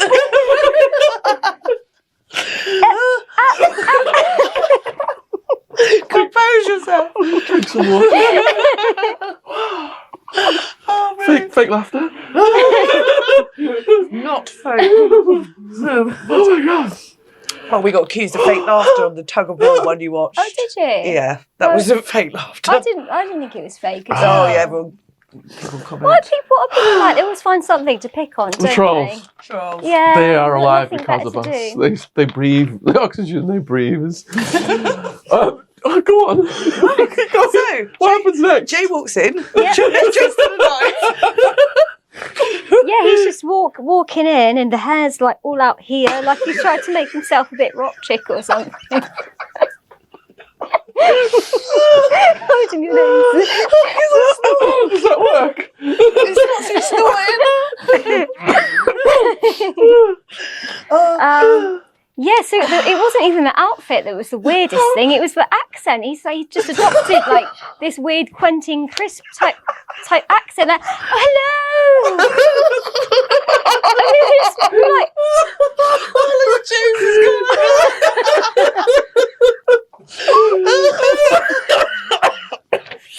Oh, this is beautiful. Can you do that again? Please. Oh, hello. Oh, amazing. Yeah, so that was weird. Did that 'cause throw we you for weren't- 6 when You were just like, what's this?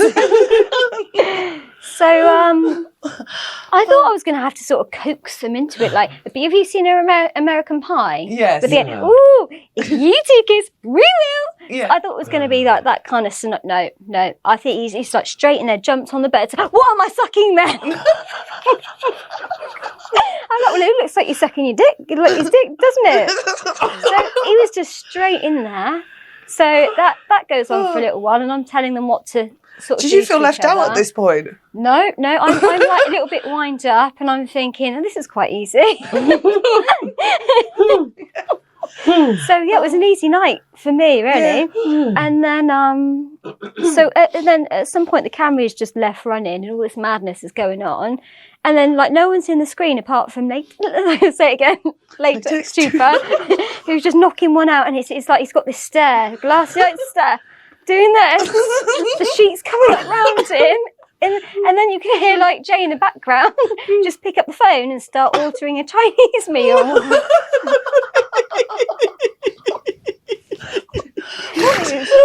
I watched it back, honestly. I just couldn't believe this, that we'd filmed this bit of footage. Was the weirdest Did you put it online? It's online, yeah. Did it get many hits? Or? Not as many as I thought, actually. I thought it would have sold a Very bit good more. money. How can we Yeah. view this?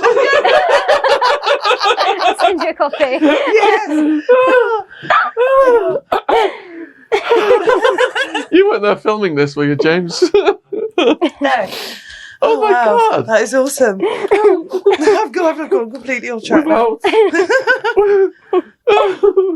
Without Latex.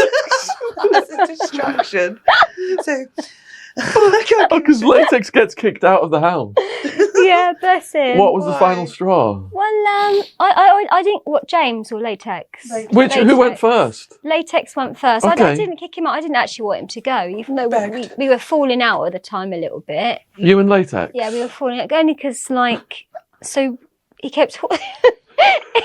He started taking Latex's stuff to hoard then. And it was be in the garage, and he'd have his parents come around on a Sunday morning for a cup of tea, and there'd just be these dildos and stuff everywhere. So Latex's parents didn't have a clue. no, so it was a rush to kind of like try and make it as normal as possible. And so those two just were always falling out. And then sometimes he'd come home from work and his bedroom door would slam, and I'd joke, almost like having a teenager, isn't it? But I think he was just so like with the mad house. It just like it got like one day, like I was in my room webcamming with a whip. Latex wasn't in his room with a gimp mask on because he was bisexual. I don't know if you picked that up from the last story. He was bi, so he was camming with male clients as well. I think like dildos and stuff. And then Jay was downstairs, probably with a butt plug, running around. And he had this thing for like nuts and bolts and screws. So he'd get a box of those and they'd be all over the floor. And why have you put those on the floor? Pick up the bolts. And so I'd end up picking them up. I'd go out the room, come back in, they'd be like everywhere again. So it was a cross between all this dildos and sex toys everywhere and just junk. So those two would kind of like fall out over like mess and things like that. So he just decided for his sanity, which was probably like the right decision for him, that he was going to get a little place on his own. So, and I was sad to see him go to bed. We used to watch True Blood and play Arabian Ravids on the, what was it back then? Which it was an Xbox or something? Nintendo 64? What, one of those anyway. One of them. Used to play games. So it was quite sad waving goodbye to. Yeah, and he was a good little sub as well. Come back. Yeah. With his madness. That's up with the Heavy D story, isn't it? The tug of war Heavy D story. Yeah. What was it Heavy D's name? What Heavy was D. that? Heavy D, it was Heavy Yeah, D, yeah. wasn't it? What was that? A really bizarre character. It was a very long story, but we were just Yeah. laughing our asses off. Oh, yeah. That's up It's in there. Tug of War Part 3. I'll have to It's in watch Tug of War that. Part Yeah, 3. yeah. I Yeah. love it was the first one I saw, wasn't it? Did you watch that one? That was Tug of War Part 3 with me in. That when was you Part watched. 2, Yeah, I've wasn't seen it? that The one, first one fine. with you was Part 2. That's the only one that's out there right now. Oh, okay. I'm trying to Part freeze 3 it and out. 4 isn't out. Yeah. I will keep my eyes peeled. Yeah, yeah. We're gonna have about 20 podcasts ready to come out soon. Wow. Well, you've in about 10 that have almost 10 that have ready to come out. Yeah, yeah. All right. Anyway, we're getting off a sidetrack here. All right. So Latex Trooper moves out. Yeah. Do you keep anything going with Latex Trooper at his new location? Yeah, I did go round. Like to start with, it was a little bit like I felt like he was going to fall out with me. And then on the last night, I'm like, oh, please don't be like this. Can we have a hug? And then he just started crying, like threw his arms around me and went, I don't really hate you. You're my friend. And so we kept in touch. And he was quite excited to show me his new pad and stuff. And it was lovely. Yeah, so I think he was just like really happy to have a little corner of sanity in the world and get things back on track. But yeah, we kind of carried it on. And actually, we have cammed up till fairly recently. But I had to tell him like to knock it on the head for a while because I think it was affecting his mental health. So just some of the stuff he was asking to do was really extreme, and then he'd get upset afterwards. I said, you need to give it a break for a while. What was he asking for? Just things like mild stuff to start with, but then he'd like write a list of 10 things, and he'd want to like be forced to throw up and eat it again. And it's just going a bit too far. If you've got mental health problems, it's just going to exacerbate them, and it's not healthy to get into that mindset where he's punished himself to get high and to get that mental release, but then he's feeling the guilt. Because some people can just do fetish and BDSM and not care, and it's a release for them. And like one of my slaves, he says to me, it makes me a better person. I am a better, a better this and a better that, and it mellows me out. And then other people, they just drop, and the next day they are excuse me, they're just they hate themselves. It's that sense of shame is so enveloping and overwhelming, they can't cope, and people like that should not be doing extreme kink, I don't think. Do you feel like because these guys are coming to you that you're saving somewhat marriages? So because imagine them having to go to their wives or partners with those sort of requests would probably end up a lot of the cases in divorce. So I think saving marriages is a bit of a strong claim. Therapist. I would never like to claim to be doing that. I would say, sometimes the wives do send their husbands to me. Okay. I think that I'm going to be realistic and honest about this. I'm sure there are some married guys that probably come and get whipped that haven't told their wives as well. A lot of them want someone to talk to as well. So they've got no one that they can speak to their fetish about. So they just want to kind of be listened to. And they don't even necessarily always want to be advised. They just want to know that there's someone there that understands what they're going through. Yeah. So, I wouldn't say saving marriages, but I would say that it does provide an outlet for certain people. Have you ever had an angry wife approach you? Yeah, I did once. Yeah, I had not in person and just by text. She'd think she'd gone through the phone and discovered some text messages. The irony of it is her fella hadn't even been to see me, he'd just been texting. I don't think I'd ever even booked him in or anything. She was going, well, what do you do? Do you have sex with him? No. Do you do this? No. Well, what do you do? Let's explain what I did. Sure. Well, what would he have been coming for then? Are you sure he hasn't been to see you? I don't believe you. What would he be coming for? I don't know. He could have been coming for spanking, a pegging, bondage. Who knows? Pancaking. So it just got a little bit silly in the end, because I think most people just realise, it's not an issue between the provider. It's an issue between her and her husband, isn't it? That's who you need to sit down and really work it out. So I think I just said in the end that you need to talk to your husband about this. It's not helping just running through this with me. Yeah. So but otherwise, I think it's quite different, isn't it? If someone's got a kink, I think a lot of wives probably turn a blind eye as well. Like if they know, they'd rather not do that. Exactly, they don't want to do it themselves. So sometimes the husband is like, they said to his wife, "Will you do this to me?" And she's going, "Oh God, no! Go and see a dominatrix." So. It's better than them having an affair, isn't it, I suppose? So exactly. They go and get their little kink and there's no emotional attachment or anything. It's just purely a service. So there's a guy that comes, he's married, happily married, he comes and gets 400 strokes with a cane whilst wearing rubber panties. Then he goes home. Happy days. Have you ever had an emotional attachment with a client? No, I've got friendships with my clients. I know a lot of people have to have that complete separation, don't they? But I've actually got some subs that I would say if they've been absolutely angels to me. They've helped me through some tough times, and I would class them as friends. So one of my subs is called Sassy Steph. Sorry? Sassy Steph. Sassy Steph. Sassy Steph, yeah. So he's a bit- Yeah. Sassy. Sassy! Yeah, exactly. So, like, Sassy came to me as Dave. And, and was just so shy. And I remember being like that. I remember being so shy. I literally would have to, like, wait for permission to speak before I'd, like, breathe a word. And I could just see a bit of my old self in Steph. So the first time I was like, well, tell me a bit about yourself and what do you think you'd like to try today? And I think the first thing she said, well, I wouldn't mind a bit of trying a pair of knickers on and a bit of makeup. So I just put her in knickers, did her makeup. We just chatted for like an hour. She chatted about stuff while I did her makeup and she loved it. And then like from there, she just become like such a confident person. One day we just went on a little shopping trip and we walked past Mac, you know, the makeup shop. I love Mac. And there were people in there having makeovers. And she went, oh, I've always dreamed of going in there and having a makeover. I went, that's it, we're going in. So I dragged her in and there was...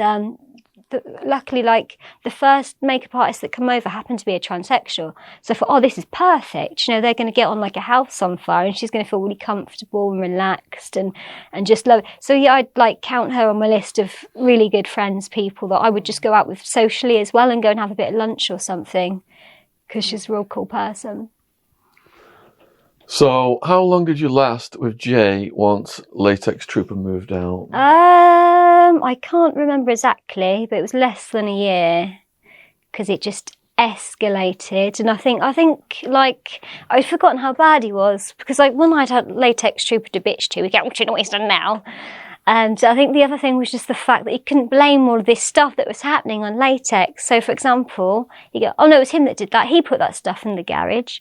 Well, how come it's still piling up in there when he's not here? So I think there was talk of us at one point moving down to Bristol to be close to my family. And then his mum went, well, why can't you come close to our family? It's like, well, because one, I'm paying all the rent and everything. And two, we've not really, to be fair, we hadn't had any support from that side of the family. So I was just like, no, I'm not going to do that and keep bending over backwards to please people. And then like from there, I think I had like one thing from him, one thing from his mum. And I was just like, no. And to be fair, there was a lady, I don't want to use her real name, so I'm going to call her. Karen. No. Think of a name. Let's right. put you under pressure now. Because I'm going to pop out and say a real name otherwise. Jen. Just call Jen. Jen. Okay, so that's going to be confusing. Gemma. So Gemma was a catalyst because she was quite bossy. And Sounds like me. she was crazy bossy. She had a stroke and she would smoke loads of weed as well. So she'd kind of go a bit, she'd get paranoid. She said someone was breaking into her house every night and cutting her hair off. Then she accused one of my friends of like raping her dog and getting it pregnant, bizarrely. So a little bit crazy, but actually, I think you meet... yeah, we won't call her Jen. I think you just, exactly, yeah. I think you just meet everyone for a reason, don't you? And I think the reason I met her, she was just like, what has that boyfriend of yours done now? Oh, Jay, what are you doing? Stop going and taking her money. He's just been in there and taken your money again. So basically, every time he did something, she was there, she grasped him up. And I come to realise this stuff is not actually what you accept because I had no role model of what, you know, like a guy should be like as a child. Because I loved my dad to bits, but he wasn't really a good husband or a good dad. So because I hadn't had that role model, and so I'm like, oh, okay, so it's not just me then, I'm not the bitch, this stuff isn't acceptable. So that feeling just grew stronger and stronger over time until I just got to the point where I was like, yeah, you need to go. So, yeah, never looked back. But then there's the sadness of what happens with your dad. Yeah. So that was sad because it's funny because on the Sunday night, he couldn't fly because of his health. So we would go, we'd go on a cruise, it'd be great. We'd go to like San Francisco and stuff.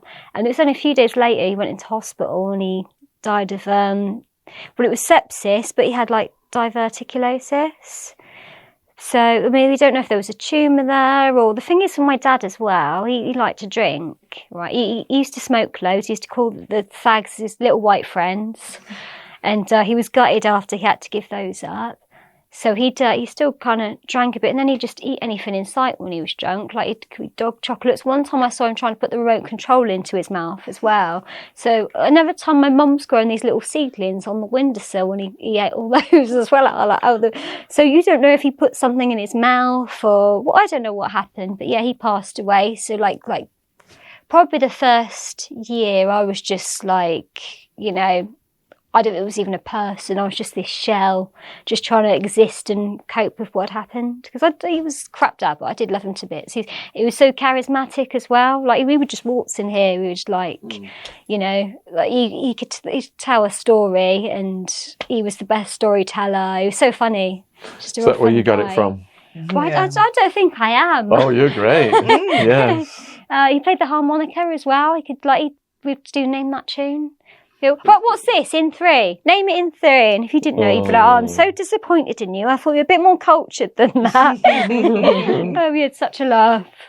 Yeah, he was, yeah, so I really, really missed him. And I think I did go on a little bit of a downward can't say the bloody word. Trajectory. Thank you. Trajectory after that. Because I'd lost the home, some of my cats. The ex, which I didn't really care about, but it was still a bit of a shock. My dad moved back into the parental home, which that's always feels a bit defeatist, doesn't it? So yeah, I just think it took me a while to sort of recover from that, really, and that's probably how I ended up sort of being ensnared by the Machiavellian, the next Machiavellian ex that sort of come along. Who was that? Manos, evil Manos. Is that a Greek name? I wouldn't like to say. Okay. You could be right and you could be wrong.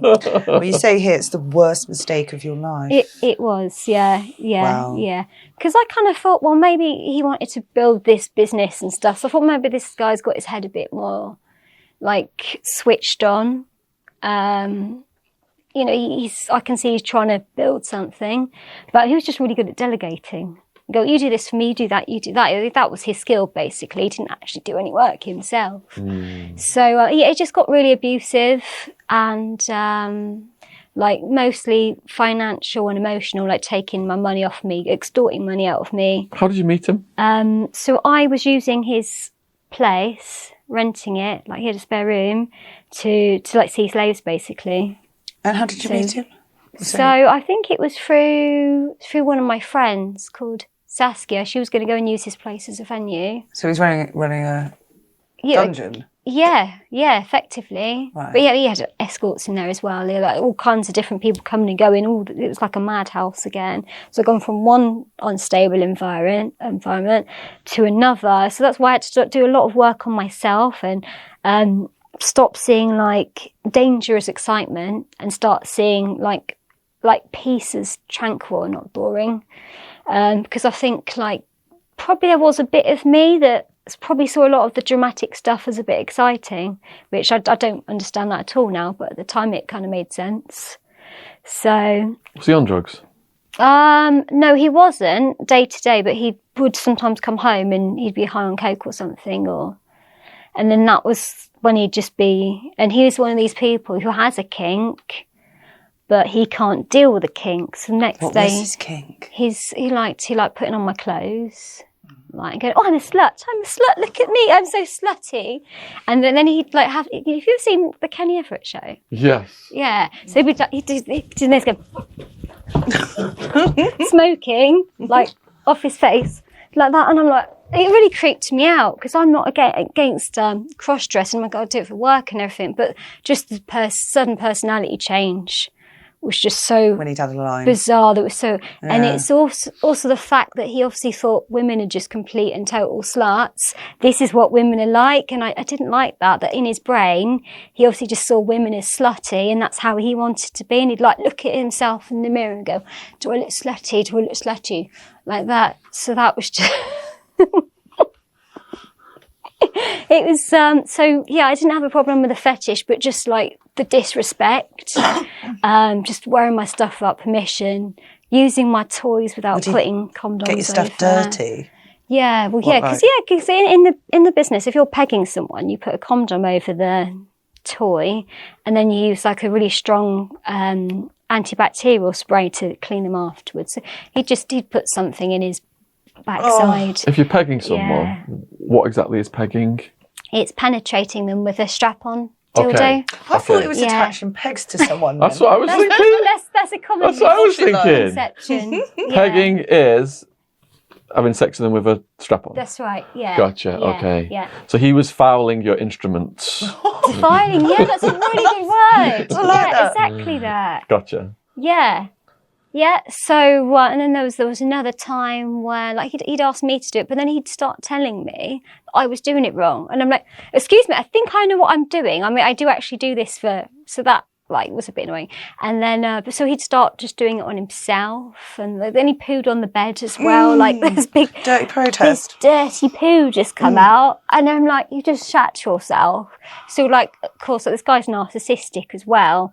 So, because in his mind, I think my nail's just fallen off. With all the excitement. Sorry about that. So, thank you.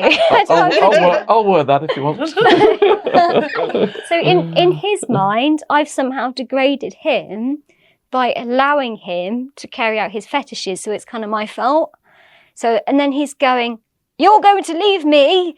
I might as well just kill myself." And I've not said anything, but it's like, what? Where's this come from? So it's going between him shouting at me and telling me I'm evil to I'm going to leave him like everyone else does. So there's all these like weird, and I did not know how to cope with any of this. It was just bizarre. What was it like when he was waving knives around? Pretty scary, to be honest, because it would always be pick up these sharp kitchen knives, or like big ones, not like a little bread knife. It'd be like out of the stack on the side, and then go, "You dirty little bitch! Right? Do you know what I'm going to do to you? I'm going to cut you up if you don't do exactly what I say." So I'd get upset and be like, "Don't ever pick up a knife to me, because if you fall over, that's going to go straight through me." And he'd be like, "Oh, you can't take a joke, can you? You can't take a joke. What's wrong with you? Where's your sense of humour? Why can't you see the fun side in life sometimes?" It's like, what you're doing is wrong. You can't just threaten someone with a knife and they go, "Oh, it's a joke." No. So yeah, it was quite scary, but it then gaslight me to be like I was the bad one for reacting to him like pulling a knife on me, basically. So how long were you there for in total? So I was with him for about 4 years, and I think the last probably year and a half was trying to figure out how to leave. Get out. I was just not brainwashed. I was in denial, I suppose, the first, coming through grief, in denial, and doing my old classic Kaz thing of I can fix them, I can mend them and make their poorly brains all better, which you can't fix anyone. They can only fix themselves, can't they? Exactly. So yeah, that the first part, I think I was just in complete denial.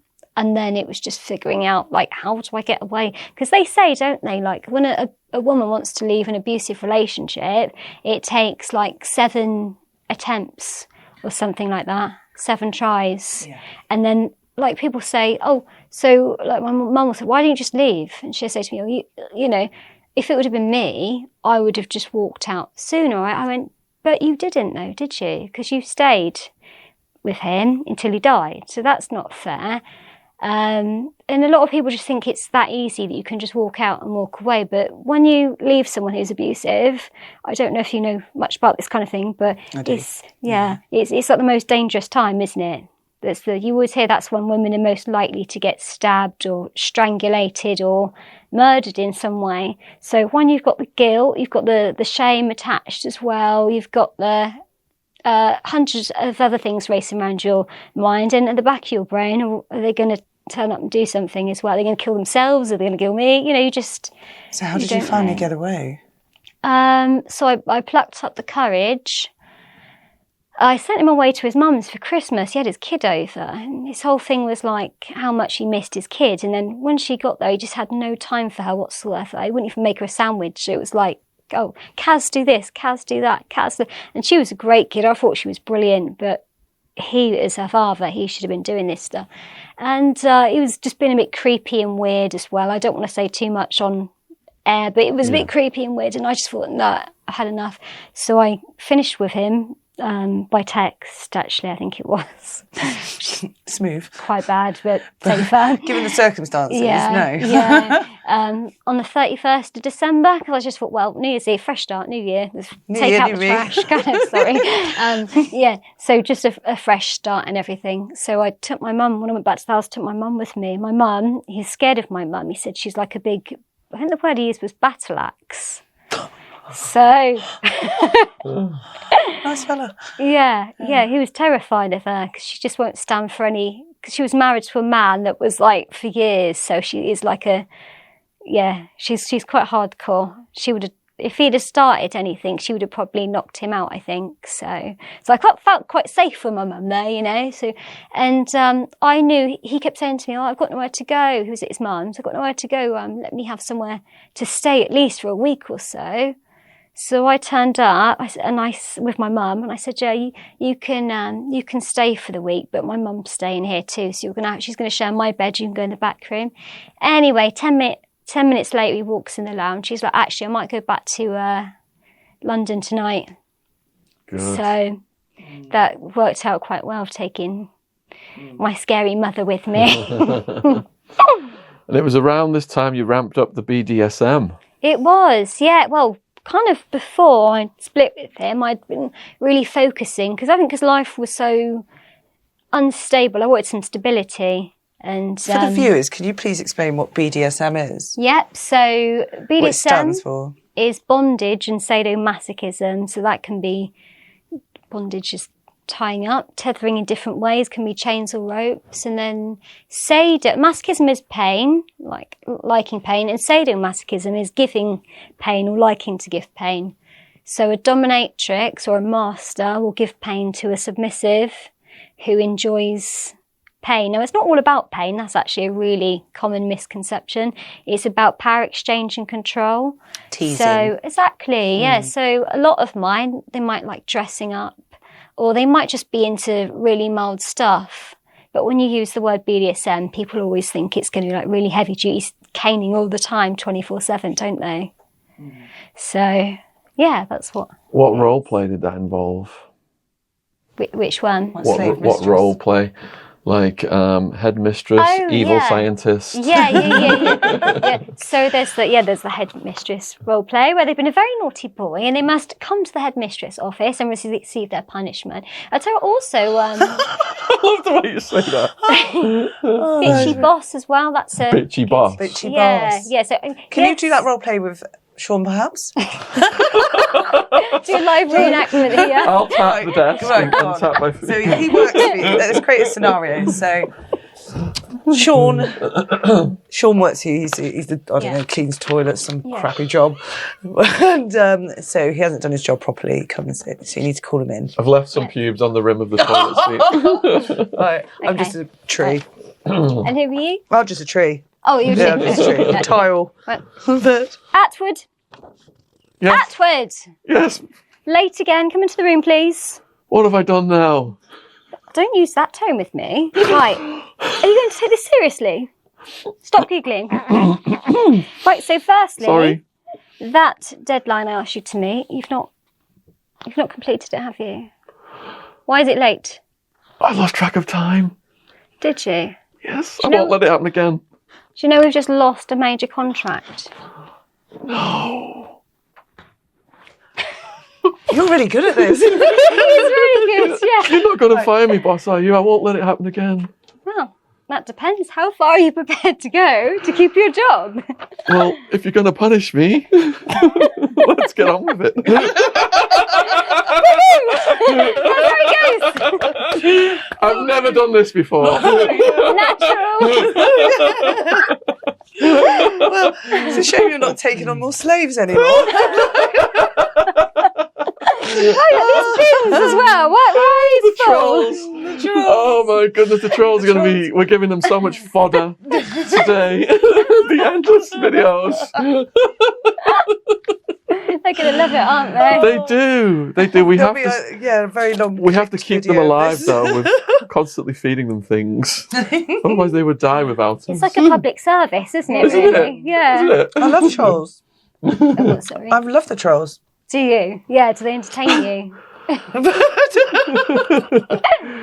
Just the little pictures they make and everything. Oh, Entertaining. it's that new one. Can I mention his So every name? My YouTube favourite? video, no mention names. Oh. Every YouTube video has like a thumbnail, a poster on it, and they must spend so much time making these creative pictures of us.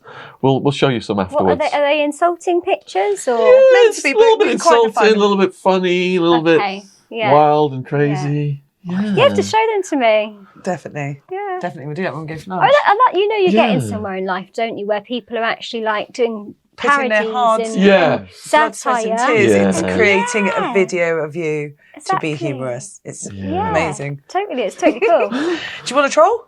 Yeah. What is evil scientist roleplay? Wow. So evil. This is very much inspired because, like, you know, you get a lot of DOMs and they've all got their own individual things. So some are really serious, aren't they? And like, you disgust me, worm. Get over my lap and I will beat you. So but my kind of thing was more like I'm into films and stuff. So I'd look at all those The different. sci-fi, aren't you? Yeah. Yeah. Yes, and Batman stuff like that. Yeah. So Have you I'm done really- Batman, Catwoman? I don't think I have. No. Oh, No, she was I've one of never my got she was one of my round to first it. wanks, Yeah, so- Catwoman. Oh, I can imagine. Her and Debbie Harry Blondie. Oh yeah, she was Yeah. cool. Yeah. Very cool. All right, yes. Oh, yeah. Evil scientist roleplay. Yeah, so I would sort of take inspiration from those kind of movies, and they'd never come in and be like really like shouty and that, would they? They'd be sort of like almost like soothing and teasing with the voice, just to lure you in. But then they'd unleash all like the evilness and stuff.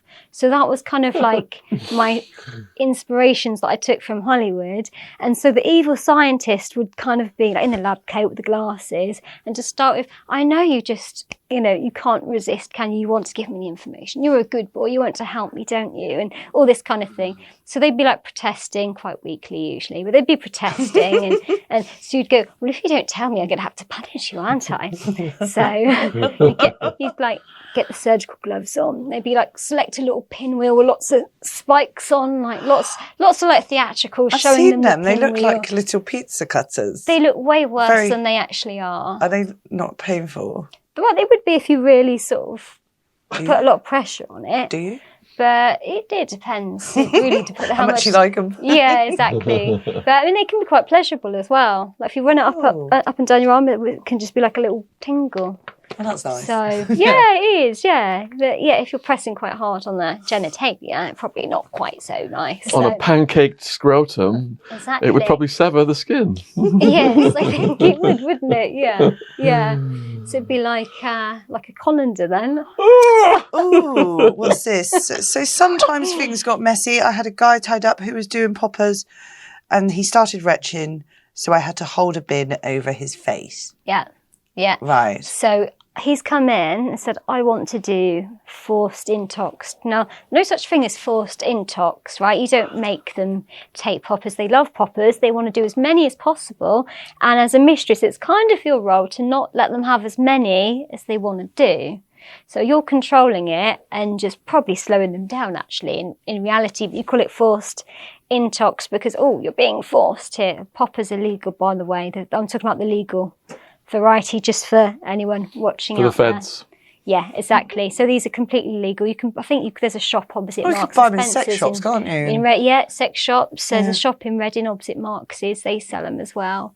So, so the guy's like, I take them all the time. I'm really tolerant. I can take loads. So by this time I got him tied to the bed. I think I literally gave him like 2 little sniffs and he goes blue and starts retching. I'm like, not on the bed! Not on the bed! I'm like looking around. I don't want him to vomit in the towel. Don't want him to vomit.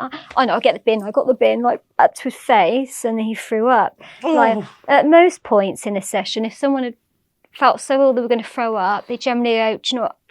I know we're only not far into the session, but do you mind if we either just chat or I can go home? And this guy, I'm like, are you okay? Do you want to shower? He's like, no, let's just carry on. I'm like, no, you're going to go and wash your face and mouthwash at least, definitely. Oh, did it not make you want to retch?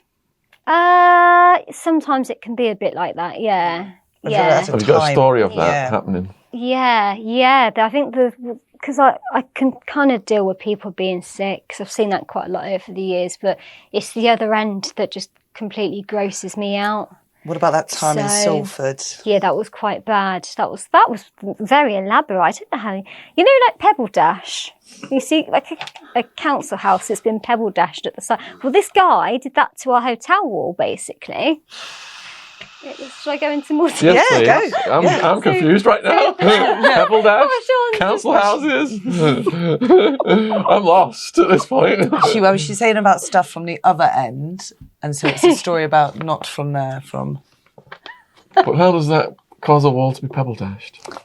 Sure, So- about to find out. Projectile poo, are you saying? Yeah. So there was Like a when you show- projectile vomit? Exactly. Like you can projectile... Apparently you can. Apparently, I didn't know this I either. had food poisoning once, and I do recall, an It eruption. was just yeah, Yeah, splattery. I answered the door. I only had it for 4 or 5 days. I thought I was going to die. I answered the door, opened it, and I just threw up in someone's face, and I felt it coming out my bum, and I just... Oh, no. So was it a shart? Bless you. What, it wasn't the what? Shart. You know what a shart is? What's a shark? A wet fart. A wet fart. No, this was Yeah. constant. This was Shot. constant. If I wasn't close to the toilet, I was going to have an accident. Yeah, that sounds. I was quite hallucinating and severe. everything. I thought I was going to die. I was literally crawling across the carpet Oh my at god! one point. Was that food poisoning? Yeah, I was stupid enough to keep chicken tikka masala in my car in the Arizona desert and eat it when I got home. The temperature was almost 50 degrees that day. You must have been pretty hungry. Cooking. yeah. Oh, Yeah, lovely. it's gonna- Anyway, that's back going to to the give you a hotel bit room. of a wibbly wobbly tummy. Yeah. So pebble dashing. Yeah. I mean, how are you even in a position to be somewhere So naked where you're going to projectile poo on a wall? So you're in a hotel. How does this Sounds happen? like he'd been at your curry, I think. Could you take us through how it got to this point? Yeah. I'll start at the beginning. So there was this festival stroke event called Sexhibition. Wow. Lots of little stands selling whips, loads of stuff. Where is There's this? stage show. This was up near Salford in Manchester. Right. So selling dildos, like a trade show, but for the sex industry basically. So it's all very like proper and everything. And I was there with my friend Harley Sin, so who I'd been teaching to be a mistress. And this guy come up to us. He's like, "I've seen you on Twitter. I'm a massive fan of both of you. I love your work, blah, blah, blah." He went, "Will you be around tonight? Maybe I can come and see you." We were like, "Well, I don't know. Are you a sub?" "Am I a sub? Am I a sub?" "Yes, so anyway, to cut a long story short, he phones us up about 6 o'clock in the evening. He says, "I've been drinking. I'll be honest. Had a lot to drink, but I'm okay. I mean, I'm a nice guy. I mean, you met me earlier.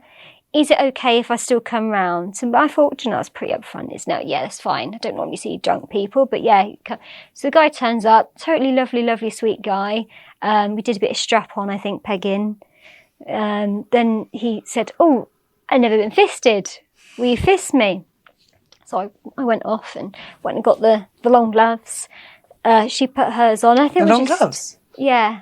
Oh, so like you wear gloves for fisting. Obviously, you don't want to put your hand in a bum, do you? What, like surgical things? Yeah. Yeah. Vet gloves. Yeah, basically. Yeah, like rubber gloves to like protect against contaminants. Like when cows are giving birth and stuff. Is that Yeah. what it is? Yeah. I've Yeah. seen this on TV. So I stood there, cow I've got gloves ridiculously on. long arms though. Look, you've got quite short arms. Yeah. So Yeah. right. Well, you probably wouldn't go up that far. I mean, I think this goes. How far do you go? I think he was taking it to about, probably not in the wrist, probably about there, Oh, to be realistic. Alright. Because by the time you've done that, not many people can stretch. And there's a few, they specialise in it, funnily enough. They're like, "Oh, mistress, I've learnt to take the biggest dildo now. Would you like to see?" So this guy wasn't taking that much, but he'd been drinking rum all day long. Plus, I think he brought a bottle to the hotel room and we had a glass of wine or something there. So I just had a feeling, when you get that sixth sense, like a intuition. Maybe I heard a rumbling or something, I don't know, and it was in my subconscious. So like, she's one side, I'm the other. We've got this guy's butt here, right? My hand was there. I pulled out, and then all of a sudden, my intuition, this little voice in my head goes, "Step back."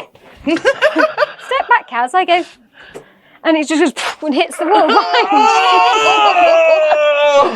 Oh, holy shit. Splatter. What's the clean-up situation there? Well, I think there's a lot of mistresses out there that would have made him use his tongue, but I think... I wasn't expecting that answer. Yeah. Literally. That would have just made me throw up as well. So Yeah. I said, let's get some wet wipes to start it off, some spray, take it from there. And you made quite a good job of it, actually. Didn't get a hotel bill. No, we were lucky. We got away with it.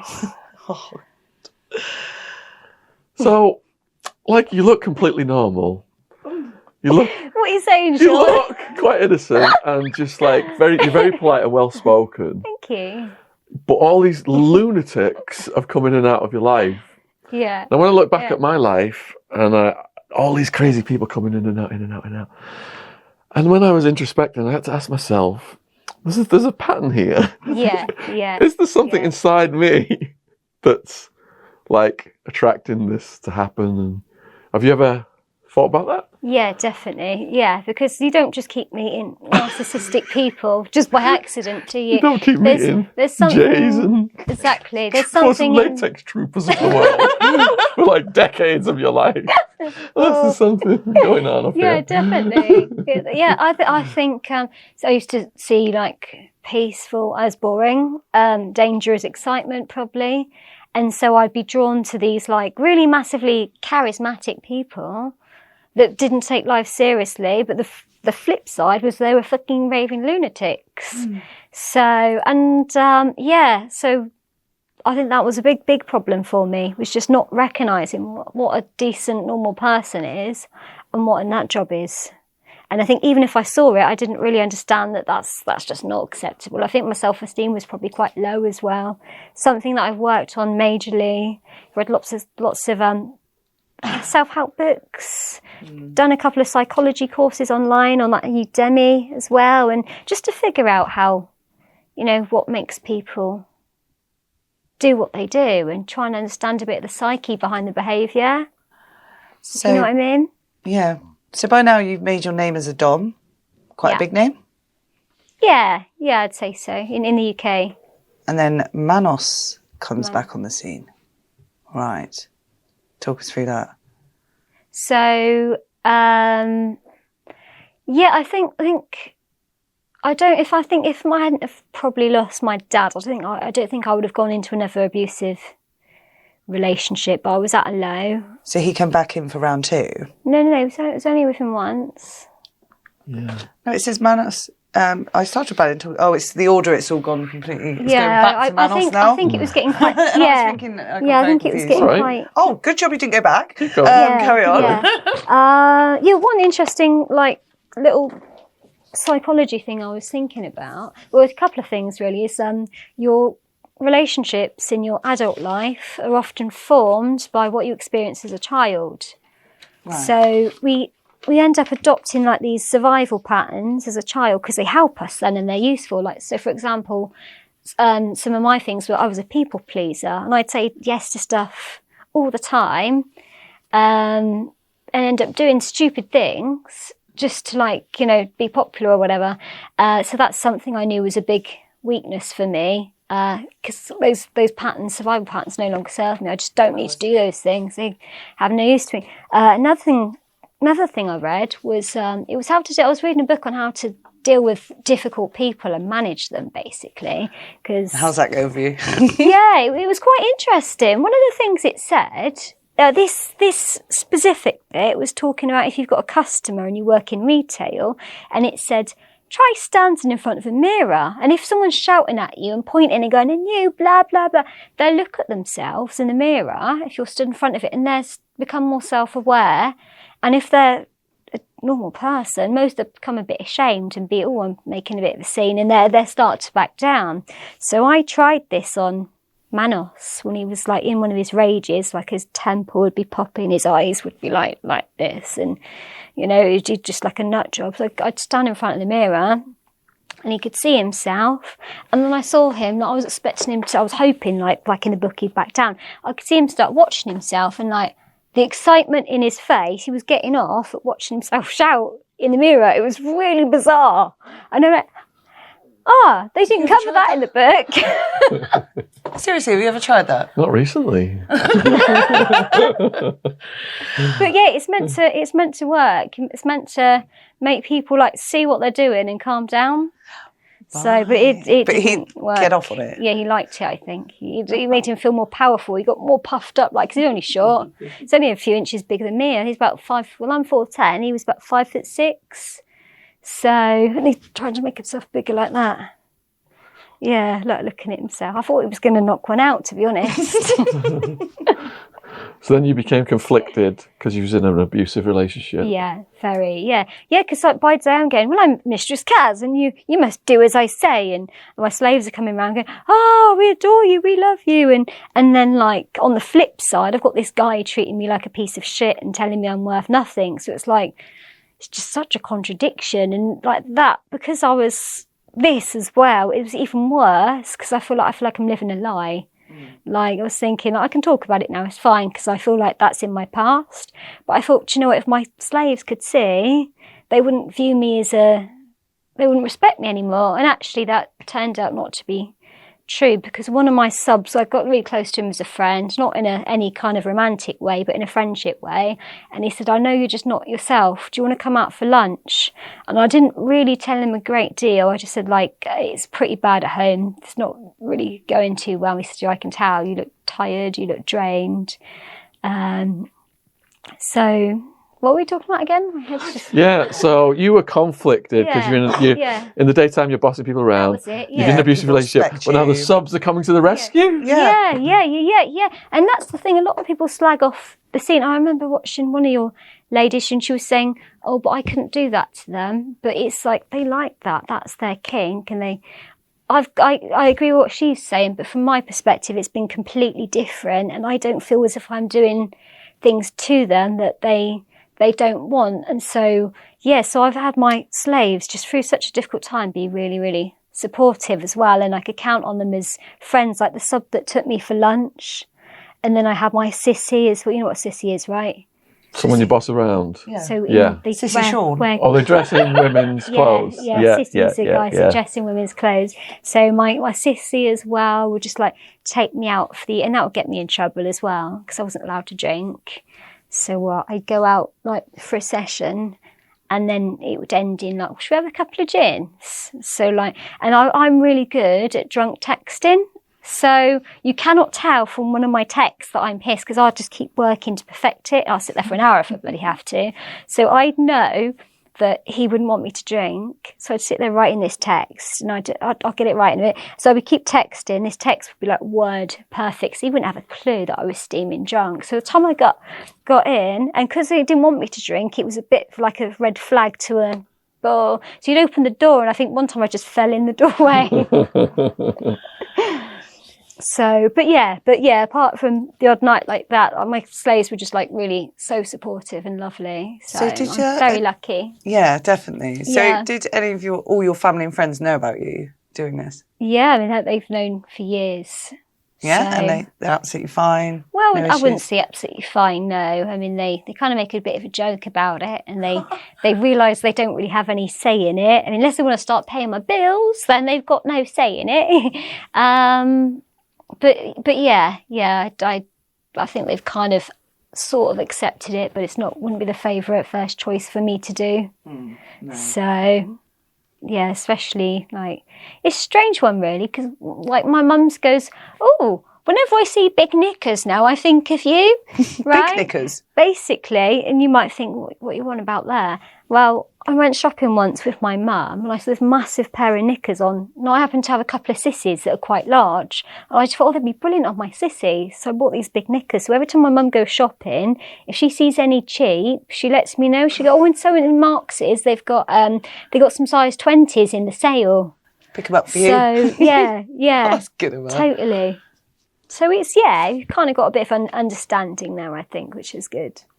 And you studied up on narcissistic abuse. I did. Yeah, I've done... I was in quite a few kind of like self-help narcissistic abuse groups. And it was like a sounding board to start with. I'd be like, so this has happened. Is this normal?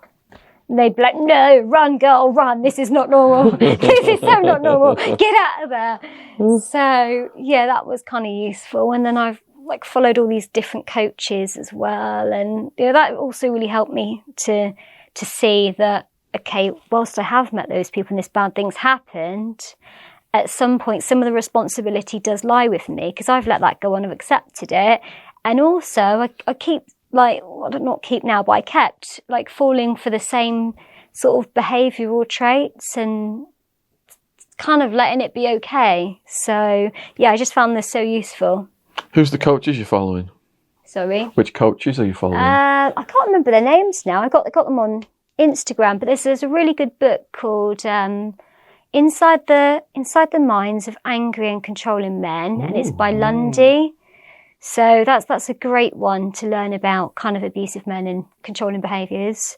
I think there's one on Instagram I follow. It's actually a guy called, it can be both way around with abuse, can't it? It can be both ways. It's called Narc Abuse Coach, I think.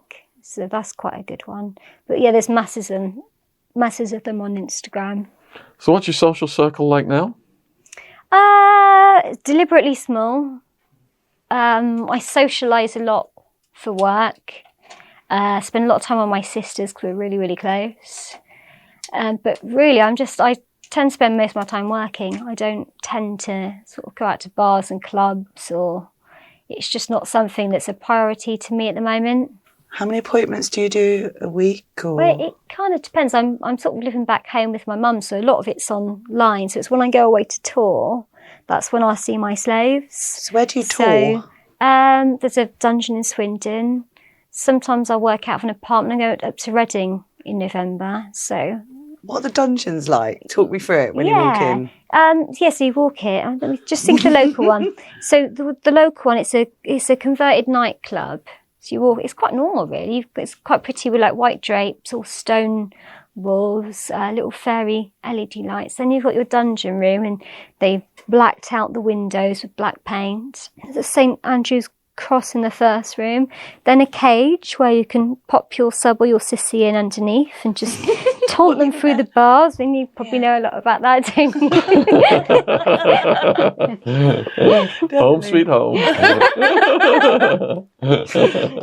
They're pretty cosy. So what sort of equipment do you have? Like, it's sort of 50 Shades of Grey hanging up on the wall, or is there machinery? Yeah, it depends on the dungeon. Yeah, and how well equipped. I mean, some dungeons have like full-on sex machines and St Andrew's crosses, and they're fully equipped. And then other dungeons. What's a St Andrew's cross? So it's like, you know what Jesus Christ kind of was.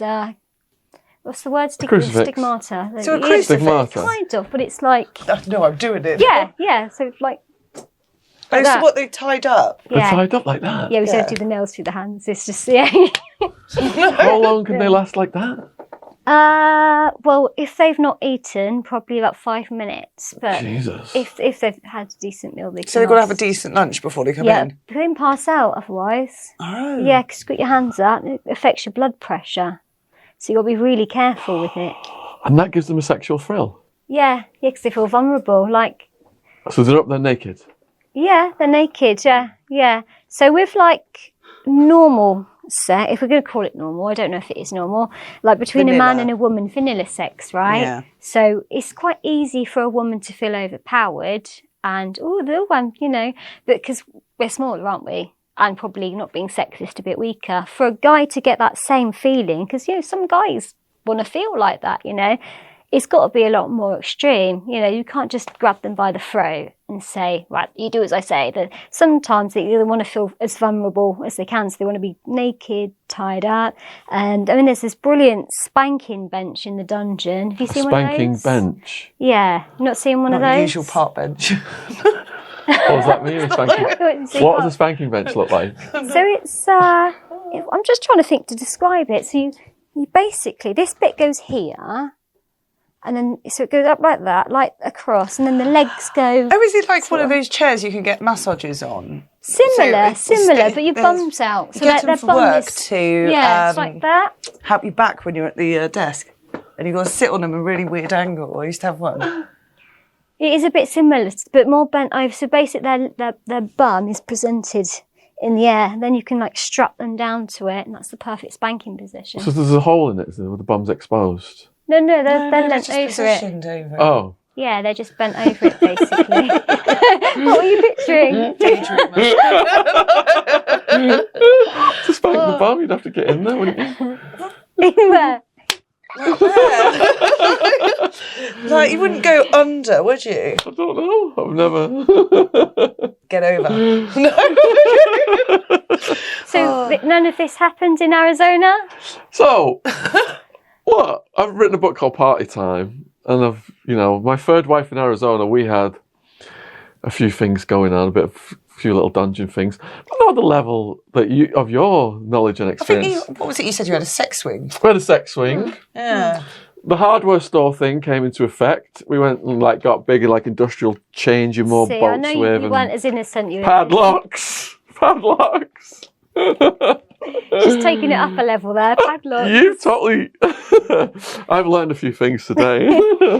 So have you been to sort of sex parties, dom-themed sex parties? Yeah, I've been to a few.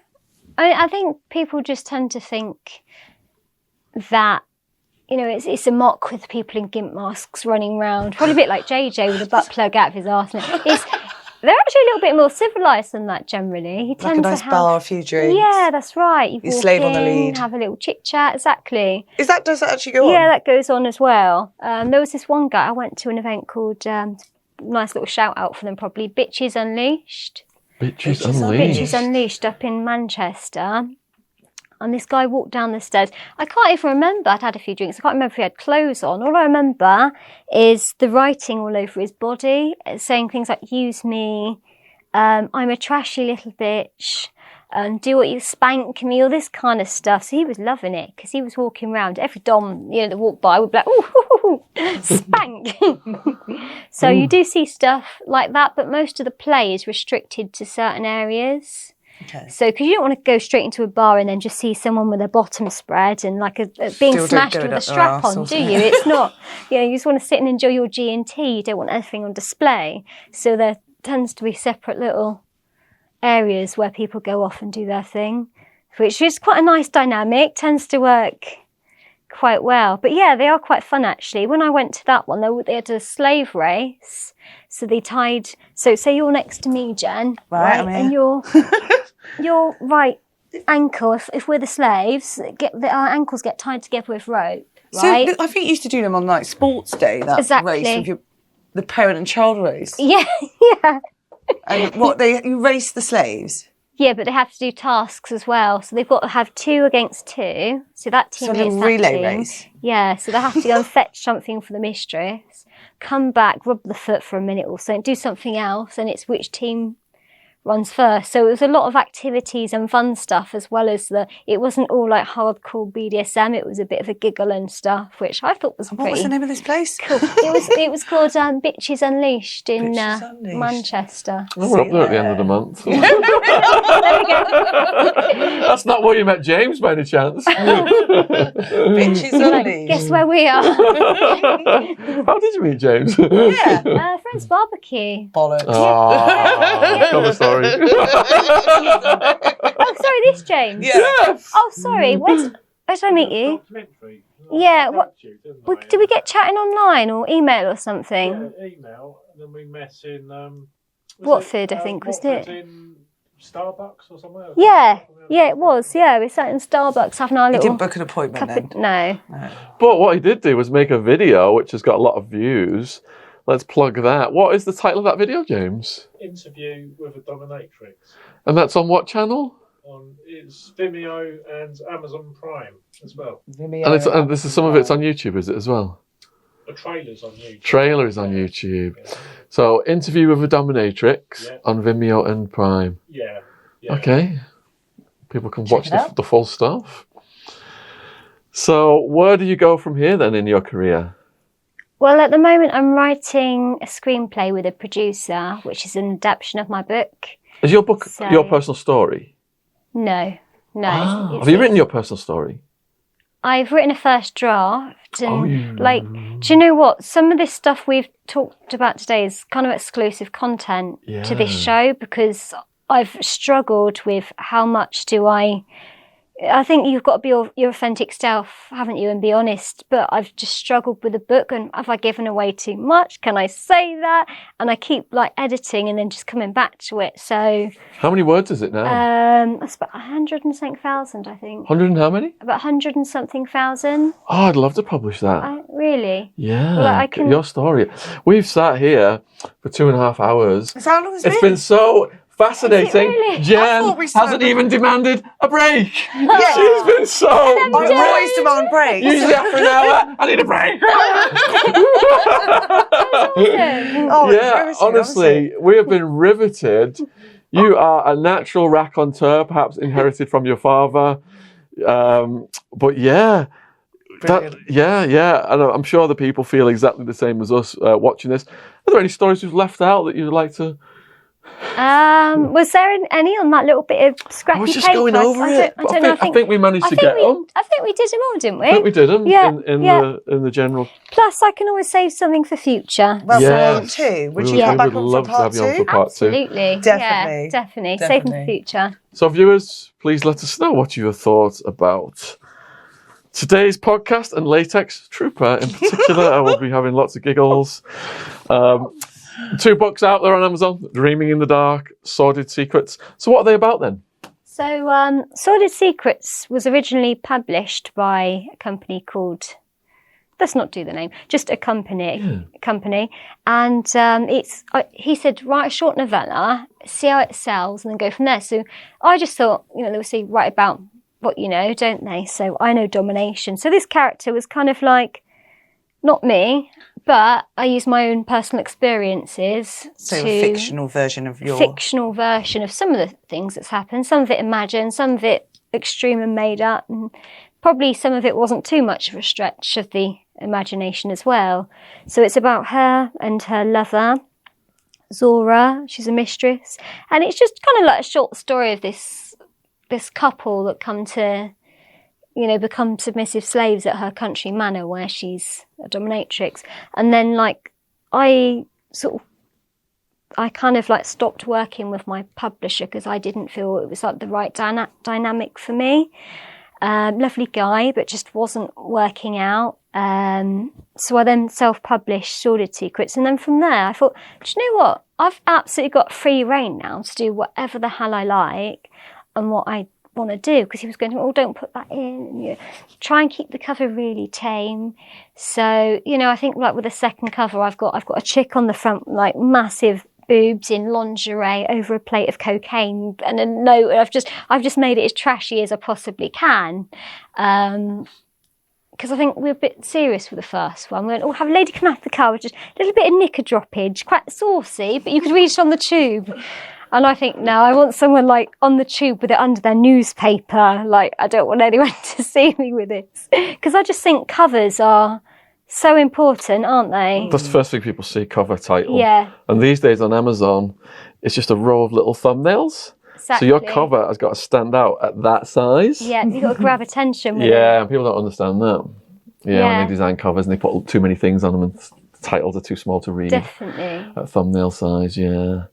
But we will, I would love to take a look at what you've done on your life story, because that is absolutely, what we touched on today, I'm sure people are gripped and would love to read the full thing. Yeah. You would be my guest. I'll send it over. Please do. So, Kaz can also be supported on Twitter at KAZBXX. And does that link to your OnlyFans as well? It does, yeah. They can find my OnlyFans on there as well. So, yeah, come say hello. And if you have a fetish about organic cotton, then you can go to Boomer and Jen's Organic Cotton Clothing Company. She's going to do a whole new line now on, what are these new ideas? Oh, there's loads going on, but... The BDSM line? Oh, yes, the BDM. Organic BDSM or sustainable. Fisting gloves? Sustainable fisting glove, because you have to do recycled polyester or something. But, yeah, we can have a look into that. So... It's definitely neat. Yeah. Jen's links are also in the description box, as is her Instagrams. And We will see all my fabulous photos. if you stay tuned, you'll even see a trailer with people wearing the organic cotton clothing. Not the BDSM line yet, but we're going to work on that. Huge thank you to James for hooking us up with Kaz. And James's link, if you need a cameraman, don't be trying to poach him from us. He's down there as well. And your company, James, is called what? Underground Films. Underground Films. There's also a YouTube channel called Underground Films. Don't we have an Underground Films trailer by now?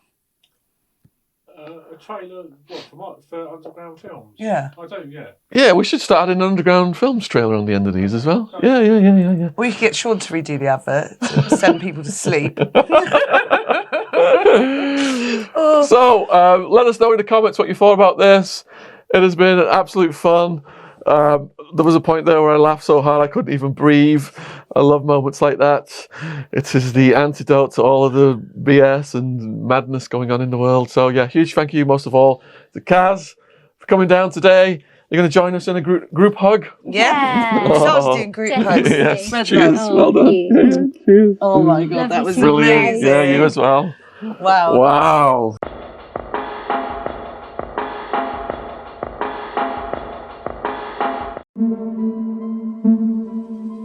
What should we name her? Everyone decided to call her Ditzy, so that's her new name. And he turned up with her. My job was to dress Ditzy, make her look beautiful, do her hair, put some lipstick on, put some nice clothes on her.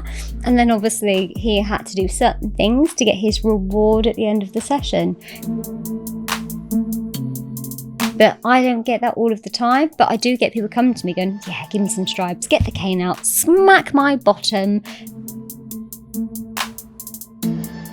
So he was like, I'm really into heels. Do you want to see my heel collection? Right, so I went up to his room. He had these massive shoes. He was like, what should I do with these shoes then?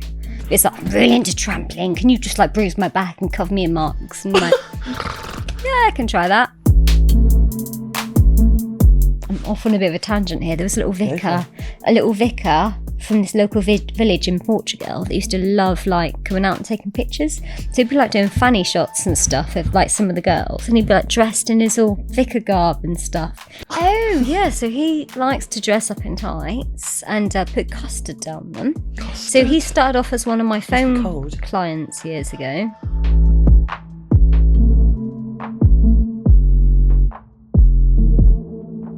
Got in the taxi and all of a sudden she's like going, Mr. Driver! And she drags him in the house, grabs him, brings him in her flat, basically like pulls his trousers off. It was quite, and he really got into it as well. He kept turning around to the camera going, I'm a little slut, mistresses, what shall I do next?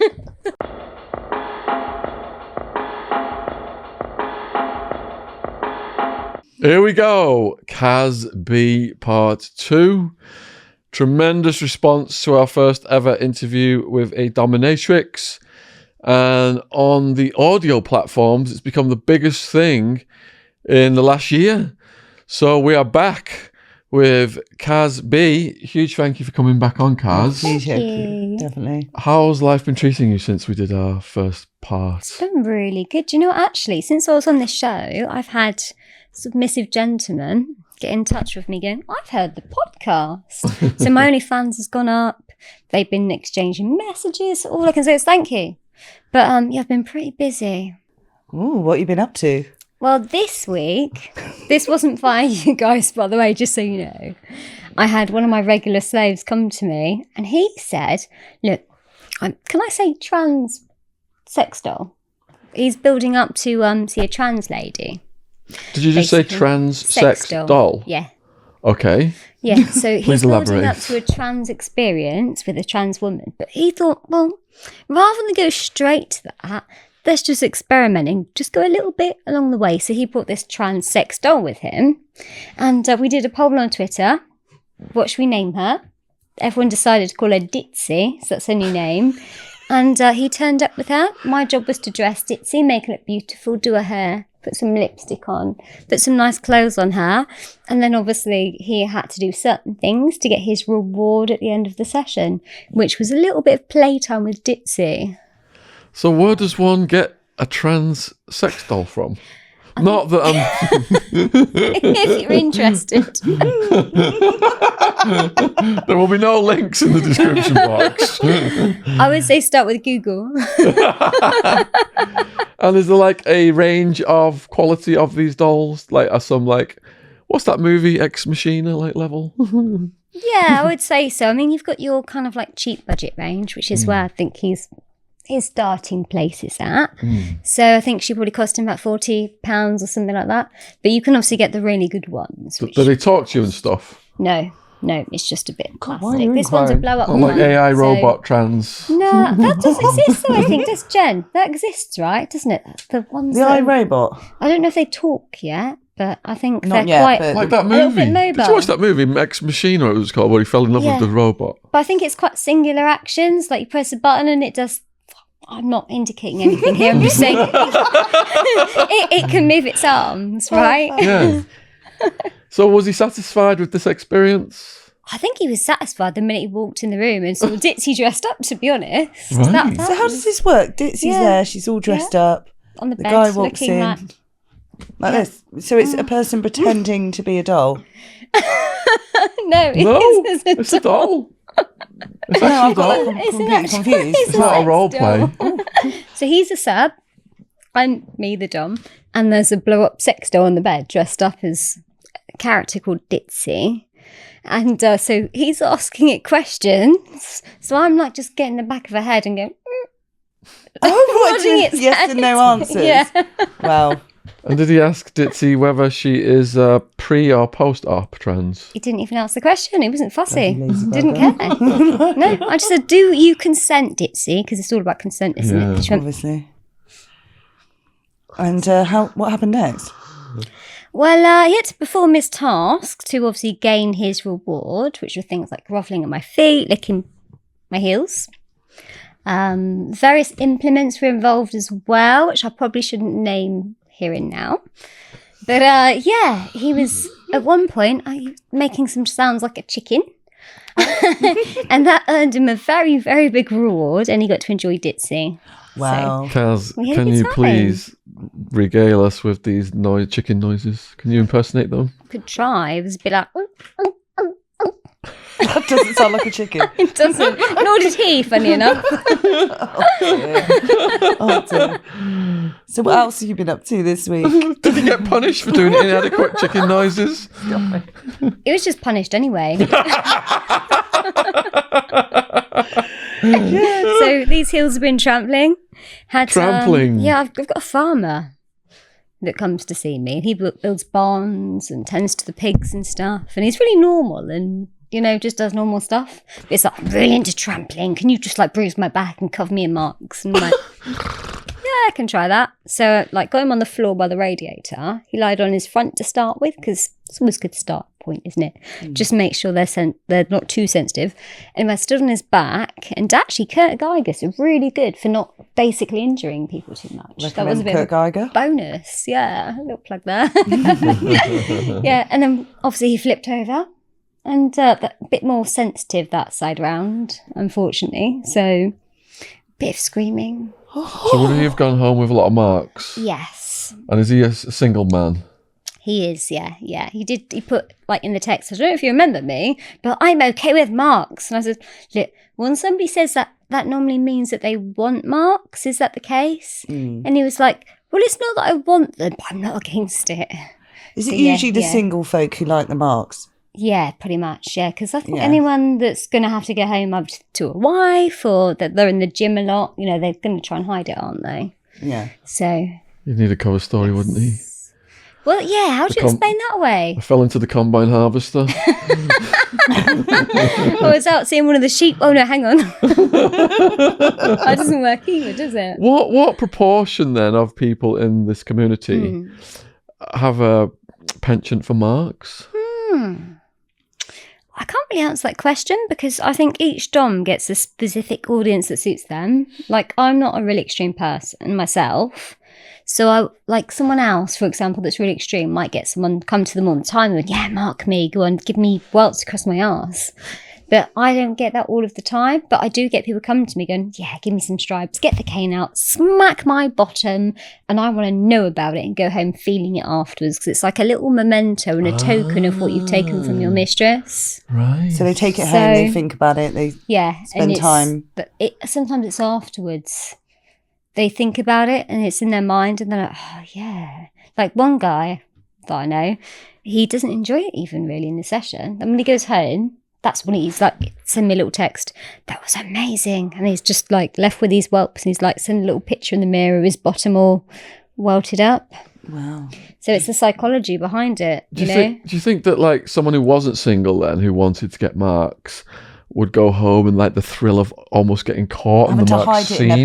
Would that be a fetish? I'm sure that must happen, of course, yeah. But I would say imagine you pulling your pants down. It's a risky game, isn't it? Isn't it? Yeah. And your wife's in bed. Yeah. I wouldn't advise And it. you've got those marks all over your ass. Yeah. Yeah. Unless you're a masochist and you want your wife going, what have you done? But do most men sleep naked or with something over their ass? I don't know. I don't know. Let's do a poll, shall we? Answer on James? the postcard, yeah? James. Boxers. Boxers. I think you can get away with that, to be honest. Most guys probably sleep in boxers. James. There we go. No excuses. No excuses now. Go see Kaz. We're doing it. Come on. So what else have you been up to apart from beating and sex dolls? Well, I've been working on something called Kaz and Jen Talks, which you might know a little bit about. I might know a little bit about that, you know. Which has been super fun. Very Do you want to tell them what it's about? Well, we're working towards empowering the kink community. And I think there's a lot of shame involved in fetish and kink. So we're trying to basically address those issues and bring a lot more understanding to kink and fetish, and just talk about it and get people involved in open chats and just kind of get people to open up a little bit more as well. Would you kind of agree? No, 100%. And obviously we're doing, I can't say too much about it because I'll be promoting it. Yes. Doing videos in the dungeons and fetish areas in the UK. And we've had some interesting folk on there, including Rascal, a human puppy. He was a very interesting bloke who tied me up with Sabari rope. Yeah, quite an interesting one there, James, wasn't it? Yeah, and I think certainly from an educational point of view as well, where people, obviously everyone's heard of bondage, right? Yeah. Things like shibari, I don't think is as common, is it? I know. You don't understand the rope. You've not heard of it at all? No. It's tying rope in a certain way, It's very so you can't intricate. get out. So it's got to be, someone's got to be really skilled. But it's like an art form as well. It's an beautiful. Like the knots are meant to be aesthetically pleasing and beautiful at the same time, which I think what he did wasn't it? Yes. So people might just say, oh, it's just kinky, but it's not. It's actually an art form as well. So we want to get across that some of the people in the industry are very talented. They're highly skilled at what they do as well. And we showcased that in one of the videos that was presented Recently. It was good, wasn't it? Yeah. It was a bit naughty. Well, a little bit. So in the kink community then, there's so many different fetishes. Yeah. What would you say from your experience are the most popular ones? Most popular kinks? Yes. Feet, definitely. I mean, even Tarantino's got a foot fetish accordingly. Apparently, yeah. Wow. So that's big, isn't it? I think. So that's like having your toes sucked and things like that. That's a foot fetish, is it? I think that's a niche area of it. Yeah, Okay. I think a foot fetish could be looking at feet, smelling Just them. looking at them. Yeah, just looking at. I've known subs go, I need to be punished, and I say why? Well, because I was on the tube and I was looking at girls' feet. So you might get a guy look at someone's cleavage and you're like, pervert or whatever. These guys look at people's feet on the tube, but they get away with it because no one knows what No they're one doing. cares about the feet. It's like not a taboo. But they feel guilty. They're They like, actually I feel need to be guilty. punished. Yeah. No, I actually had a guy I used to date who had a foot fetish. I found it a bit odd. What level was he at? When I was 18, he was a little bit older. I won't name no names. No names. And No names. we were defamations. dating. We weren't dating for long, but he quite quickly made it clear that he was interested in my feet. Yeah, and did you He like was that? like, I like your or- nails, like your toenails, how they're painted. Yeah. I was like, That's a bit of red, you know. So you didn't like him stroking your feet or anything like that? Let So him give bit me a too- foot rub. I didn't really mind that. But Okay. So you're like, you rub them, but if you start sniffing them, stop putting them in your mouth. So sniffing them is a thing, is it? Sniffing feet? yeah, sniffing, licking, sucking. Yes, it's really big, definitely. And they want to see the feet adorned with different things as well, or just bare feet? That could be a variation of it, I'm sure. Yeah, definitely. But yes, just generally the foot, they like the smell of it quite a lot. And they've all got different bits that they like as well. So some Could guys... be like the heel or the toes. Yeah. All the arches are really popular. And then if you go on a foot fetish website, because there's loads of them, they've got these really specific micro kinks. So some of them like the foot being like, you know, when you like do that with your foot, they like the wrinkles in your sole. Yeah, so that's really popular as well. So yeah, and then obviously like latex, rubber, pegging, obviously. The list goes on; it's endless. I'm like listing the most popular. And I'm like, actually, there's loads. Yeah. Well, we've got a couple of stories from you today. Let's start with cock-loving wannabe Moaning Myrtle. I'd just like to say that was my dog's pedigree name was Moaning Myrtle. Oh, is it cute? Oh, Yeah. so My brain reason- can't even comprehend that story title. Is that? I don't see. Joe cracked up. just collapsed onto the floor hearing this. You know, Moaning Myrtle was off Harry Potter. Yeah, that's it. so The it was. toilet one. Yeah. So I don't even know if I told this on the last show. So if I have, I'm sorry. But when I think of like the funniest things that have ever happened, this is like one of the top ones, basically. So we had planned, me and Saskia had planned to do a forced buy shoot. Do you know what that is? You might want to explain what forced buy is, So but in a it's gentle when manner. You're filming and you've got two guys on set that basically want to fillet each other and do naughty things to each other's little dinkies and stuff. And so I had a willing volunteer. We call him Myrtle. And actually, no, I'll name the other guy, Unknown Slaves. He's absolutely lovely, really sweet guy here. Just do whatever the mistresses do. Anyway, Myrtle basically wanted to change the goalposts quite a lot. And it started off as like, we'll do some pegging. And it was like, actually, I'd like to suck some black cock. No, Time's up. well, that's great. That's great, lovely. Perhaps we can do that. Obviously, I've got like Unknown Slave here. You guys could probably work quite well together. No, I want some black cock. Well, I don't know any. I know one. His name is Stefan. I can use the name because his name's Stefan. I would like you to hire him and then I can fillet him. Demanding. Yeah, so that should have been a red flag, but I'm thinking to myself, I'm thinking, what a great scene that sounds. I'm going to roll with it. I'm totally up for watching that. So anyway, I get in touch with Stefan.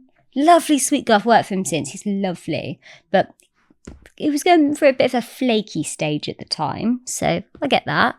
Anyway, so Myrtle turns up and he brings us a bottle of like, you know, like the cheapest, crappiest wine you can get where you just like, Echo Falls. very sweet. Yeah, exactly. Yes.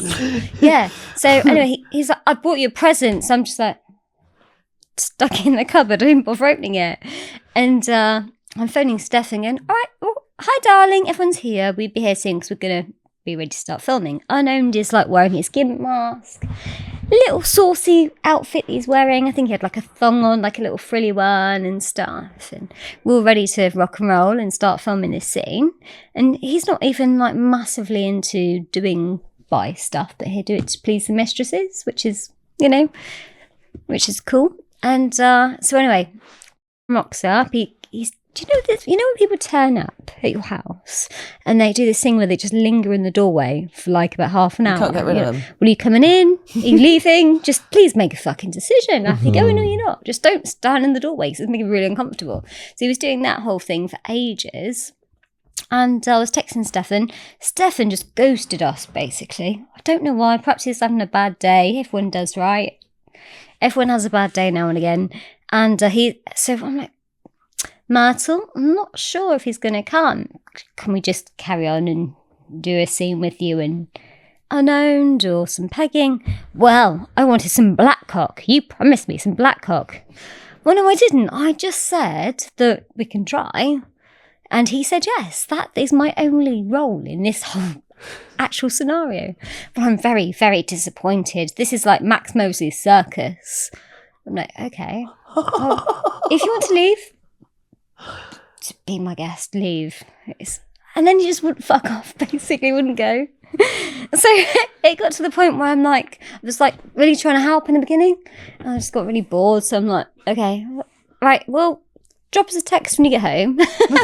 Hint, hint. Yeah.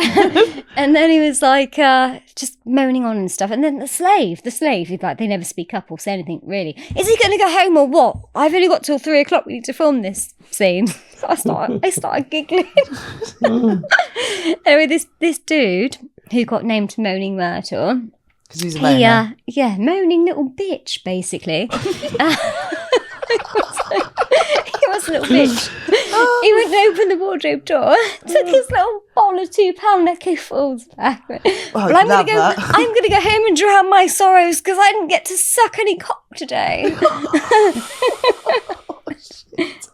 I'm just trying to film a scene. What is going on? So this dude goes home, writes me a really vicious letter about how I've because I took a £50 deposit, which I paid him back, about how I've stolen from him and I'm fraudulent and I've ripped him off. He wrote you a letter? He wrote me a letter on the internet. Oh, I thought delivered it to your front door. Oh God, thank God, no, he didn't turn up. Imagine that. I emailed him back the next day and he was like, I'm so sorry, I was really drunk. And I'm like, okay, that's fine. I get everyone gets a bit pissed and gets a bit silly, but due to the nature of your very, very vicious statements, you're never allowed on one of my sets again. You're banned. Blacklisted. So bless him. I'm sure he's a lovely guy, but just rubbed me up the wrong way that day. Do you get much trouble like that? Not really. No, generally subs are really sweet, aren't they? They're really super cute. I mean, my subs are lovely. They want to make their mistresses' lives better, but every now and again, I think just, in life, everyone's different, aren't they? So you do get one once in a while where you just get a little bit of trouble. Just get rid of, Yeah. You lost the words. Not like off with his head or anything. No. Off with his head. So we could go into the one about meeting Bobby, the surgeon, and his mate in the bar. Okay. Yeah, Now we're 5 Bobby, he was minutes in. wicked. Love Bobby. YouTube community guidelines. So it's a bit of a random one actually, because I was out with my mate Tommy, who's also a sub of mine. And so I went up to shoot some content with him in Chelsea. I think it was the time that I spoke to you about the thing on the podcast on the phone, and he was turning all the lights off and stuff because he was a bit drunk. And anyway, so we went out and we went, look, we went out recently, had a few drinks, let's just go out and eat and have a sensible night. So we got to this pub, right. Nowhere serving food in Chelsea because of COVID. This is going back a while. So I said, let's go home and get a takeaway. And he said, well, let's just have a drink here. So he started talking and there was 2 people opposite, a lady and a man. And the lady picked up some of his conversation. She was really, really hammered as well. So she misunderstood some of what he said. So she thought he was being sexist and stuff like that. And he wasn't at all. And then, so he went, what are you talking about? Anyway, the guy that was with a surgeon said his name was Billy. Say Billy or Bobby? Billy. He said, basically, oh, don't worry about it. The thing is about this conversation, tomorrow you'll remember it and she won't because she's really drunk. We're like, oh, fair enough. Okay, get that. And he said to me, so what do you do then? I said, have a guess. He went, I think you're an erotic author, aren't you? And I'm like, how did you get that from me just sat here at this table having a drink? So we then started chatting with these guys. She turned out to be absolutely lovely, really sweet girl. And he was like, should we go to Home House? Which is a really posh thing. And we're like, no, we've had way too much to drink now. So he said, well, I'm going to have a house party, come back to mine. So we went back to his.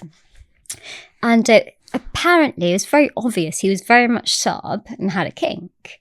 So he was like, I'm really into heels. Do you want to see my heel collection? Right, so I went up to his room. He had these massive shoes. He's like, what should I do with these shoes then? like, we'll try them on, put some of these shoes on. So we started dressing up, putting all these different heels on, prancing around, showing them off.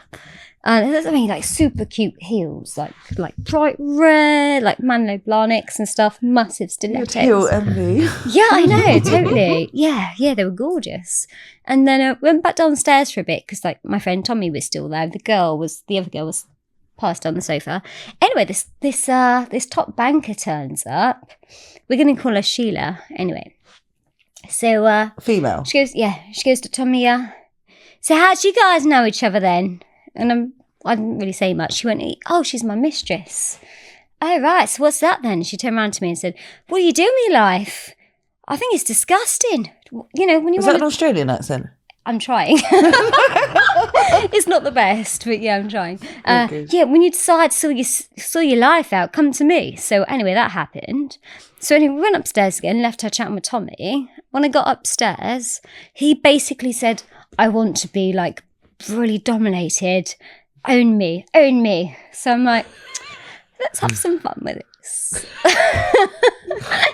So he was like, can you collar me? But he didn't have a collar. We got a tie out of his wardrobe. And you know what, when you're at school and you do the little thing where you do the sort of the big tie with the knot.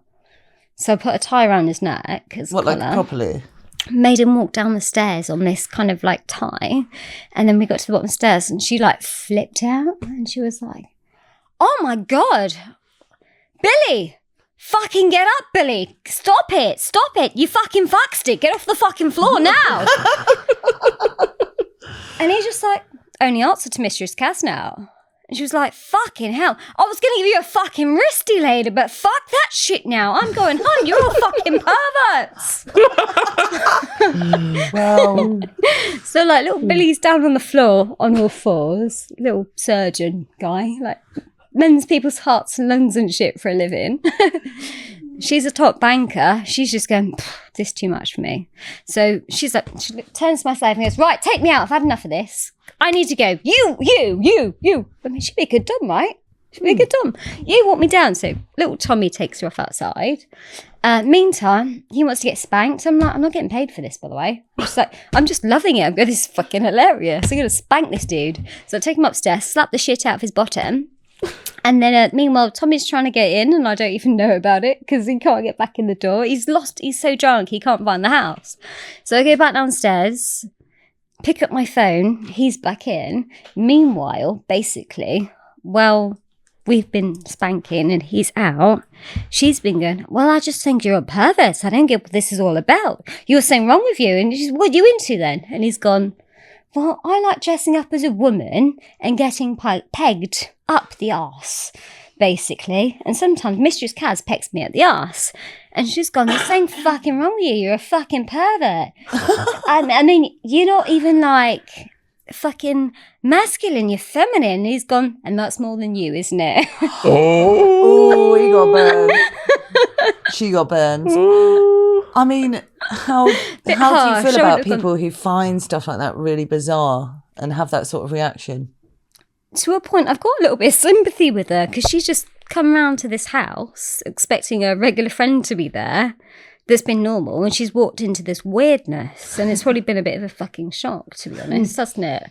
So I kind of get where she's coming from, and I think had she not have like started in the first 5 minutes of introductions being so horribly rude and awful, my reaction to her would have been very, very different, and I probably played up to it because she was so obnoxious and horrible. I'm the big banker and I'm above everyone else and I'm better than you, and one day you'll realise that, you know.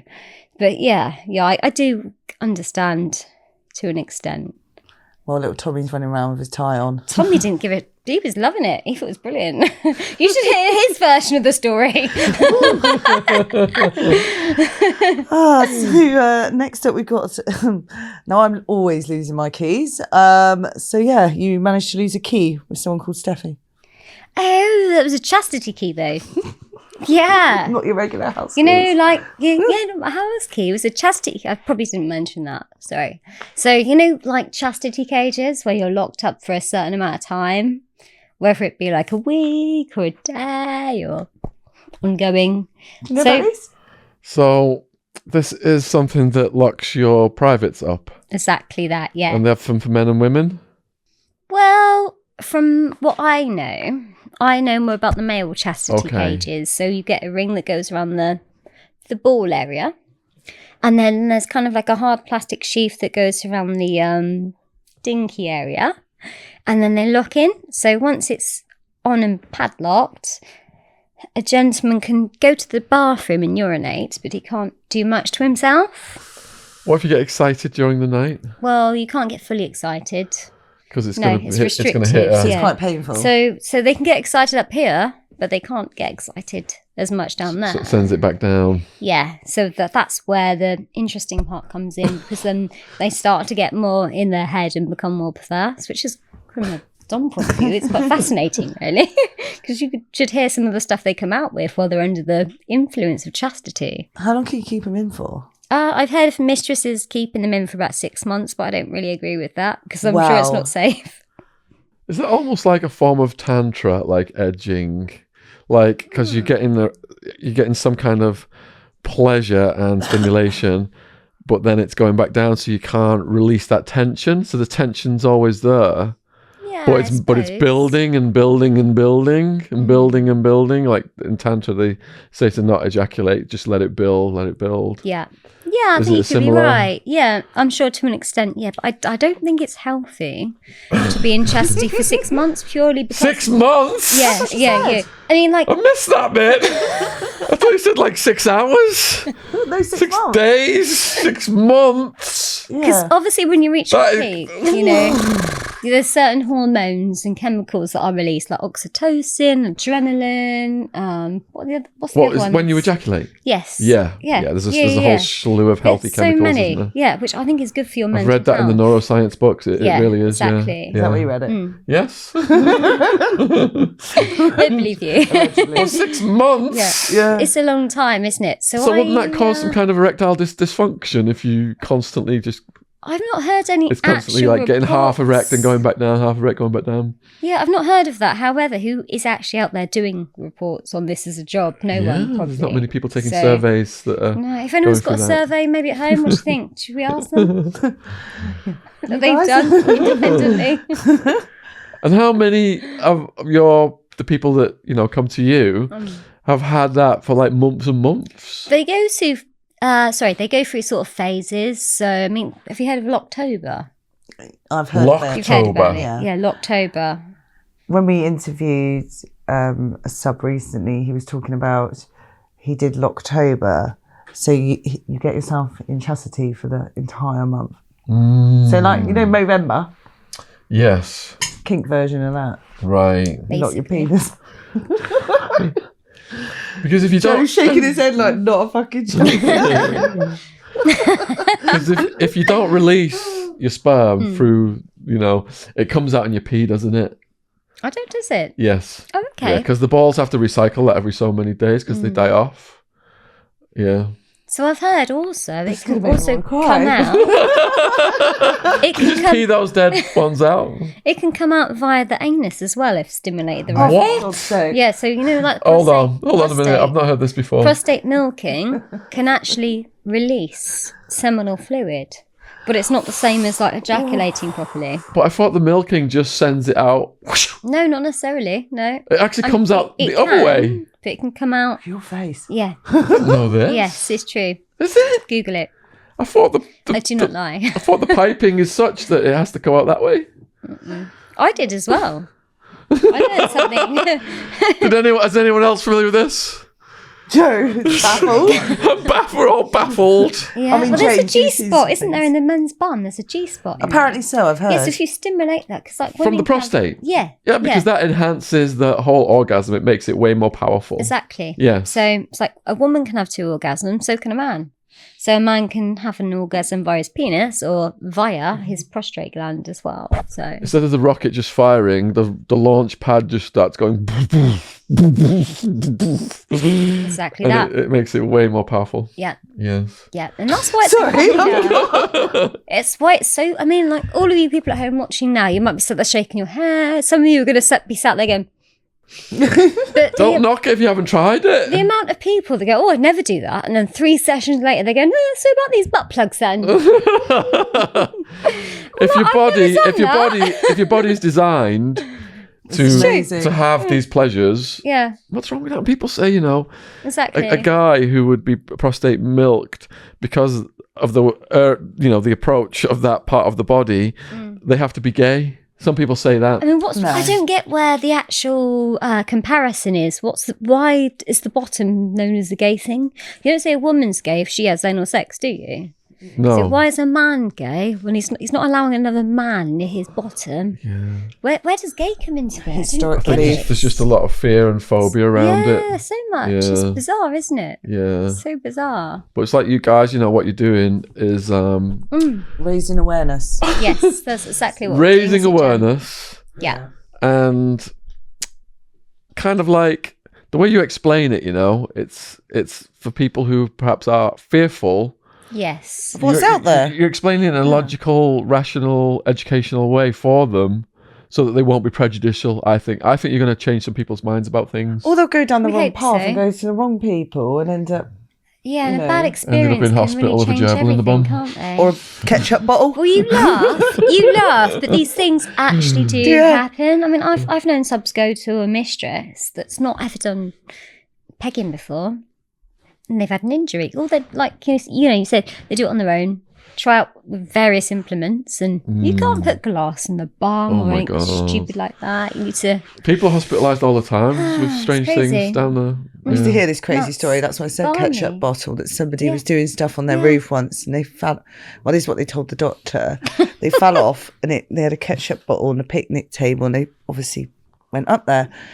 The doctor said, well, that's funny. Why is there a condom on the bottle? I don't know if that was a joke or something. But Yeah, prison folklore is as well. They always say, he's gone to medical because there was a shampoo bottle up his. Oh, man. Fell in The the funny shower. thing is, you joke, right? Claiming he fell in the shower. yeah. You know, at some point it's actually happened, though. Right? Because there was the one in the paper recently, wasn't there?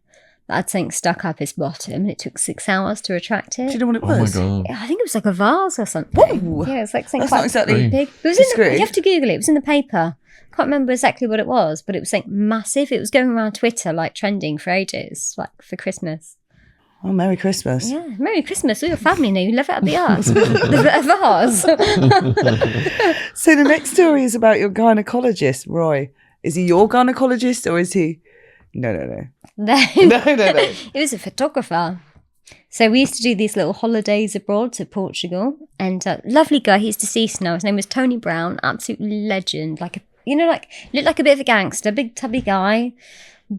Nicest person you could ever meet. He just loved taking pictures of like people hanging out with like models and stuff. But he wasn't a pervert. Like some of them are. Not a pervert at all. Just love hanging out, going for meals and stuff. So he'd get like 8 to 10 photographers, all get a villa, go out for food, drinks, and you do a shoot in the morning, shoot in the afternoon. But like, it was quite funny because actually, I'm off on a bit of a tangent here. There was a little vicar from this local village in Portugal that used to love like coming out and taking pictures. So he'd be like doing fanny shots and stuff of like some of the girls, and he'd be like dressed in his all vicar garb and stuff, and he'd be like going, yes, bellissimo. I think he was Italian or something. He loved it. Anyway, like Roger, I don't know if that was his real name, but Roger anyway, he liked the gyno shot. He liked to go in quite close with his camera. So yeah, he like, Gyno shot. Can you just part your knees a little bit more? And I'm like, so what do you mean by part them a little bit more? Yeah, can you spread the legs wide? So this is like what I'd say to all the girls. So like one day I really slipped up because I went back to the villa. And Tony said to me, "Oh, you remember that old pervert Roger?" Like joking, because he wasn't like harmful. He was just like quite funny. And oh no, it's all right. And he went, you wouldn't ask him for fanny shots and stuff, was he? Was he trying to get you to do so? And I went, so I think I just made like a flippant comment saying, well, it was a bit gynecological. And so for the rest of the week, all the blokes, like you imagine like 8 to 10 photographers, they started calling him the gynecologist. And he just gave me like this most hurtful look in the whole world, like that, as if I was like something really dreadful. I felt really bad. Did you not find that quite invasive? Yeah, I mean, it was like really normal at the time because just the way the nature of the business was, and we were just doing that kind of shoot. But yeah, it did feel like it was pushed a little bit more. But you kind of just felt like, oh, just roll with it and it'll be over and done with in a bit. Which I'm not saying is right, it really wasn't. But it was fairly harmless, I think. Yeah. Never again. So, no, I wouldn't do it again. Definitely not. But yeah, I think he received his punishment adequately. Ooh, what was that? Just being named the gyno. I don't think he ever went on a trip after that. So, poor guy. Sorry, Roger, if you're watching. So you're doing like a nice clean white towel? A clean white towel. Yeah, you're a fan of it, aren't you? A fan of clean white towels. Yeah. I don't have a towel fetish. What about blue towels, the green ones? I do have a blue one, and when I look at my blue one, amongst all the white ones, it does please me. So we're going on to something now. Here we are. Is it the importance of bum towels? It is. Yeah. The imperative. Okay. Well, as a dot, I am really into bum towels. What is a bum towel? So basically, if you're doing any major activity with a slave, which could vary from things like they're on their front, naked, right? Whether you're spanking them or what. If they're on their front, they need to have a towel on the bed in front, or whatever implement, a chair, a chaise, some kind of piece of furniture like this. There. You'd put a towel down. Bumming, especially if they're taking a pegging, you want the towel down. So this is more. That's not even a story. This is just like me wanting Teaching to life basically lessons. address any subs out there and tell you, if your bottom is going to move away from the tail and be anywhere else, that is a cardinal sin, and you need to be very aware of that. You won't put it down, Definitely. fine. There's so many like subs that take a pegging and then that bum is covered in lube, and I don't even want to guess what else. And then they get on the edge of the sofa, and then they're like just like doing this wriggling, and it's like, what the fuck are you even doing? Just do not put your ass on my bed or on my sofa. Definitely not without a towel. And don't- please stop wriggling. You don't want a trail of dingleberries. Dingleberries. Exactly. This is bleach everything. So yeah, this is my message to the world basically. Bum towels. Bum towels. Don't forget your bum towels. Yeah. And now your blue towels. And if you go to a naturist resort as well, they're very popular there. So it's good preparation. I'll let you have a little fun now. Oh my goodness. What a day. We've just interviewed 2 other people. Jane Grey. Yeah. And now we've got third podcast of the day, folks. We're not You tired guys must at be all. bloody exhausted. I mean, what is it? 10 o'clock at night now. Oh, I love your nails. Look how pretty they Oh, thank you. They're coordinating with the What, the blues. pure black? are. bum towel. Oh my Blue bum towel. Look. You've got blue nails, got blue dress. Sean's got a blue shirt. Yeah. It's Look at almost my like we socks tried as to well. coordinate. wow. But we See? didn't, did we? We didn't know. None of us knew. No. No. Blue crew. French naturist camp. Willie's wafting in the breeze. This all kind of like ties in. I go back to the bum towel thing. Maybe I should start shit. by explaining why I was at a naturist resort. Why was it a nature? What is a naturist resort? So it's a resort where people go to basically not wear any clothes and just be free and with nature. That's what they say anyway. They go, it's not sexual. Yeah, like controversial opinion alert.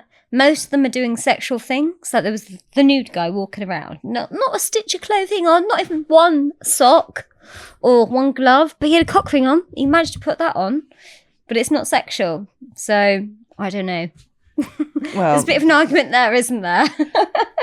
So, well, I'm just, if you could set the stage a bit more for this, yeah, then. go on. Like, are these Yeah. like couples just going around naked? Are there like rules about certain things? like, don't stop like, and stare. What? Yeah, there is. Yeah, and it's quite respectful because I went there as a presenter. We were introducing like this is a resort you can come to and be free and with nature and let your hair down and just you can do archery.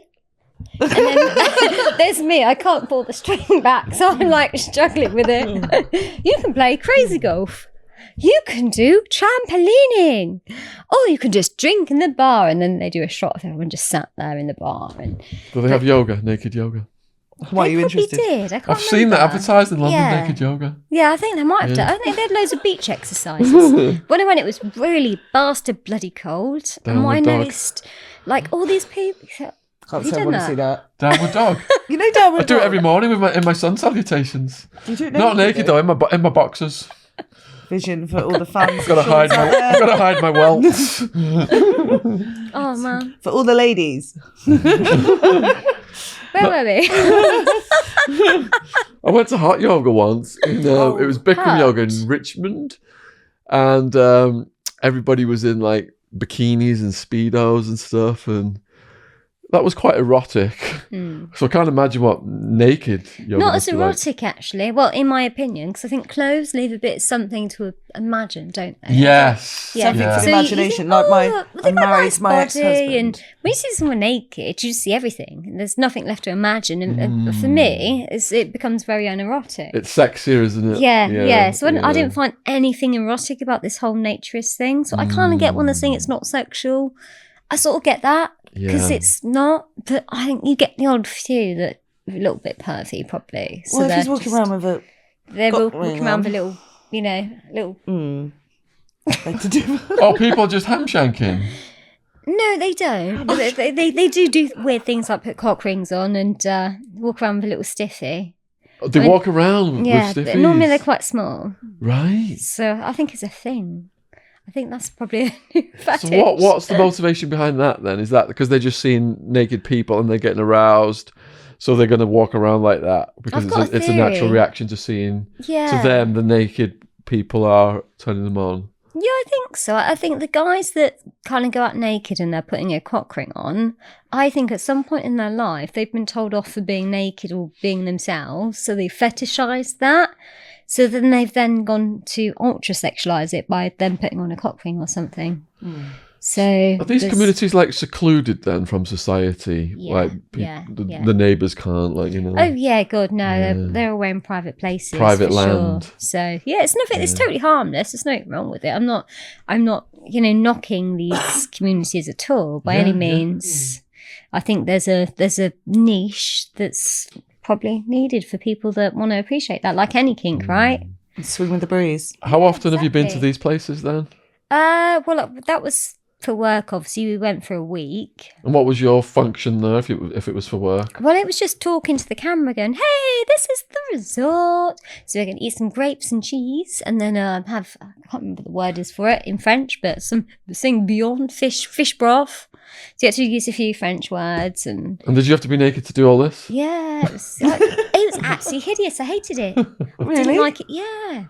You didn't feel at one with nature. No, I thought it'd be really empowering, but actually, when I got there, we had to do things like trampolining. Oh my goodness. I'm not exactly like, I'm not saying I've got great boobs, but they're a bit too in the way and stuff. So trampolining was just painful. I didn't enjoy it at all. Then they were like, keep doing it. What was your favourite activity then? I'd like to say the archery, but I was going to didn't say do the it. archery. Yeah, probably swimming. Swimming. Yeah. I'm in the pool now. Yeah. Cut. Yeah, it was good. Eating, definitely. What do you Yes. think motivates people to go to that camp then? I think it's mostly about freedom, just like losing your inhibitions, getting away from the common mindset. Because even if as a female, particularly, I think we're more inhibited as a species than men are to an extent. So if you go out as a female, even if your dress is too short or you're showing too much, someone's going to judge you. Someone's going to look at you and go, well, I don't approve of that. That's disgusting. So if your kinks or your likes or your tastes are a little bit more, a little bit more outrageous than that, you're going to be heavily judged. So, and apparently, from what I've noticed, a lot of people that go to these naturist resorts tend to be like in their 50s, and it's not normally young people who probably do feel a bit more relaxed. It's normally older people that probably are in professions and friendship groups where they feel like everyone's going to be a little bit more judgy about what they're up to. So yeah, I think it's just, they just get away to have a week or two of just not having to adhere to the rules that society has placed upon them. Do you remember that guy who was just walking around naked? Was it in Scotland? That was his thing. Oh, And he got cycling. arrested, Cycling didn't he? one, He was kept it? getting arrested. Walking But around the Highlands. cycling. Or something. his thing, Isn't it? yeah. Do you remember that Yeah. guy? Yeah. I think he's been on a few podcasts actually. Is it? And that's his Yeah. thing. I have the right just to go around naked and stuff Yeah, like and that. his Wasn't it mum like was Villages, watching it, was wasn't he? he? Didn't she, his mum said something like, "But it's really great to see him on the telly, but I wish he'd put some clothes on." So is it something mostly like that. couples then that go, and it's not like a place where swingers or anything like that would go?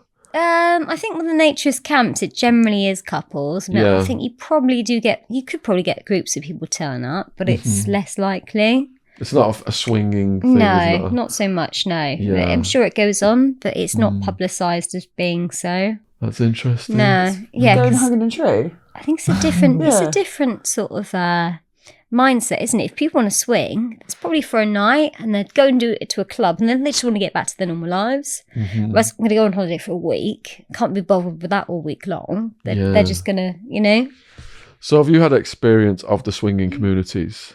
Yeah, I was actually, when I was doing the awards, not the new awards, which we'll talk about later, the last lot of awards, we were sponsored by one of the clubs down in Kent. So they were like, well, turn up. It's a swinging club. Come along. Come and play if you want. I'm like, no, I don't want to come and play, but not really my thing. But I'll come down, hand some flyers out, have a chat with a few people. And once you're in there, that's it. Any new face, they're like, oh, we like you. So they're trying to like Swarm to you. all night long. And you're like, yeah, you're lovely, you're great. But I'm not going in there. You're fine. So yeah, it was kind of like one of those. But yeah, it's strange because then they've got this playroom. And it's when you walk in, you have a look, it's like just a swarm of people doing all crazy stuff. What like? And then Not if you go grand back detail. outside again, everyone just do their drinking normally. So it's like completely split. How many playrooms are there in a swingers club? Well, it depends on the club, but this one I went to for work, not work, I mean like flyering. It was just this one big room, and it was all almost like, have you ever seen snails crawling across each other? When you're a kid and you ever collect snails and they start like, Yeah. it's a bit like that. That's what the people will look like. Yeah. You walk in and you like feel your leg grabbed and like, whoa. Don't do that. Yeah, it was- Snail yeah. antennae wraps around your ankle. Exactly. Oh, Oh my god, yeah. Not right now. I've got to just go and do something. I don't know what. So that that was like a vibe that didn't appeal. No. And I'm sure, I don't think every swinging club is like that. I think it's very much built on respect and you ask people what they want to do.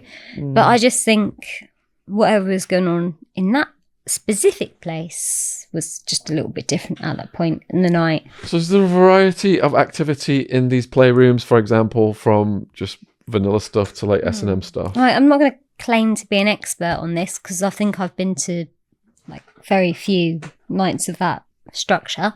When I went to Torture Garden, I would say it's been very well set up because you've got your communal area where there's like a dance floor, DJs, you can overlook if you just want to watch, which is like, the Colosseums in Greece. You can look down and watch. And then they've got designated play areas and they've got very, very strict rules on what you can and can't do. So they're very much like, if you touch and you're not invited to, you're out, which I think is the way it should be. So, because the thing is, some people are curious. Like me, I wanted to go in and have a nosy, but I didn't want to do anything. So I wandered in, and it's nice to just wander in, knowing that you can do that without, anyone trying to do anything. So, and that was cool. Walked in, I thought, yeah, you all look a bit sweaty, to be honest, and walked back out again. But it was interesting to be able to do it. Do you know what I mean? Yeah, I think I would like to do that Yeah, because I've spoken to just to people have who've a been to little Torture Garden and there's a dance floor and you can just listen to your music and just like a nightclub. Exactly. But if you want to just watch and see what the rest of that stuff is about, it's like a halfway place, isn't it? Instead of just being Totally. thrown into the deep end, Yeah. you could just check it out and go back and get your dance on. And, if you like that kind of thing, Well, then you this is could it. There's explore no it pressure, further. is there? It's just totally chill. What? that's a revelation. I've spoken to people who've been and they've told me Yeah. about it. Jenny, It's in London. Oh, it is is it? quite interesting. Is you it? do We it, should yeah. go. Yeah, we should go. Carry on. Yes, because one lucky viewer can come. Enter the you? Christmas competition again. Next year's Christmas party is going to be at the Torture Garden. We're going to have 20 dominatrixes. Wow. But no, so we'll move on from the lovely Torture One Garden. second though. Go on. What did you see on the other side of the Torture Garden? What was going on? So which Torture. bit? Not the dance that side. What on the S&M torture side? Actually, the funniest thing that stood out for me, we went with another couple, which we thought were just quite straight and normal in the adult industry. And it turned out they both wanted to shag us, right? But I think he was more into it than she was, so it wasn't going to happen. Because I'm like, no, if she's not into that, no. And so it was weird. But then it turned out I thought he was bi, because he started necking pills and stuff. And we were like, okay, didn't think anyone would take pills at torture gardens. It's not really that kind of scene, is What, like it? ecstasy? Yeah. And then he started, like, his jaw started going. And then he started going up to blokes, chatting them up and stuff. And we were like, did not expect that. Chatting them up? Yeah. Wow. So that was a little bit weird. Yeah. Okay, he's a bit of a slut, isn't he? Okay, fair enough. And sorry, getting on to the main point you asked about, when we went into the room, it was just like a slivering of bodies, just like... The slugs again. Snails. The snails are out in force. But for me, I just thought there wasn't enough clothing, because I think it's all about the tease and the eroticism and the prelude, the build-up, and just to see like humans going, let's go in this room and fuck. It's kind of like, well, So how many people were participating? Was it like a full-on orgy where like everyone's just snailing together? Or were people separate in separate little clips? I think it was a bit of everything. There was people that James cracking were... up again with your There was snailing. people doing... There was people What doing... a day we've had. Honestly, it's been fantastic. I'm sorry, I interrupted you. No, you're good. Yeah, so there was people doing the orgy thing. Yeah. But there was people just doing their own thing.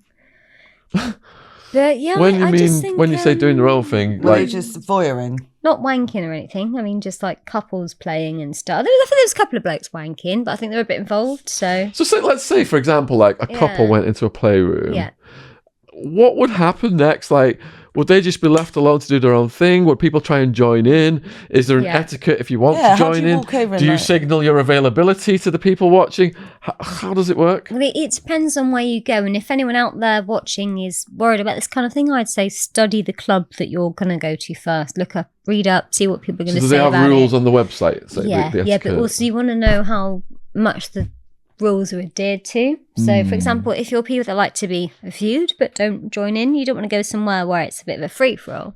Whereas if you want to get straight in there, you don't want to go somewhere where you're going to start getting But told is there off. not like a traffic light system? Like, I think it's basically body language. like you wear green if you're like, yeah, go ahead.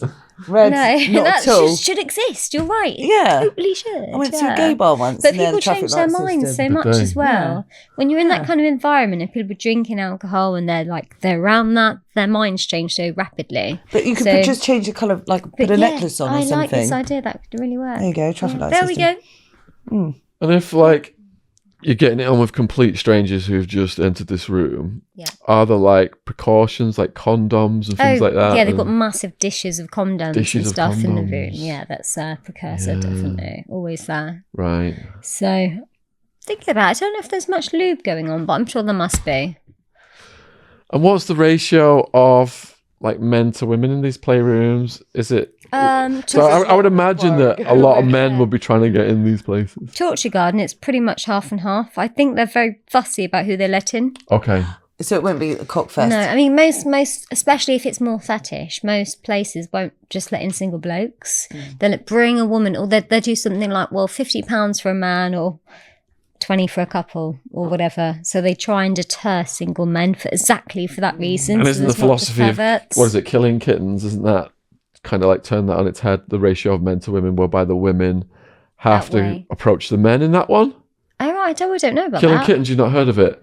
I've heard of it. I didn't know what the philosophy is. Yeah, there. I think that's it. Because I watched an interview with the one of the proprietors, a female, and she was talking about that's what it is to reverse that dynamic of the male aggression in these other places. Wow. So how does that work then exactly? So if a woman fancies a man, she goes up to him, but the men aren't allowed to approach the women. Oh, I see. Oh, so Yeah. a bit like bit what's like that other one? Bumble. I don't know what it is, but there's another No, it one, is, isn't isn't there? it? There's The dating website, yeah, Bumble. something like that. If you match, the woman has to message the man first. It was years ago and I watched that interview, and I'm just paraphrasing, but I think that was the philosophy. Unless anyone Okay. can correct me in here. Has anyone got any? It sounds about right. Yeah. Yeah. Yeah, I think you're right actually. But yeah, So that might be a good one to like Traffic light system. peruse. To go for research purposes. Research purposes, Yes. of course. Yes. Yeah, just suss it out. Not filming because it's not allowed, but report back, obviously. So we've got your moving on from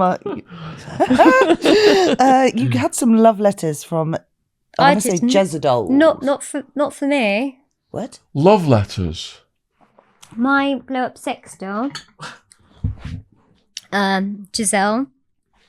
Yeah, was very, very popular. She's got her own Twitter page. She's in retirement at the moment, actually. Is it at Yeah, just at J Giselle I doll. yeah JIZELLDOLLS. How often does she tweet? Well, she's in retirement, but it was like daily. But she she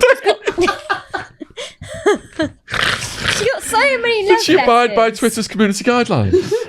She did her best. Twitter allows some she quite do a risque podcast? stuff, doesn't it? More than other things. We'll get her on a podcast soon. Yeah, well, yeah, get her in. How did you come about her in the first place? Well, basically, I had a She son. sent you a DM. Something like that, yeah. We were chatting. Invited her around for a cup of tea. That was it. Let's work together, baby. You're hot. Yeah, hey, girl. What have our lives turned into? Yeah. Genius. Genius. So she had a few love letters from who? More than me. People pissed off that she wasn't tweeting anymore, probably. Oh, they're writing to me, and then it was like all of a Watching you every day. sudden they went from writing to Mistress Cat to, "Hey Giselle, you are beautiful. I love your legs. I would love to spend the night with you." So all of a sudden, "Hi, thank you so much for being in touch with me. I will check with Mistress Kaz whether she approves of this liaison."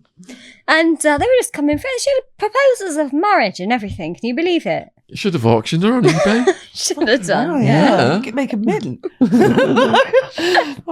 where does she live? At yours? Yeah, basically. You didn't pimp her out, did you? Well, Well. Uh-oh. if she wasn't so into it, it could be pimping or misconstrued as that. But I think she didn't mind. So what does she look like? Well, she had like kind of. Shall I start with a tranny cock? What? This is a trans. It's quite big. Oh my god. Uh, A blow up one. well, trans, a female. Blow up, bloke one. blow up. So bibbies, big, lovely bibbies. Dinky, it was quite big. Hair and a pretty face. So Good grief. yeah. And what would I you dressed send up her in out little for? outfits. Yeah. No, we didn't send her out. They come round. So she wore a little sexy outfit. And then they come in the door and they're, "I'm here to see Giselle." Okay, come over. I'll take you to her. And then I go. So you just put this doll out on a bed, right? Yeah. You'd have someone come over. I do the Right. actions for her sometimes. Oh, as well. right. I thought you just left them to it and No, took no, the no, money. You're present while So, whatever happens. Yeah, so I put my hand behind her neck and they go, you've got to ask her consent. So they say, "Please, may I suck your cock, Giselle?" So I get a little head, nod it forward. I think she's up for it, yeah. Gagging, look at her. So they were like, "Oh, she's so sexy. Can I touch her hair?" And I'm like, "Is that okay?" Yeah. And then start stroking her hair. We've lost One guy...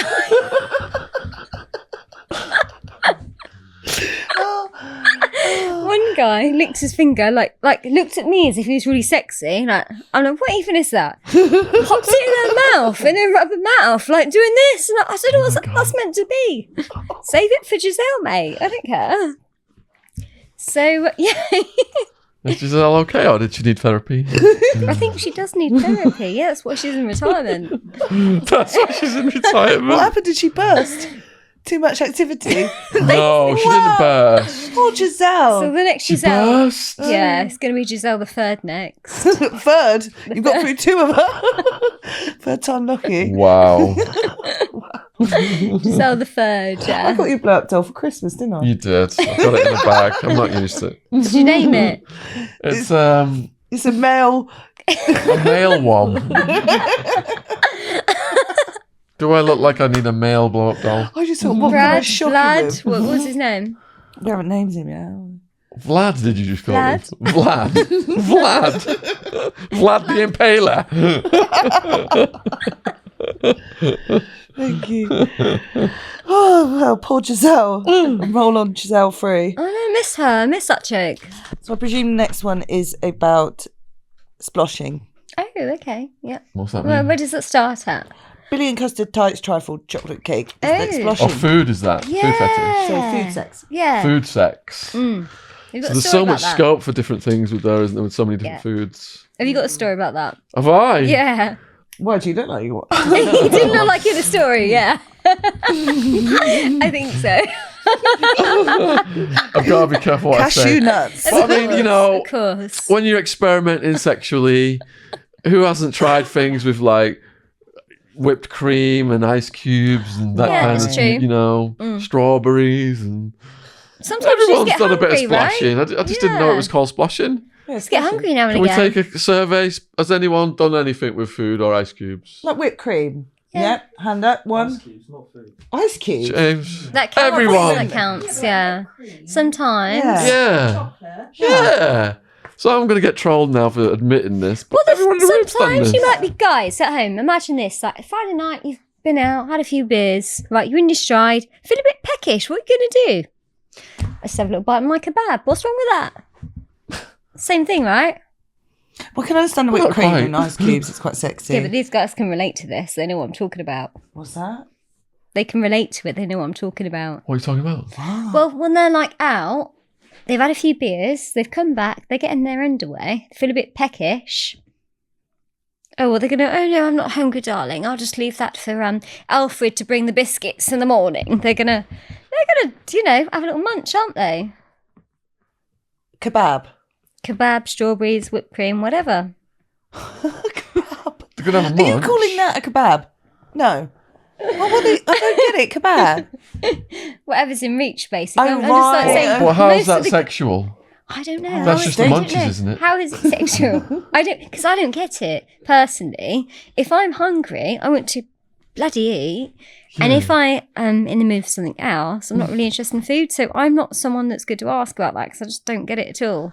So maybe you guys could explain it to me because I'm just like, you know. Hold on, we've gone from splashing to the munchies. Yes. Yes. Very quick. How are the two linked? I'm lost. Okay. So sploshing is being covered in food. Oh, covered in food. Yeah, but then there's people that are into eating food off each other, which Yeah. you could link into sploshing. Yeah, you're Yeah. nodding because you know, don't you? Yeah. So you can eat food off each other, like strawberries, raspberries, sexy stuff. I was just throwing kebabs in because most blokes aren't going to go, I fancy a strawberry right now, darling, are they? They're going to, you know, it's So not what happened really- with Billy and his custard tights? Oh, yeah. So he likes to dress up in tights and put custard down them. So he started off as one of my phone cold. clients years ago. We just talked on the phone. And then we started doing webcam and he comes to see me like about twice a year now. So basically the game is I put custard down his tights. Just it trickles Is down. it warm It's gonna custard? be No, freezing. no, just cold. And the climax is generally he sit in some kind of chocolate cake or trifle and he has to spin rub- round rub in it it. in his bum? Yeah, basically. Does that yeah. require a blue towel Well, yeah, it could do. for the aftermath? Yeah, It requires a lot more than that. Put definitely plastic sheets. some kind of Do you put plastic sheets down? Or that kind of thing. Yeah, if it's going to Yeah. get quite. I've got OCD. I think that drives me mad. Yeah, I made him go in the bath one time. Yeah, because he wanted to like basically put the trifle on his head, which there's quite a lot of splattering. And just there was enough one actually. He wanted me to put him in the bath and egg him. Have you egged someone? Egg him. Have you egged someone? At I've egged school? someone's At house. school, maybe. I've like egged Halloween. inanimate objects. No, you know, like Halloween when you kids go out egging, right? Chucking it at people's houses. I'm saying Or someone's nothing. car or something yeah, like that. Yeah, I used to do that. The local shop used to tell me off because he knew what I was going to do Halloween. Like you'll have one pack of eggs, Miss Sock. I once lived You're with a guy. banned. We're cutting you off. One pack. I once They're lived from my mum, honest. I lived with a guy, whenever anyone parked in his space, he's just, I'm going to egg him. And just egg the car. He just delighted in it. And he was completely sensible outside of this egging thing he had. That's the strange There we go. kid. That was his fetish then, maybe. Maybe egging Yeah. cars. Yeah. exactly. We went home and went, oh, that was brilliant. You just don't know with people though, do you? Like, everyone pretends to be like they're really normal. We haven't got any kinks or fetishes. We just go about our day to day and really boring. When they get home, you don't know what that person's doing. Like most people have something. Yeah, Guarantee it. definitely. One of our friends, she egged. Can you remember that? I was with you. She egged her ex-boyfriend's motorcycle. Can you remember that? Because he split up with her. So she just This is cool. Have you ever egged anyone, James? long ago. No. James has got an egging story. Come on, James. I can't remember it, but we would have thrown eggs at each other at school. Yeah, last day of school, secondary school, you used to throw eggs and flour at people. Oh, we just got pissed on vodka. Your school Have you days ever sound egged anyone, better. John? Yeah. You don't want to admit to Not anything. sexually. Not sexually. Disclaimer. Wow. Retribution. So you've had Revenge. many sploshing stories like that, or is that quite a rare thing? There's been quite a few. Actually, I'm quite surprised about the amount of people that want to have food on them without eating it or doing anything sexual Taking with out it. from What's the Yeah. weirdest food involved in splashing? Weird. like baked beans or My something? cocktail slut. Yeah. Cocktail slut. Yeah. He's called Zero now because he's the lowest of the low. But for a time he was cocktail slut because I'd make him cocktails and he would eat or drink anything on webcam. So we got to a point where we were trying to find really bad stuff for him to eat. And he actually, there's a question right at the end. What do you think about the 3-second rule? Which links into this.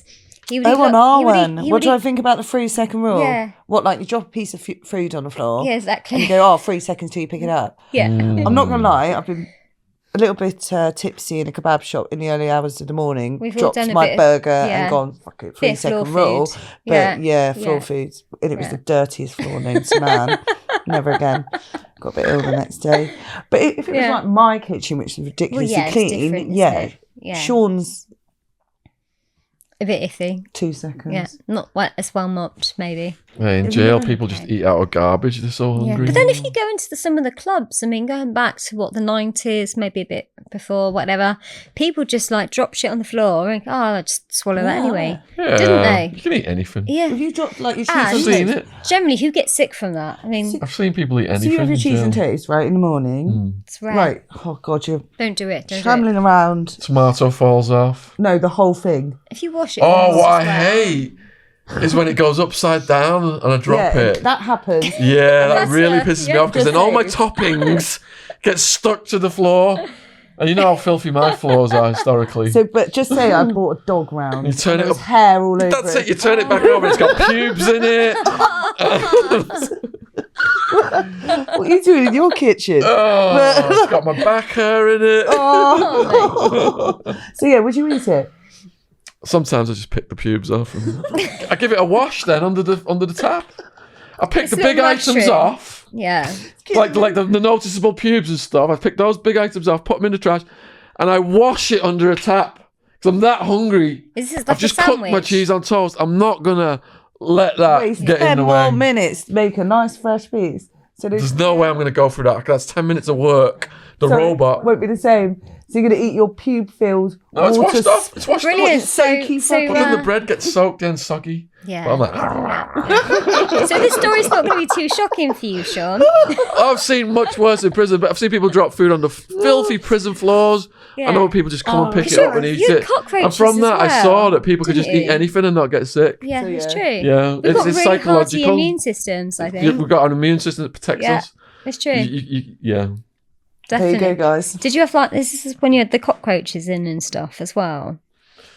But people were like saying they were going to eat the cockroaches. Did you know. they? Did they? I've heard of South American prisons where they did eat things like that, insects and stuff. They caught the insects to eat them because they were so starved. Nice, man. Would you eat Yeah. a cockroach? Would I eat it? Yeah. No, not I a wouldn't. chance. I wouldn't. No, have no. you never done that? Did you eat anything weird? They just went in my mouth anyway, but I didn't eat Yeah. them. Did you eat anything that you didn't want to while you were there? In jail? Yeah. Well, I lost about I lost a couple of stone actually on the 26 months unsentenced Gosh, because that's a lot. I couldn't eat the mystery meat Yeah. slop that occasionally had a dead rat in it. Yeah. It was like animal food or even less than animal food. Like budgie food. We called that one Red Daff. Another one was called Kibbles and Bits. Oh, And it was, yeah, it's pretty grim. it was grim. So I couldn't eat that, no. No. No.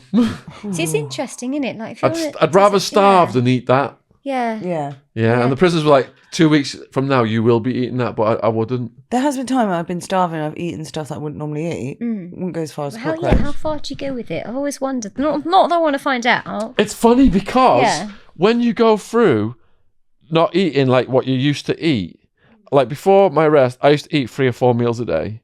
And when you go down to eating barely nothing, you realise that you don't need that much food. And that you're processing all that food and you're crapping 2 or 3 times a day and your body's doing all this work to digest the food. You don't need it. And to this day, I eat much less than I ate prior to. See, it's interesting now. Yeah, it is. It's like a Yeah. Western society probably overindulges in. Because you're ingrained at your breakfast, Yeah. lunch, dinner, Yeah. supper. I was. Yeah. Yeah. That's Because you're quite really into your health, fascinating. aren't you? Yeah, I do a lot of fasting. Fasting. Fasting, yeah. Intermediate fasting. Is that the 16/8 thing? Or is it I different? could- I do- 18/6. That's quite extreme, though. That But I sounds have done really some intense. 20-hour ones. Oh, wow. They're It was through hardcore. The first lockdown because there's nothing else to do. Yeah. So you thought, fuck, I'll just fast. See, that just Yeah, I sounds did it in the like- jail for 2 or 3 Jesus. It's days. easier because there was hardly no, you couldn't go out for food. Yeah. Yeah. So you have to Yeah. eat and cook, and sometimes, like you said, you don't have to cook so much. It's an interesting thing then because your pee changes colour, doesn't it? In the beginning, it's yellow and it goes completely clear. Does it? Because of all Yeah. the water. And you go through like the bends almost where you're like so hungry, you're so hungry, you're so hungry. And then once you get through that pain barrier, it chills out and you can keep going. Okay, so you kind of get used to it, sort of thing. Yes. I think Yeah. we're so attached to food and eating that just to get that to be freed of that, you got to either fast or end up in a jail where you don't get any food. Yeah. Yeah, it makes sense. Yeah. So yeah, moving on, you've got a No funny... splashing in there though. No splashing. Yeah. So your mate, I presume you've been on a night out, did something to the cab driver. Oh, yeah. So it's quite funny because I had this mate called Natasha who's really sweet, very different to me. Almost like because I always used to think I was reserved, Obviously, not quite as much these days, but I think, I've got my boundaries and stuff. But she comes across, if you're in a club, like really reserved, won't speak to anyone at all. Whereas I think I'm quite friendly. I'll speak to anyone, whether it's like a 90-year-old woman at a bus stop or like just, anyone else. So anyway, so we go out to a club and guys would come up as they do. I wasn't giving off sexual vibes, I don't think. But, yeah, what do you do then? What's your name? Blah, blah, blah. All that bollocks. If you've been clubbing a lot, you get used to doing that, I think. And she'd be like, oh, he's a pervert. Get away from him. Don't talk to him. Don't. And then we ended up in, like, McDonald's. And we just sat there.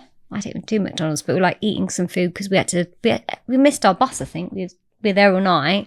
And this guy came up to us and he was like, have you ever thought about selling pictures of your feet for a living? And we're like, Random. I don't think this is the time to get involved in this conversation. So we just said no. And then he wouldn't leave us alone.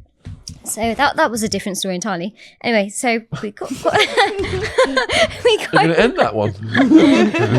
we got in the taxi and all of a sudden she's like going, Mr. Driver!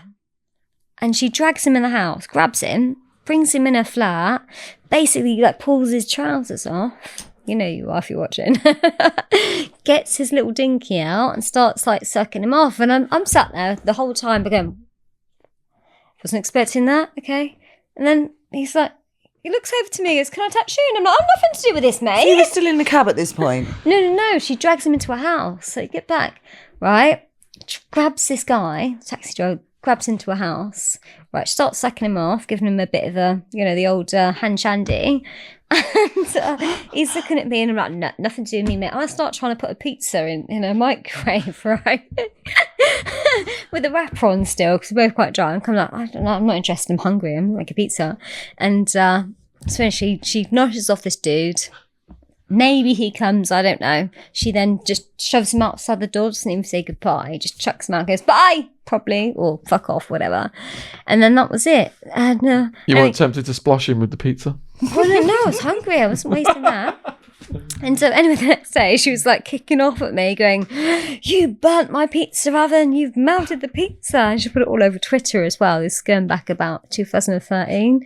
And I'm like, Mate, you wouldn't let me talk to anyone. Noshed off the taxi driver for free fare and now you're moaning at me for like burning a pizza. But basically, I think I've got a vague recollection of like scraping a bit of pizza off the bottom of the microwave plate and just being like, yeah, just eating it. Like, not even cooked, just eating like raw pizza. And I was like so happy about that. It's disgusting. And with your sex doll in retirement, she couldn't even back you up and support you on Twitter. No. Can you imagine though? She'd be like, hey, you're picking on my mistress. We're going to start something here. I'm not having this. But no, she's a lovely girl. Really Yeah.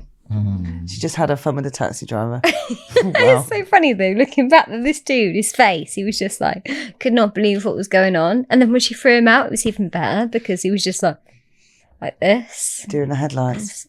I just want my pizza. So yeah, the last one, the story of the evening. Beefer, I think. Was it? It was Beefer. Mistress Beefer. So, hello, Or Beefer. meeting Beefer. Yeah, Beefer. Because I put out a little message on Twitter saying, look, I've got to do a part 2. And so if you've got any funny stories, remind me because I can't remember them all. So I had a few. And there were some memories apparently of me not being my best self as well, which were quite funny. But this one, Beefer, he basically contacted someone called Goddess Monica. And Goddess Monica is an online-only mistress. And he wanted to experience pegging and force buy and so on and so forth. So she said, look, I'm going to choose you Mistress Kaz if she approves. And I'm going to send you to her and you'll learn pegging and force buy. So she spoke to me. I approved. And then he come to me and then we kind of like set it all up between us, what would happen. But he didn't know. He just thought he was coming to me for a pegging. So he got there.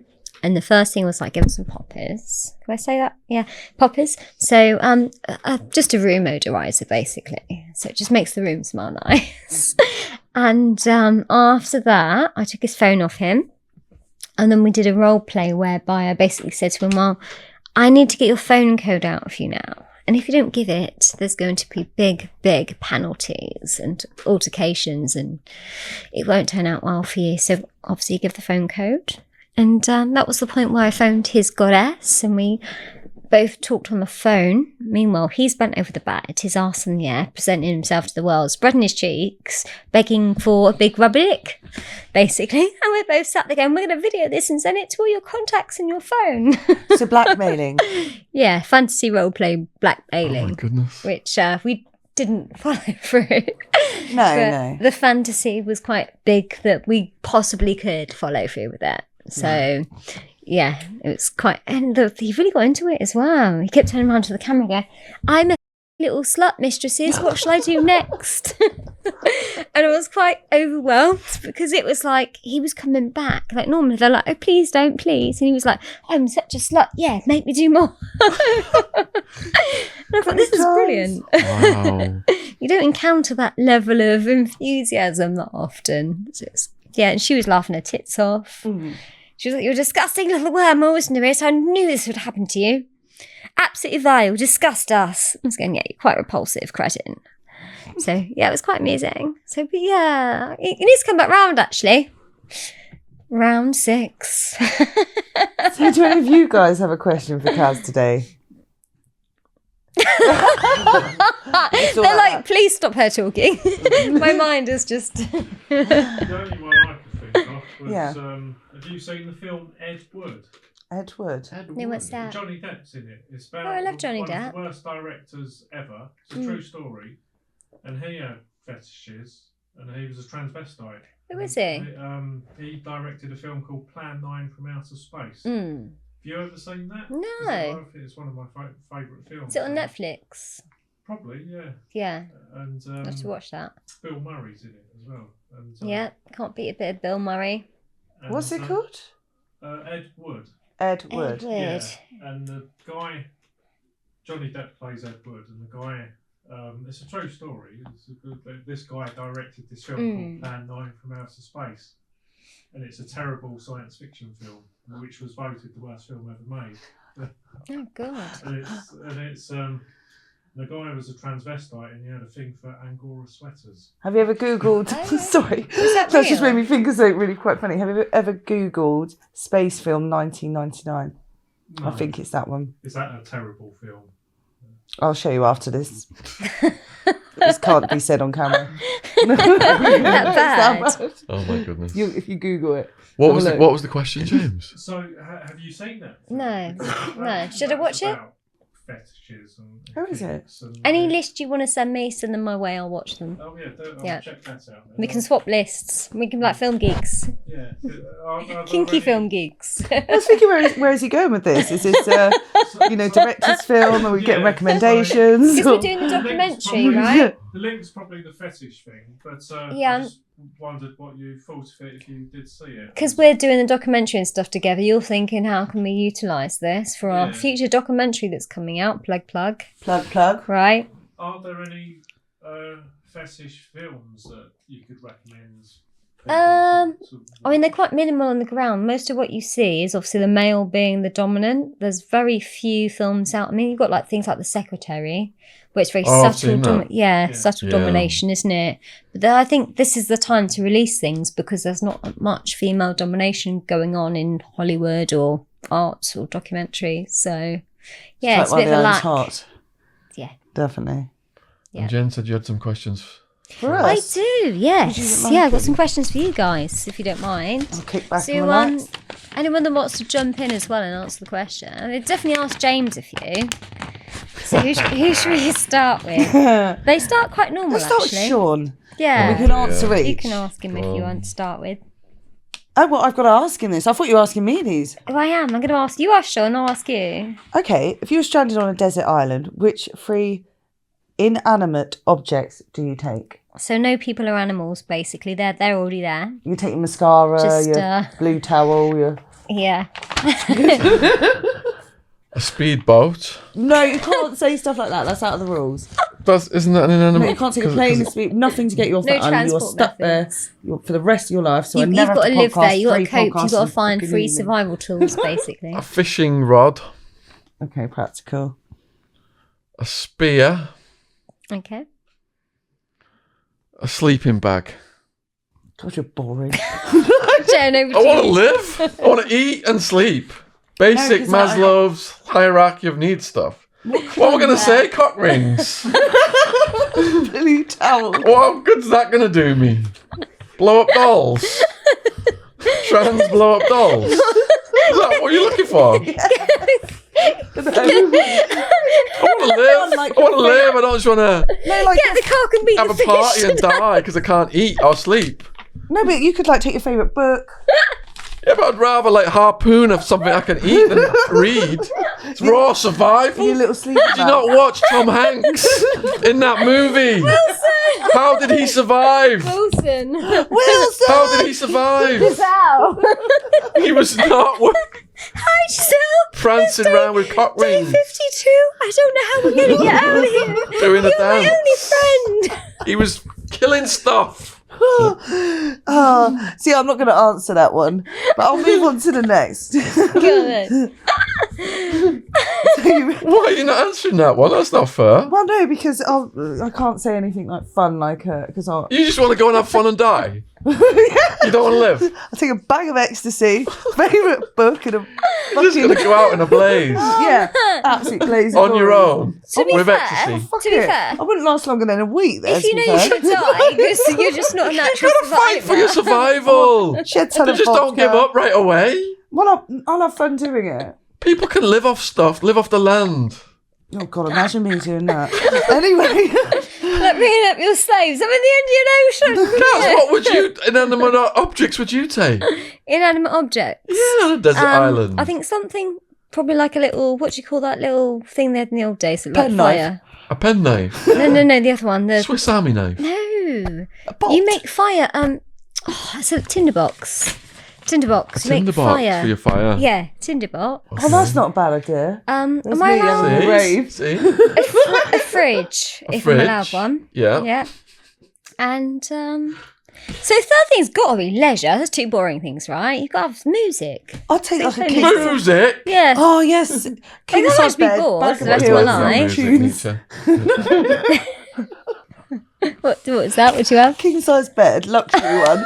Bag. Oh yeah. Yeah, That's better than a music. sleeping bag, isn't Yeah, it? fucking hell, yeah. You've got the cheap seats. I'm thinking there might be threats. If I'm on my king size bed, I'll be on a king size bed. with- threats will get me, surrounded won't by- they? I got to hide out somewhere in my little sleeping bag under some rocks. I'll be living the lux on my full poster. I love the way like Sean's making up new rules for this.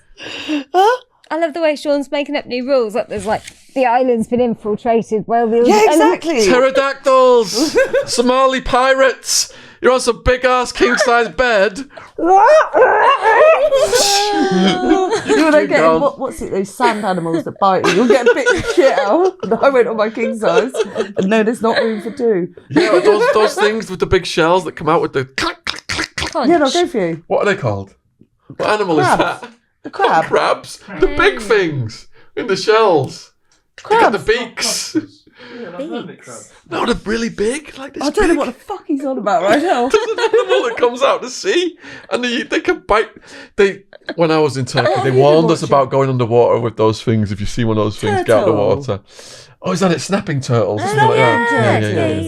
yeah. Well, I won't get the king size, but get you a sleeping bag. Yeah, so anyway, Sean's a goner. I'm living the life. What's the next question for us? Girl power. All right, the next one is: have you ever had? Let's start with Jen. Nickname.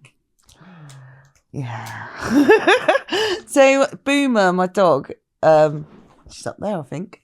If you can see her on the camera. Who unfortunately died last year. So, I actually named her after myself, my own nickname, Boomer. So, I want to say about 5 years ago, you know this story. I was with a boyfriend and he implied that I was a boomerang. Oh, okay. So he called me Boomer That's for cute. quite a few years. Yeah. But the funny thing is, the reason he called me Boomerang, guess why? Oh. Oh no, really? Was he a I kept coming back for narcissist? more. What a dickhead! I thought it was funny. What a massive wanker! Oh, Yeah, dear, I'm so sorry because that I you had to kept go through coming that. back for more. Well- Not for more in a violent way. For, No. no, in the other way. But was he a bit arrogant? Oh no, he was Oh, just taking okay. a piss. Oh, well, okay, that's So cool. yeah, no, that's that's fine. Yeah. my nickname. So yeah, it was just Boomer, and then we separated. I quite like the name, so It's cute, when I got a isn't dog, it? I called it after. Yeah, super It's a cute. really I quite like boring it. story now. It's Right, not yours. boring. It's cute. So as a kid, I was called Atty, Atty, Atty Atwood. Now that's more boring than Abbreviation, mine. And then older on, I was called the Bank of England and English Sean in the rave scene in Arizona. And then when I went to prison, I was called England. Oh yeah, I saw that in your book. Yeah, what up, Yeah, England? Yeah. What's your nickname now? I haven't got one. What about yourself, Kaz? Ah, I was Pixie. Someone went to me at uni. You're so small. You're like a little thing at the bottom of the garden. I could just pick you up in a net like a pixie, and it stuck. Everyone started calling me That's not Pixie very after nice. that. I didn't mind. It was all right. Everyone was like, "Oh, it's Pixie. You're Pixie." So it's just a nickname, isn't it? It's got a cuteness to it. Yeah, it's okay. So what about you, James? Nickname? When I was younger, it was SB.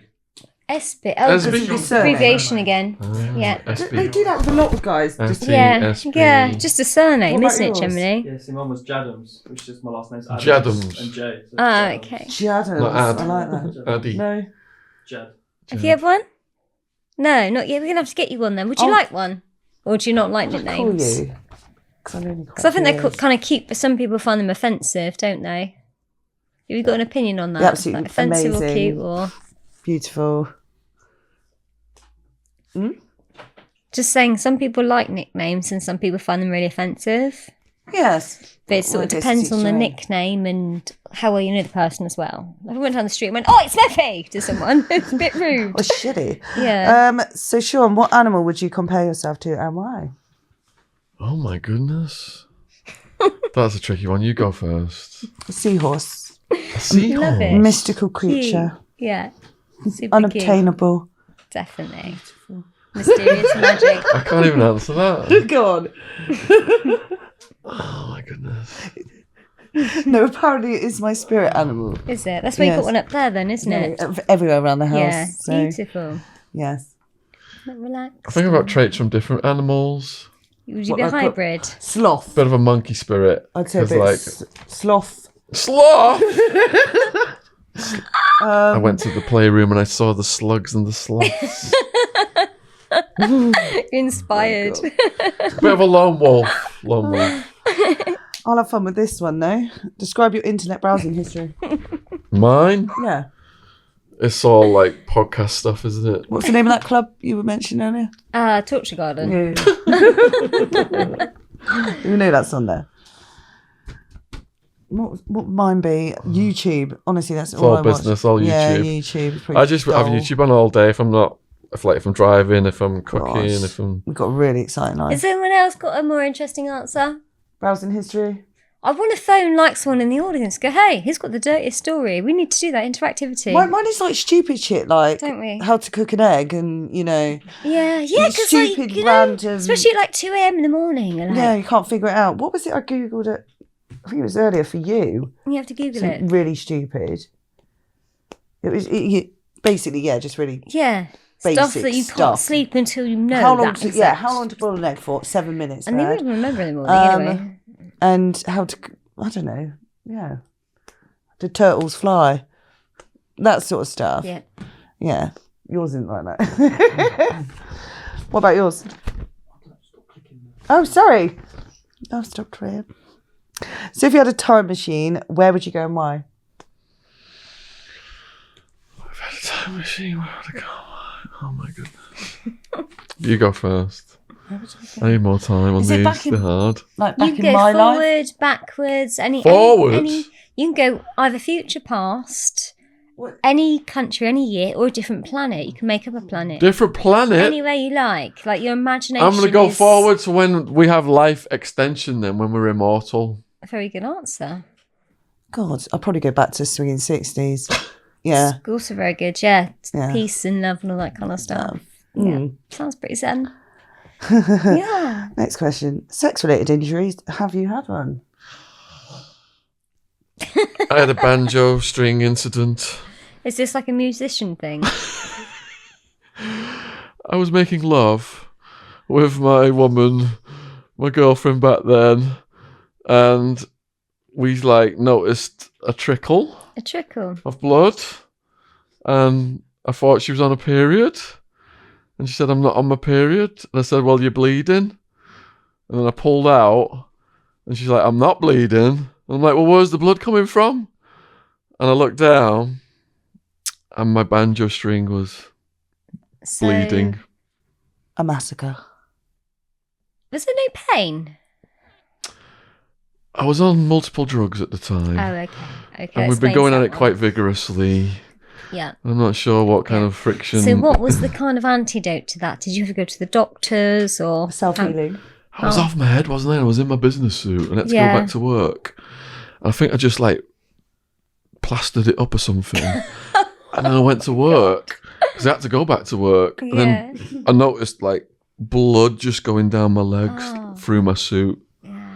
Oh shit, I got to leave the office now, make an excuse and leave the office. It sounds pretty painful. Yeah, and then whenever I got an erection in the aftermath of that kind of reopened the... Oh no. So it was took a little bit to get it calmed down. Not good. Yeah. How about you, Jen? Very similar, but I think it's far too graphic for YouTube. Is it? Oh my goodness, yeah, don't go there then. Okay. You know the story, obviously. Any others that aren't as graphic? Could you paraphrase it in a gentle way, in posh language? What? I'll ask you some questions then that won't get us in trouble. Right. Was it from your the body or needle? was it his body? His body. Was it the... I like this game. It's fun. Which area of the Same as man yours. part? Oh, was it the string, the banjo string? Yes, but it wasn't in a certain... It was what? Did you bite it? No. Did he catch it in his zip? Did he cry? Oh, yeah. Yeah. What was the thing that snapped it? Go on. I Go on. can't say it. Just whisper it to It me. makes you I feel like a little girl again. Whisper it to me.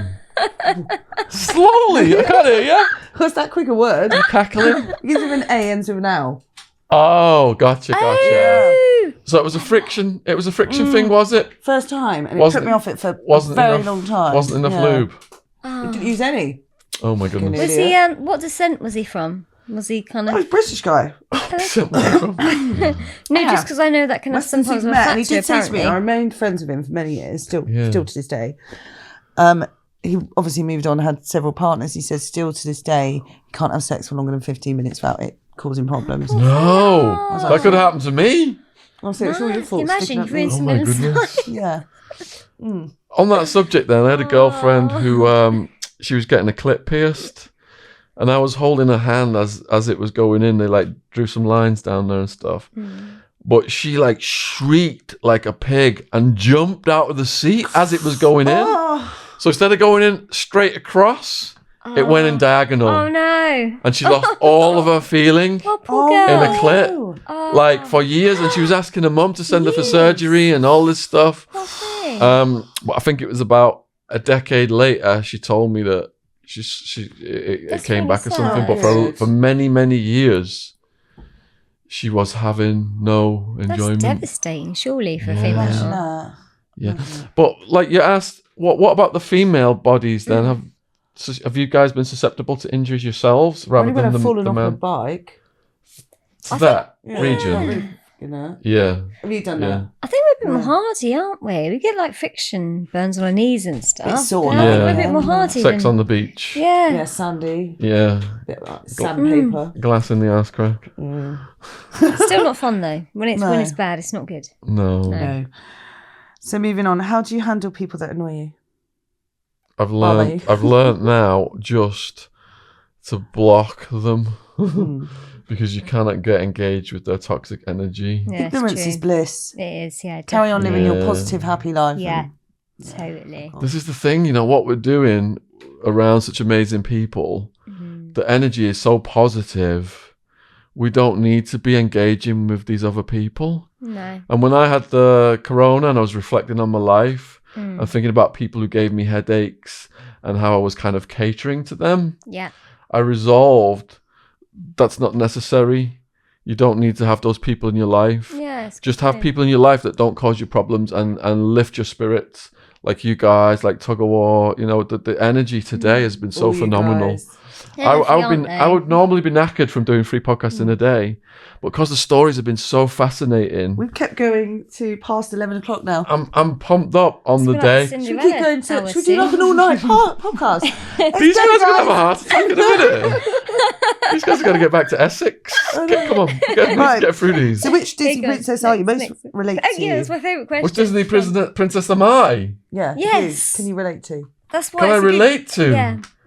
I don't relate to Disney princesses. have It's not to in for my the in my question. scope. You have to. Right, think I have to. Disney movie. I don't even know who Disney princesses are. Cinderella. Hold on a minute. It's the one with like funny coloured hair that was in a cartoon. What was the name? Oh, my little niece was watching her on the TV. What, Dora the Explorer or something? No, like a Disney thing. Elsa, Frozen. Frozen. Elsa. They were and watching Anna. Frozen over and over. Oh, What it's was? very good, isn't it? Does the woman have coloured hair? Yeah, Well, it's there's a blonde little one and ginger the one. What's her There's a name? blonde one and a Anna ginger is the one. ginger one. Elsa is the blonde one with the blonde. Yeah, but I don't even relate to them. I don't even know why I'm saying Oh, saying there's the like names. a little... Cold. She's cold. There you go. What Okay. about... Alright, you can go Pixar if that helps. I think they've Pixar? gone I think thought I'm out by more of Disney a though. Evil Pixar. villain. Didn't they do the Ants evil movie? queen? Would you be a villain? I'd be a queen like Cruella de Vil. Yeah. Right up my street.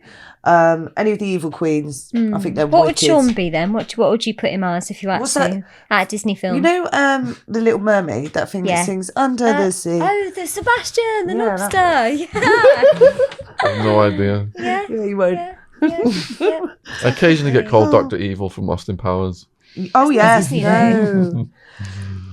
What's your favourite childhood memory? Oh God, I'll have to think now.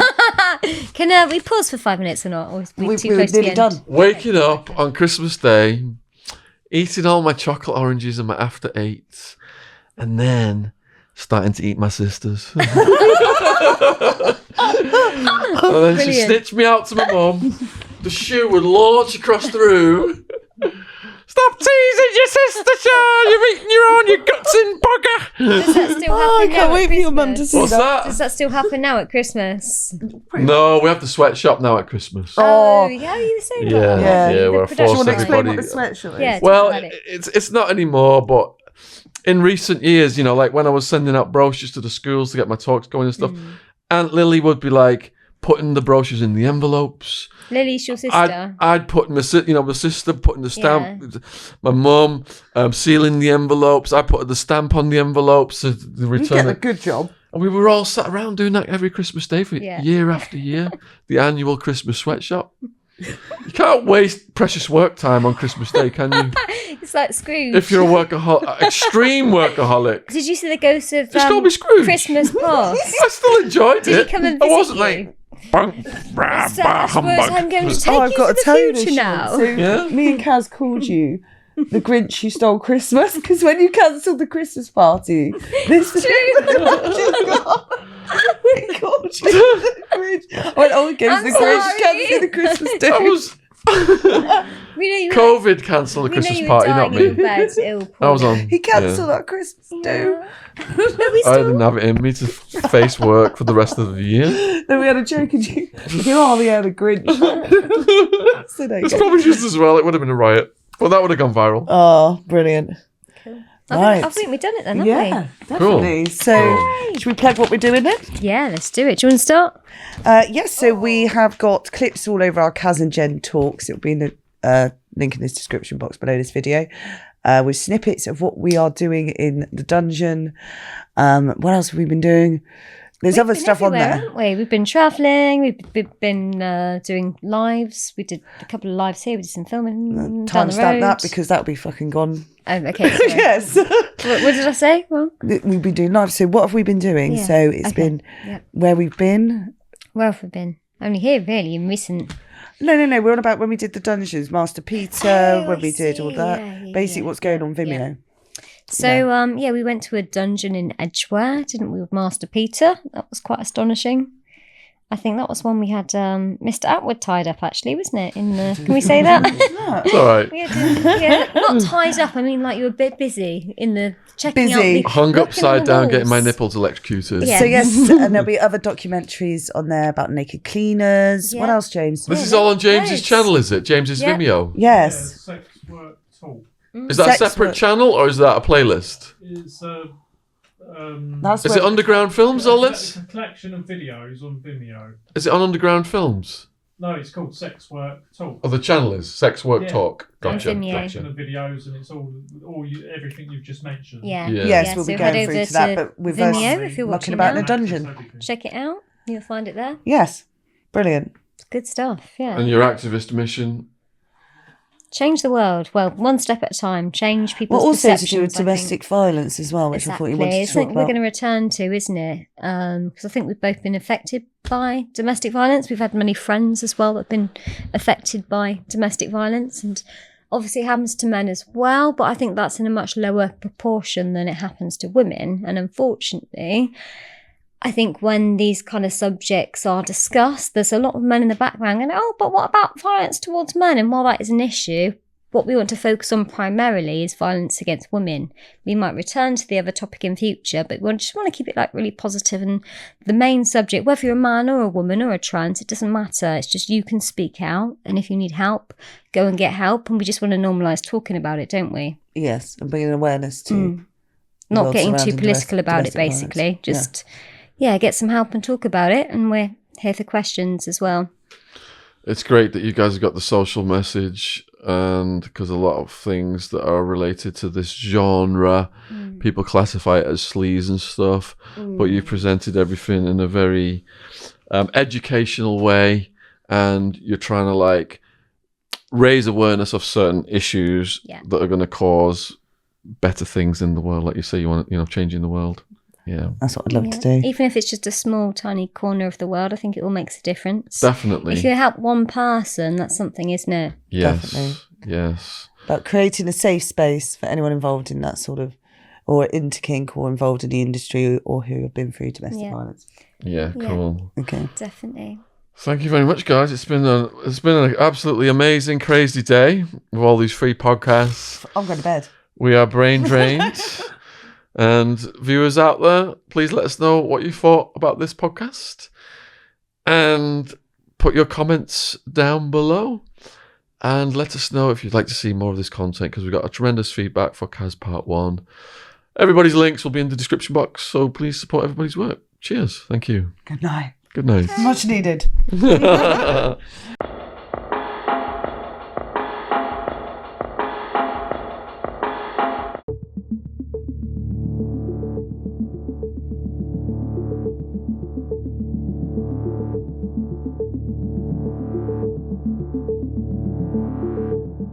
Here at Boomer and Jen, we offer a wide range of organic or recycled clothing. We all know our planet is important. We only have this one, so it's vital that we all work together to slow down and reverse the changes to the environment. Whilst we all know that big industry are having a significant effect on pollution, here at Boomer and Jen, we believe that if we all make small changes, we can do our part. Fast fashion causes detrimental effects to the planet. Not only is nearly 20% of global wastewater produced by the fast fashion industry, but there is a considerable amount of fast fashion ending up in landfill.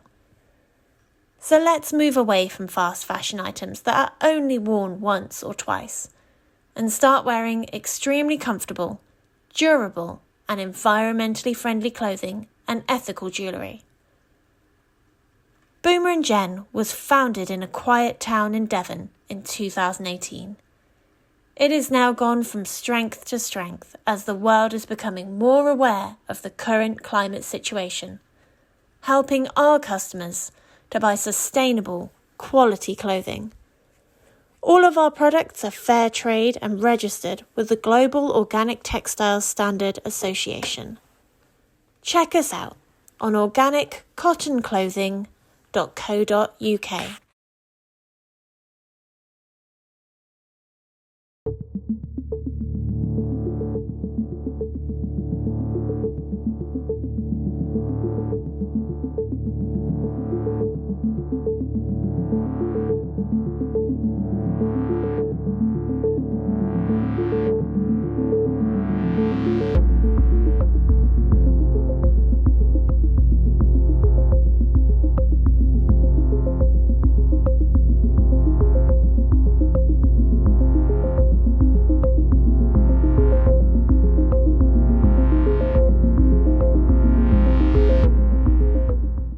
This podcast is sponsored by Gadfly Press.